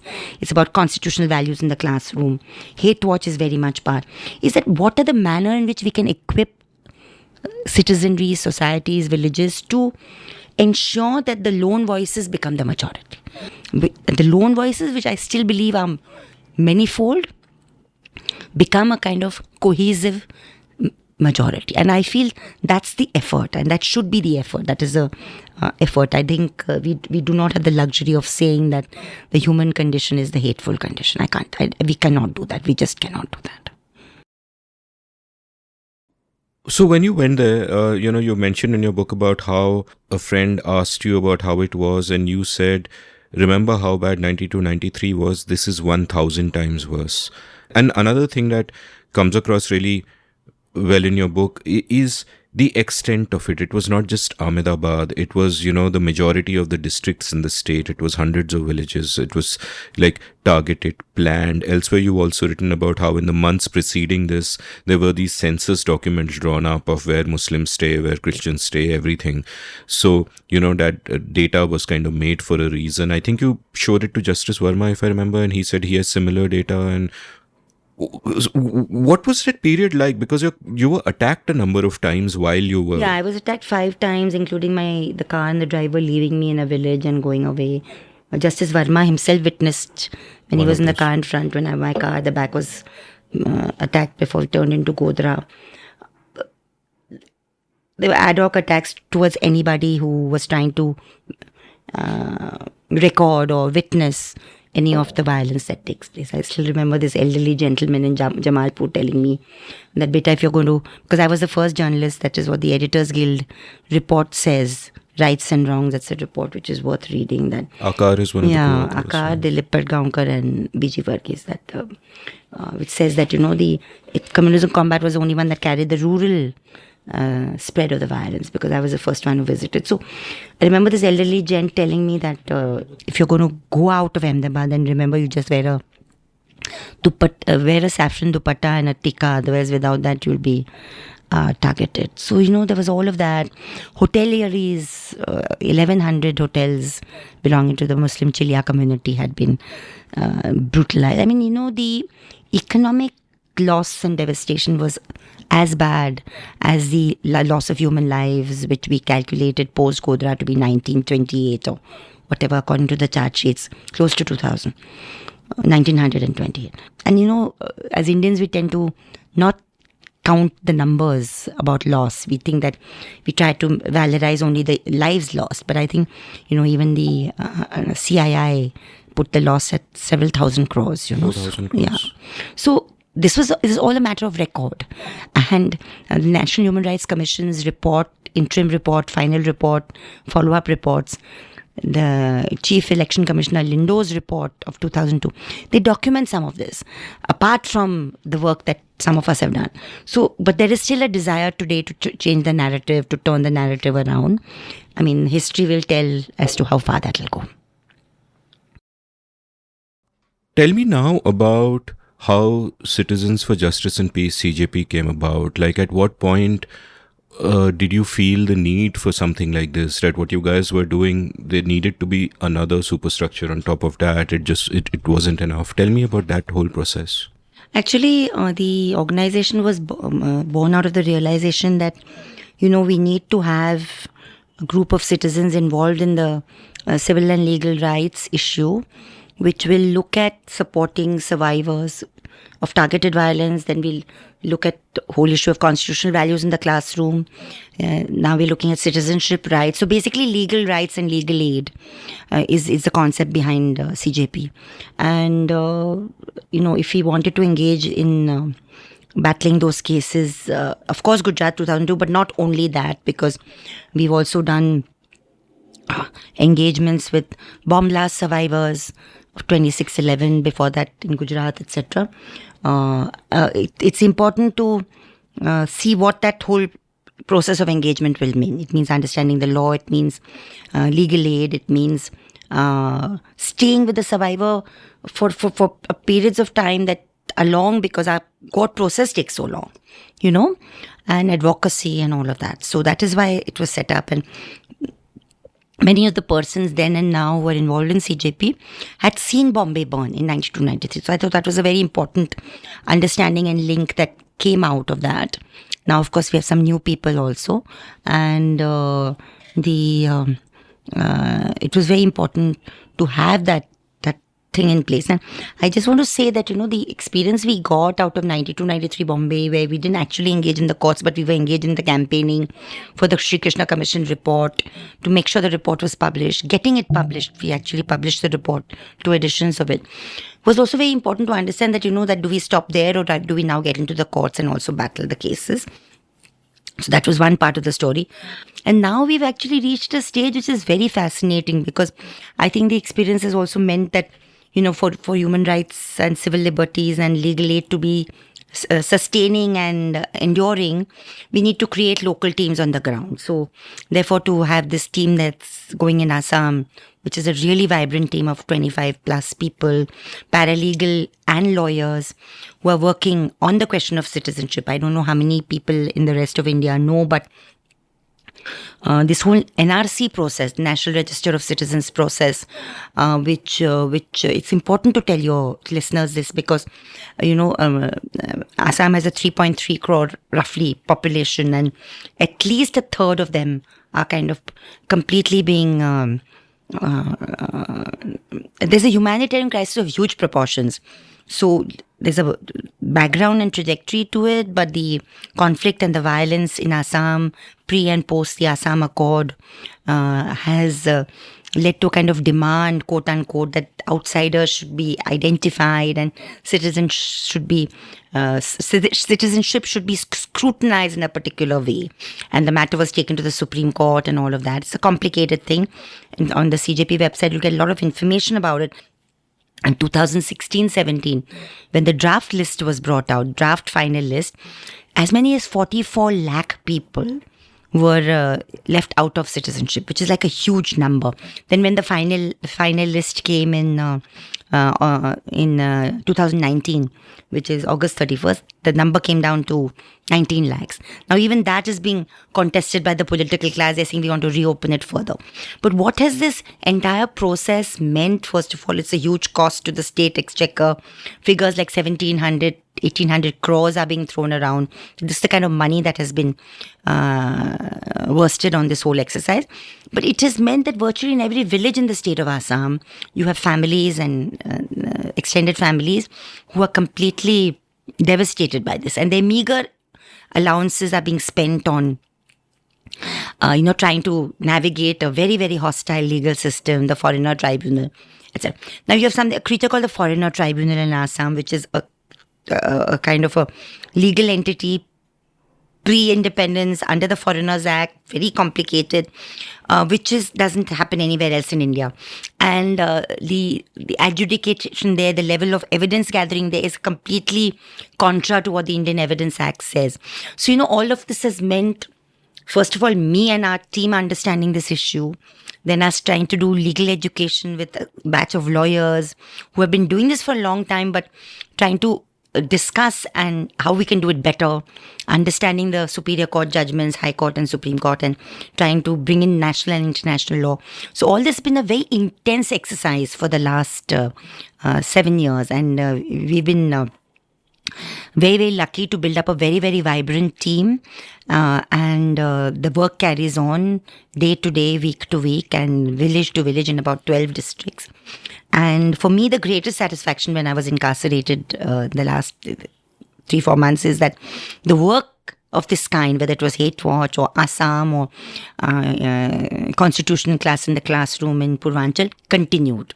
And I think there was a first shell shock of the first week when it all happened and I was arrested. But after that, teams galvanized and motivated each other, and the work carried on. And for me, that is the biggest answer to this kind of tragedy and this kind of targeting, is that the work should not stop. The work simply should not stop. That's inspiring. Why don't we see more of this particular Assam problem in the mainstream media? Is it because that there is some kind of a north bias? So much of media is happening from Delhi. What's the deal? It's a very good question. I mean, you will find almost zero coverage, even in the alternate portals actually, because a little bit comes in to scroll and Wire, of course, occasionally, but consistent coverage you'll only see on the CJP website or on the Sabrang website, because we are engaged there. Simply because we are engaged there, we are getting that report and information. But there's always been a bias in the quote-unquote Indian media. Even when I'm talking about the better days of journalism, I'm talking about the 80s and 70s, against the Northeast, the East and the Northeast, Odisha, Bengal, and the Seven Sisters, the Northeastern states are never covered. So if there's violence there, if there's a conflict there, if there are floods there, maybe for a few days, but not looking at some of these endemic problems which are being unleashed. So according to me, the quote-unquote commercial media nationally is doing very, very big disservice to the people of Assam by not having regular coverage. This changed a little bit around 2019 when the Citizenship Amendment Bill was passed and all these protests erupted, because inevitably some of us who had been working even before that on Assam were asked to speak about how this this entire trajectory of proof of documented citizenship has unfolded in Assam. And when we started sharing the horrific experience there and warning that this could happen anywhere in India if this was not protested enough, that is when there was a little bit of coverage in other places, but very momentary, because soon you had COVID and the lockdown, and media just forgets these stories very quickly. Yeah, it's event to event and not really staying on for longer with a story. Let's go back to the aftermath of 2002, and not just the aftermath, 2002 itself. And at one point, you speak about how there was this mob of VHP/Bajrang Dal people who were chanting with impunity. "Ye andar ki baat hai, police hamare saath hai." Right, and this is by commission or omission this was true, as you've documented in your book and elsewhere, and as we kind of know, you mentioned that anecdote about the general who told you that the police are giving him locations of villages where nothing has happened, and No, it was like in Ahmedabad, a certain direction would be pointed out where there was not, but right. actually something's happened somewhere else. Actually, it's happened somewhere else. So the willful misdirection. So on the one hand, there is In fact, he has written a book, Zamiruddin Shah, on really? the entire experience of Gujarat, which is very interesting. I'll link that from the show notes, as well as so many other links. So on the one hand, there is a police, which the moment that the state government is of a particular dispensation, the police is going along. On the other hand, you've spoken about the judiciary, and you have, of course, spoken about the outliers in the judiciary, like Jyotsna Yagnik, who gave that great sort of judgment. Himanshu Trivedi, who left a Facebook message praising you, ex-judge of the Abhay Tipse in the retrial in Best Bakery. Yeah. So, Judge but Abhay. those seem like outliers more and more. The worry is that if the dispensation in power, bends a particular way, sooner or later they'll capture all the institutions. And this is something I discussed at length with Josie Joseph. He's written a book on the deep state, so to say, and that's again an eye-opening book and an eye-opening episode. So, what is your experience with this? Because on the one hand, you come from literally a family of people who've believed in this rule of law. It's a core tenet, right? And then you encounter this system where it feels like a frustrating uphill battle, but you stick to your principles and you kind of continue down that path, and you've had some success, but you've also had a lot of frustration. So how do you look back on these struggles, and do you still hold out hope? Because to me it seems like just hoping that some outstanding individual will make a good judgment that goes for you is systemically it just seems that While that is true, I would put it the other way, that the only way a system can be held accountable is through engagement with it. If you decide to disengage completely with the system, whether it is the police or the courts or the judiciary or the electoral process, and say, I'm just not going to vote, I don't know whether you're going to ever get any hope of it, any revival or reform or improvement. So that's the broad sweep. Secondly, I'd like to also point out, apart from what Josie's written, look at two very outstanding recent interviews that Karan has done. One was with Justice A.P. Shah, and that piece he wrote in The Hindu is actually what that interview is based on.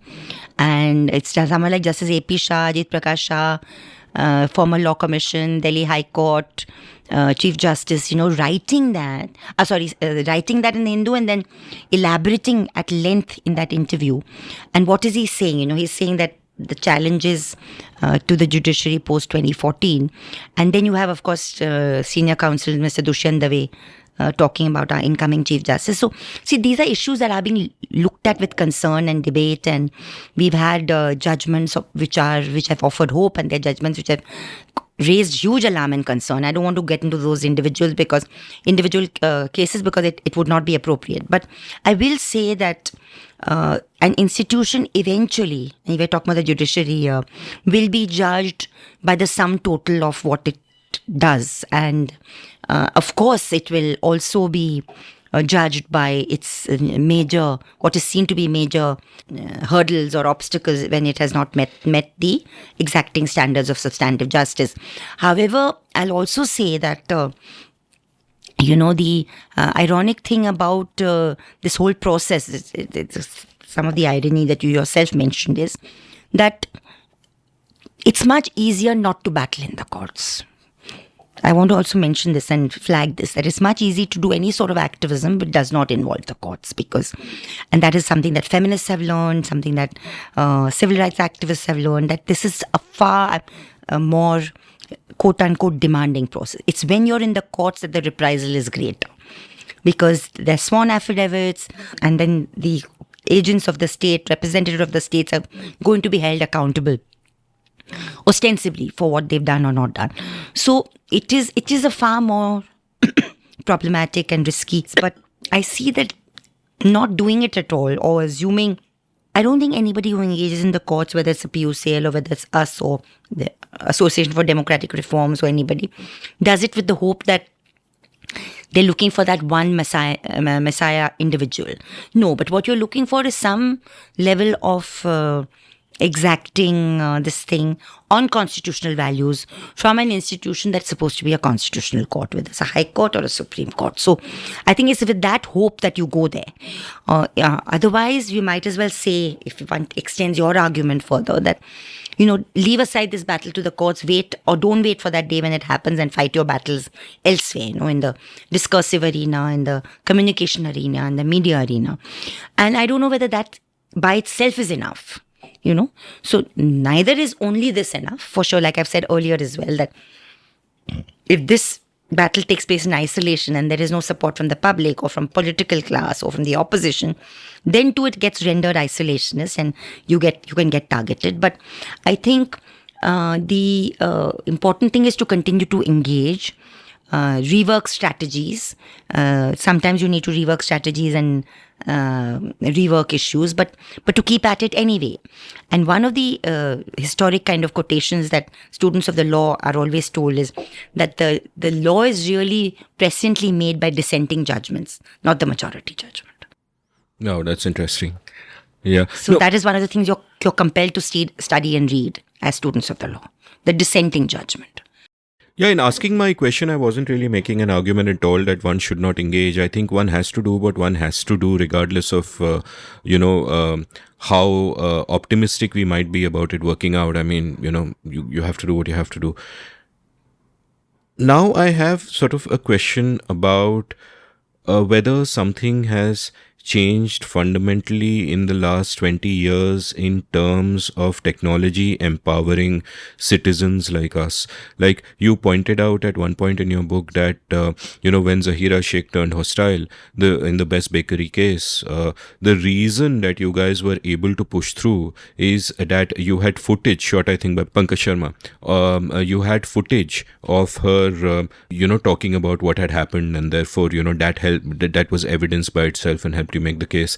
And today we are sort of living in an era where smartphones have become ubiquitous, broadband has become cheap. A little bit of credit to your favorite neighborhood industrialist, Mr. Ambani, but be that as it may, today you're not going to have a mass burial go undocumented. Someone or the other, the chances are just much greater that it'll be documented, that a lot else will be documented, and therefore it is much harder to get away with anything. It is much harder for the unseen to remain unseen, as it were. Is this something that A, you've seen playing out, and B, that it sort of gives you hope that, now you can't, there is no such thing as under the cover of night anymore? See, I am 2 or 3 levels of my answer again. One is that, during the Zahira Sheikh time, it was not simply that Pankaj Sharma, that was important. I think important thing was that she herself had given previous statements to the National Human Rights Commission, signed affidavits to the Nanavati Commission, where they were, where the whole version had been laid out. So her suddenly saying that all of this was not correct or was coerced out of me could not hold out in a court of law. And I went to the Supreme Court, saying that her allegations are serious and please investigate, which very few people know. I said that when she made those allegations, I said, please investigate. And that's when the Supreme Court set up a Registrar General's inquiry. We all appeared. She had to appear, and then that inquiry that found her guilty of perjury and all of that. So, but it's a arduous process to kind of counter all of that. So coming back to what I'd said earlier, that once you engage in it, there's a risk of this happening. Then it's an arduous process to then have correction, and a lot of energy goes into that as much as fighting the actual battle. Besides that, what I want to say is that technology it's not an apolitical beast, okay? So let's not completely glamorize it, because I want to just flag 5, 6 very, very problematic things that have happened with the same technology, and not with the kind of result that you are. Yes, certainly it's come into the public gaze, but it has not generated the kind of outrage that at least I would want, and I'm sure you would want. And one is this recent public flogging of Muslim young men in Kheda. Other one was a similar kind of incident in Jharkhand, where you had this horrendous killing and lynching, and all of these are being captured through technology by the perpetrators. So they're not attempting to hide them. They're actually wanting to play to the the support base that you were talking about, to be able to galvanize more hysteria and hate in their corner. So I think let's also flag that issue when you raise this question. And having said that, yes, if technology is truly democratized, and has it been? I don't think so. I think it's not been democratized. If you really look at how deep penetration internet is, I think it's a patchy story. I wouldn't say it's a negative story, but it's a patchy story. I mean, even now there are places in Uttar Pradesh, including Banaras and others, where it's very bad.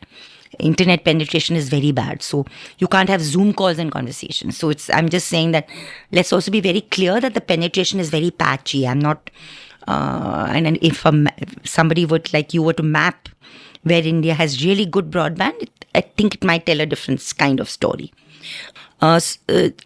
So yes, it is possible and feasible today that if there's going to be a huge, God forbid, a huge targeted violence tragedy or something happens, that's either for the wrong reasons, like I mentioned, or for the right reasons, it will get documented. My question is, again, coming back to what I was thinking as a journalist, what happens then? Does it generate the kind of response it ought to or should have? From either the institutions that are required to correct it, or from the political opposition that should take it up. That also is not happening enough, is what I feel. Because, I mean, just to take up this first example I gave of the flogging, you just see that the two major parties in political opposition in Gujarat who are now claiming that they might make some headway, I don't know about winning, that is Congress and AAP, have just not commented on that incident. And I don't know what kind of message that sends to either the citizenry, which is part of the community that of the policemen that perpetrated it, or the survivor victims that have undergone such a humiliation. What does it mean? What is that signaling mean? I have not seen one of my constructive criticisms for the higher judiciary, which is the High Courts and Supreme Court, is that they have a very interesting power called the suo motu, which is that you can actually see some violations of fundamental rights taking place through the media, through the social media, and actually generate a legal action without it being brought to your notice. And there have been occasions when the court has done that, but those occasions are very rare.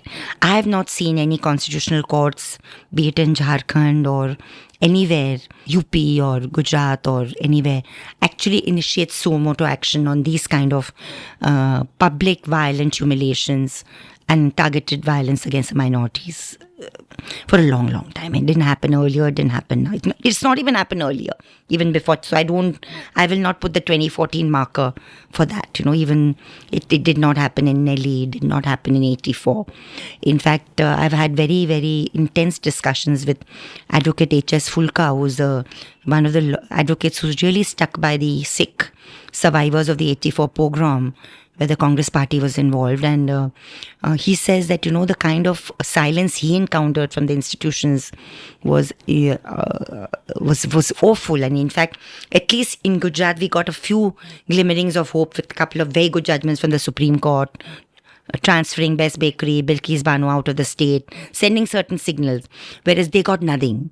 So, I think some of these introspections are important and necessary as to when was it the national security narrative around Mrs. Gandhi's killing, that it was the Sikh bodyguard. What was it that prevented the higher constitutional courts from intervening? Because it was Delhi.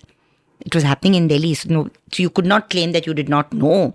Every wretched resident of the capital would know, judge or not a judge. So why was that? No, there was no suo motu action. I think these are issues that need wider discussion and debate. And I think some of this is also linked to the fact that we need to have sane, sensible debates and conversations about institutions without hysterical responses or be threatened contempt of court or anything. Because I think you're not talking about crass motives sometimes. What you're talking about is a general level of lack of accountability. And I think that is something that citizens should start engaging in, So whether it's a question of how higher courts deal with sexual assault or rape or in POSCO cases, when you'll have a string of judgments suddenly, not string, but I've seen at least 3 or 4 saying that, everything will be fine as long as the perpetrator marries the victim. I mean, just the thought makes me cringe,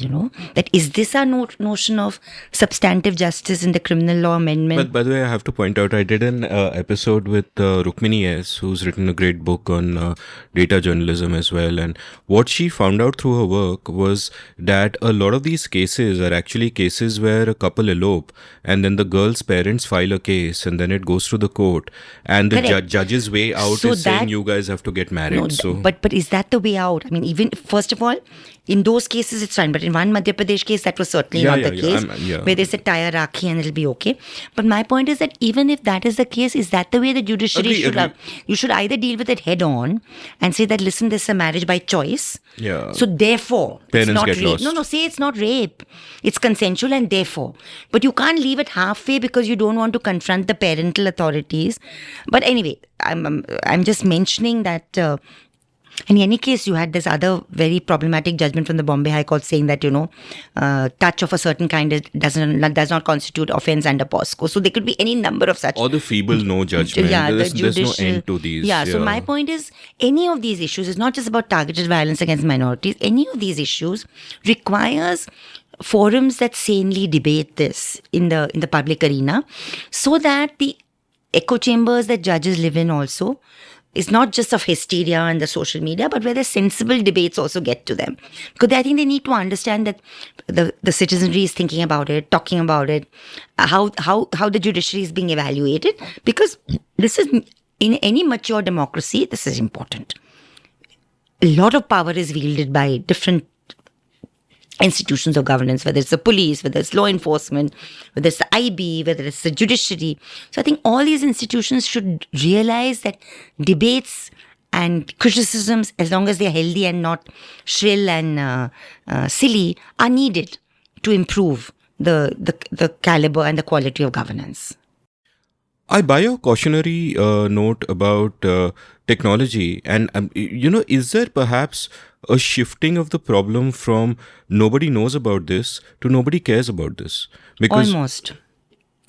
And that comes back to your earlier question, and a question that every sensible person asks, that are we just getting numbed by this kind of looking at these images and circulating them on WhatsApp and not reflecting on where they come from and what they mean, but just quickly forwarding or not forwarding them or whatever it is, What does this kind of relentless violent imagery mean? So I think it's really a question we need to grapple with, because I will not, as a journalist, ever argue for any kind of censorship ever, because I think that could be much more harmful than anything else. But I think we need to ask where that is coming from. How is it traveling? Who is allowing it to become viral? All these terminologies that we are using. And then we all know about the IT cells working. We know about all of and the money behind this powering of the social media. We know how elections are being now powered by data collection and social media. So there's so many layers to this, where I think, just sanitizing and saying technology is empowering is not enough, because just now there's a huge power imbalance. Yeah, I mean, the striking, another striking image that I saw earlier this week was, and you must have seen it too, was of this 14-year-old girl who'd been raped and she was lying bleeding on the ground, and you have this picture of a bunch of men in front of her, not helping her, but taking videos of her or pictures of her on their cell phones. Horrific image. Thereby reducing her from a real person to an image on a phone, which is like, it's horrific. Just losing your humanity. Here's a proposition. I think I first, presented it to Akar, and I want to see what you think.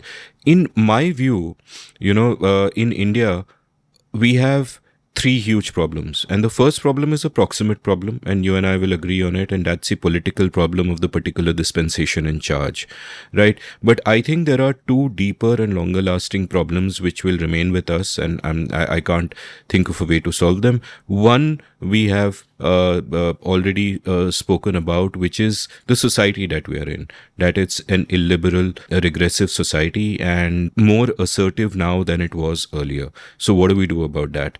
That's one. And the other deeper problem is just the Indian state, which has always been an overpowerful, centralized, predatory state where, all the organs of the state become tools of the political party in charge, right? So, yeah, there's a proximate problem and one hopes that something emerges in our politics and we can get past this. But those two deeper problems, I don't know how we get past, because you can't just say that, let's introduce ideas into the discourse about how to make the state better and make it better. And no, that ain't gonna happen, because people, the state will not let us change the state. It is what it is. Those in power are not going to give up power. So what is sort of your sense in that? Do you also, do you agree with my broad formulation, or is there something you'd like to add to these? No, I just like to nuance your second proposition, while not discounting the first and third at all, which is, yes, the society today that is the kind of huge support echo chamber for this kind of political dispensation. That is our problem. I'll reiterate what I said right in the beginning, I think, is that, what are the numbers are we talking about? I mean, where do we balance the numbers? Yes, there is no question in my mind that a large section of our society has become the support chamber, the support base for this kind of politics. But I'm not still willing to believe that it has crossed 51%. I mean, that too on the very outside. Okay, so that is the first thing. The question is, what about the rest?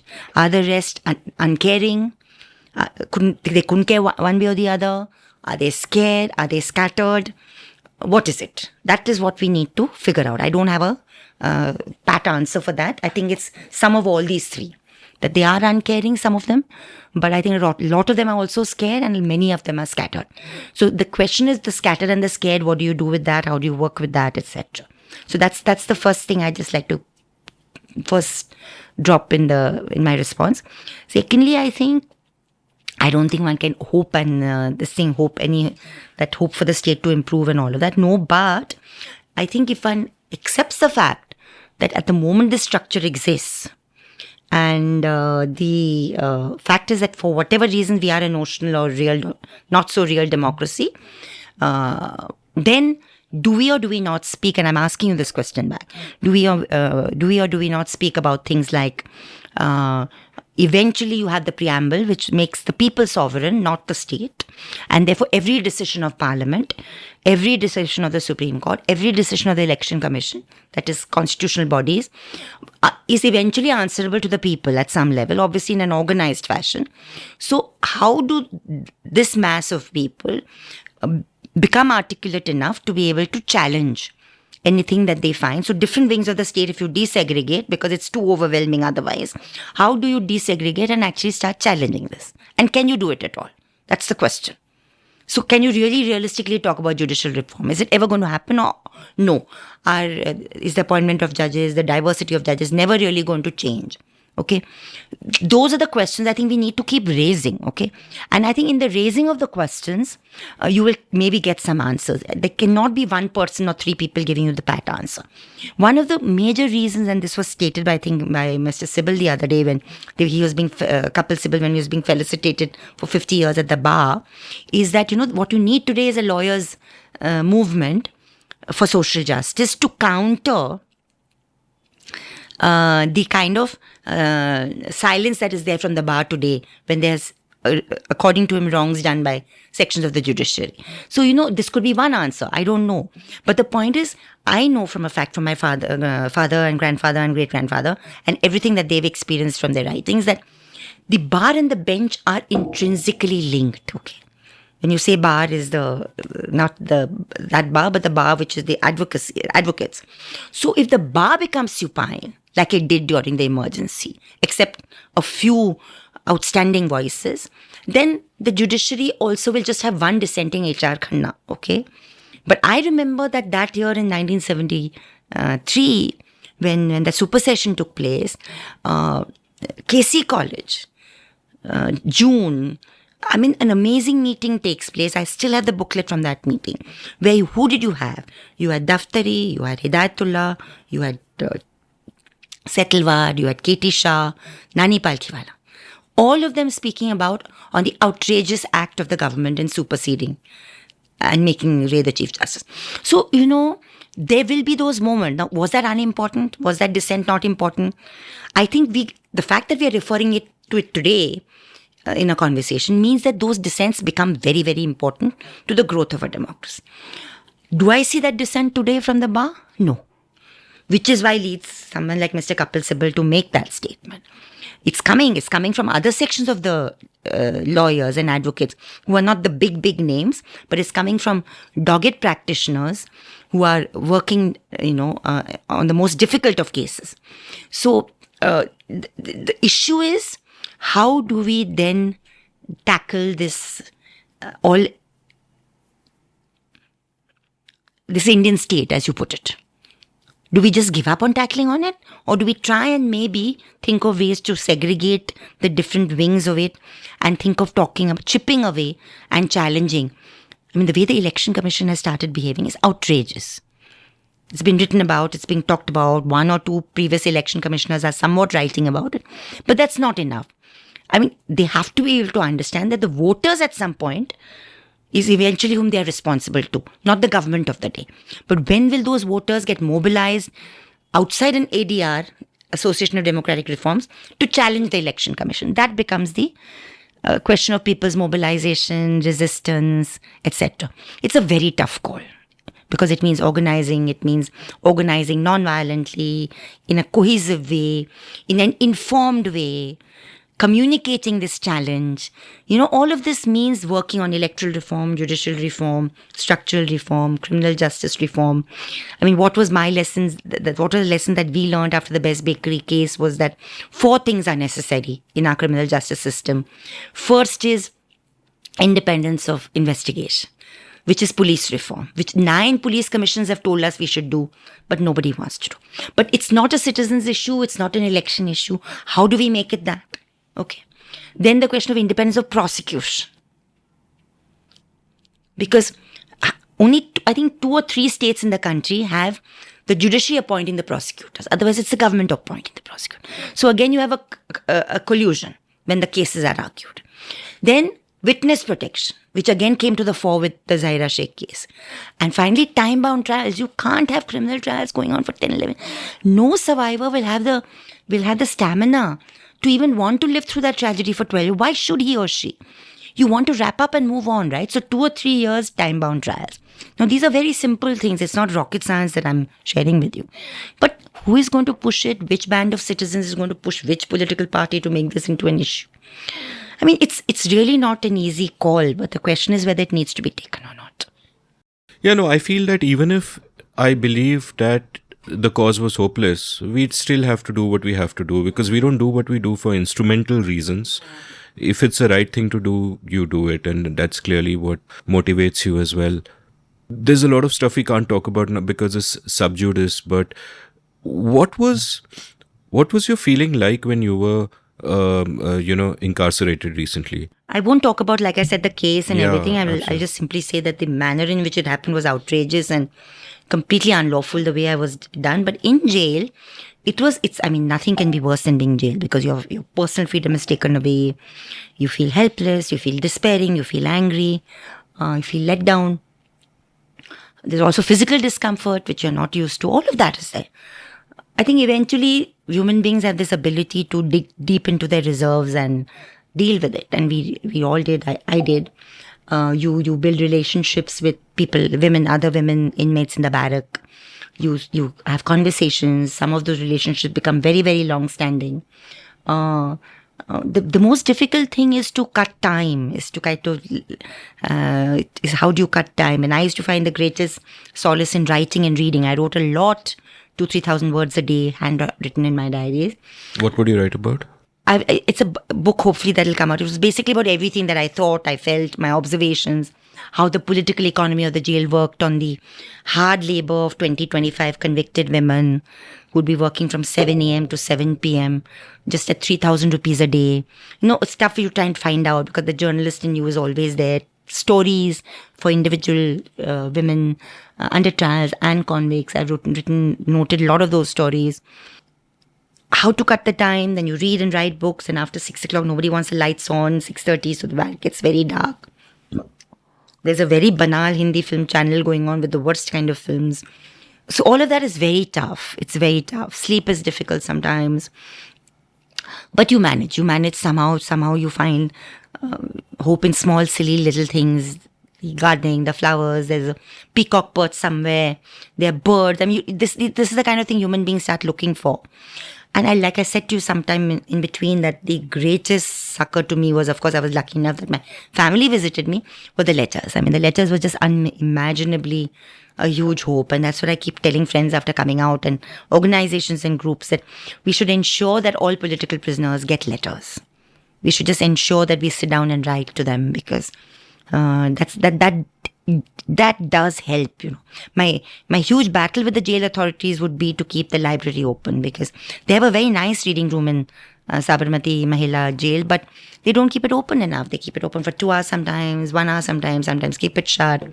They just believe it's not a priority for women, and though there will always be 2 or 3 women who want to sit there and read and write, but it's a battle. So those are the kind of battles one had to fight. Initially, I was very scared too, because I was worried about my physical security and all of that. But then I just sort of told myself that it's best to be living in a barrack with other women, and my greatest security lay in being with other women, and that was okay.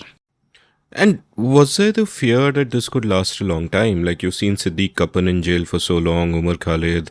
Was there a fear that, oh my, like, I'm going in, I don't know when I will come out? That's what the state wants, okay? The state wants that, and unfortunately, there's not enough accountability in the bail courts and the judicial system to ensure that doesn't happen to others. So there's always that fear that it could have lasted much longer than it did.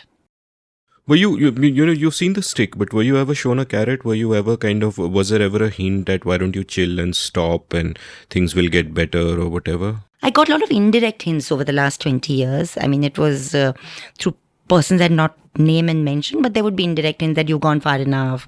Now you've got one case transferred.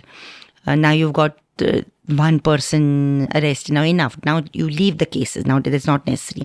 But you realize you're accountable to a wider survivor population. It's not just about you. And that kind of keeps you going. So 2 final questions. I've taken a lot of your time. And my penultimate question is sort of a traditional question for all my guests who come on the show, that recommend for me and my listeners books, films, music, whatever gives you joy, whatever you like so much that you'd just like to share it with everyone. Oh, I must mention that I just love thrillers. Thrillers of all kinds. So I read lots of them when I was in jail also. So read lots of thrillers. I think they can keep you going. They're lighter reading for me. That's just for a lighter moment. Many authors. But I remember that I think Norman Burke's The Scalpel, the Sword. It's a very lovely book about this. I think it was this surgeon who went from the Spanish Civil War. A very important book that I read when I was growing up. Then, of course, there is Eduardo Galeano, the Uruguayan writer, who's outstanding. Orhan Pamuk is very, very good. I keep going back to the framing of the Indian Constitution, which sounds very trite, but it's Shiva Rao, B. Shiva Rao, and it basically encompasses the Constituent Assembly debates thematically. Of course, I've also got the 18-volume Constitution Assembly debates where I go through the sections on preamble and Article 14, Article 19. And I realized now they're all online. And I think it's very important that some of us who are interested, and particularly young people who are concerned about how fragile Indian society's commitment to equality and secularism is, that we go through these debates, because you realize the wide consensus there was around the fact that in spite and despite of partition, we should remain a Republican constitutional democracy. And I think that was an amazingly brave and sagacious decision of our founding mothers and fathers. And I don't think it just came out of an elite club. It came out from a grounded movement and realization of Adivasis, agriculturists, workers, all sections of the Indian people who said that no, this is the only way India can survive. We are so diverse, we are so different, we are so, our language, our culture, our religion, we are so inegalitarian. Some are rich, few are very rich, the rest are, but the only way we can do it by at least giving a vision of equality. So I think go back to our constitution debates. I think it's important. It's not boring at all. And to add a book to that, if I may, I would recommend this book. I don't know if you've heard of it, called Foot Soldiers of the Constitution. Yeah, lovely book. I would have loved to discuss, just 2002 and the aftermath for a few more hours, but people can read the book. It's eye-opening. Any films or music? Oh, lots of films and music, but I simply love Indian classical music. I love jazz, Miles Davis, I like Janis Joplin, and of course Beatles are my all-time favorite, Bob Dylan. And if you come to Indian classical, there's very little I don't like, but Mallikarjun Mansoor and Bhimsen Joshi. And I also like many times to just listen to music late evening. I also like Western classical very much, though I don't know it very well. But I love listening to Western classical music too.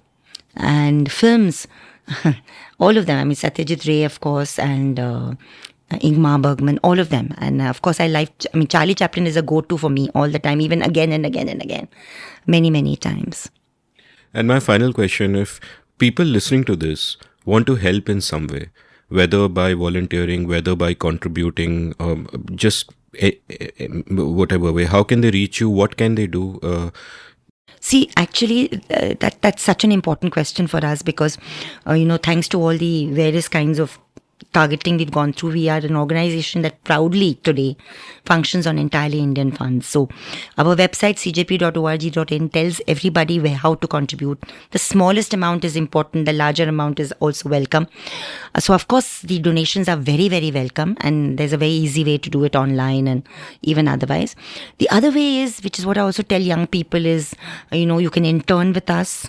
You can volunteer legal research and writing, narratives. We've had interns from universities worldwide who've interned with us, writing about comparative kinds of targeted violence, black violence in Chicago, how police have behaved there compared to Gujarat. Very outstanding work. So if that's what you prefer, you can write to us for internships. If you want to write, we have some of the top universities sending legal interns to us even now, and we get them. We get about 15 to 25 interns, number I can handle, because sometimes our team is small, and that we are looking for video volunteers, people who can make videos for us, because we have a small team, but we always need more than we have. So, and if any of the volunteers want to visit our work on the ground, look at it, cover it, we are also looking for independent eyes on the ground to give us feedback. Wonderful. All these relevant links will be in the show notes. Teesta, thank you so much for your time. I really learned a lot talking to you.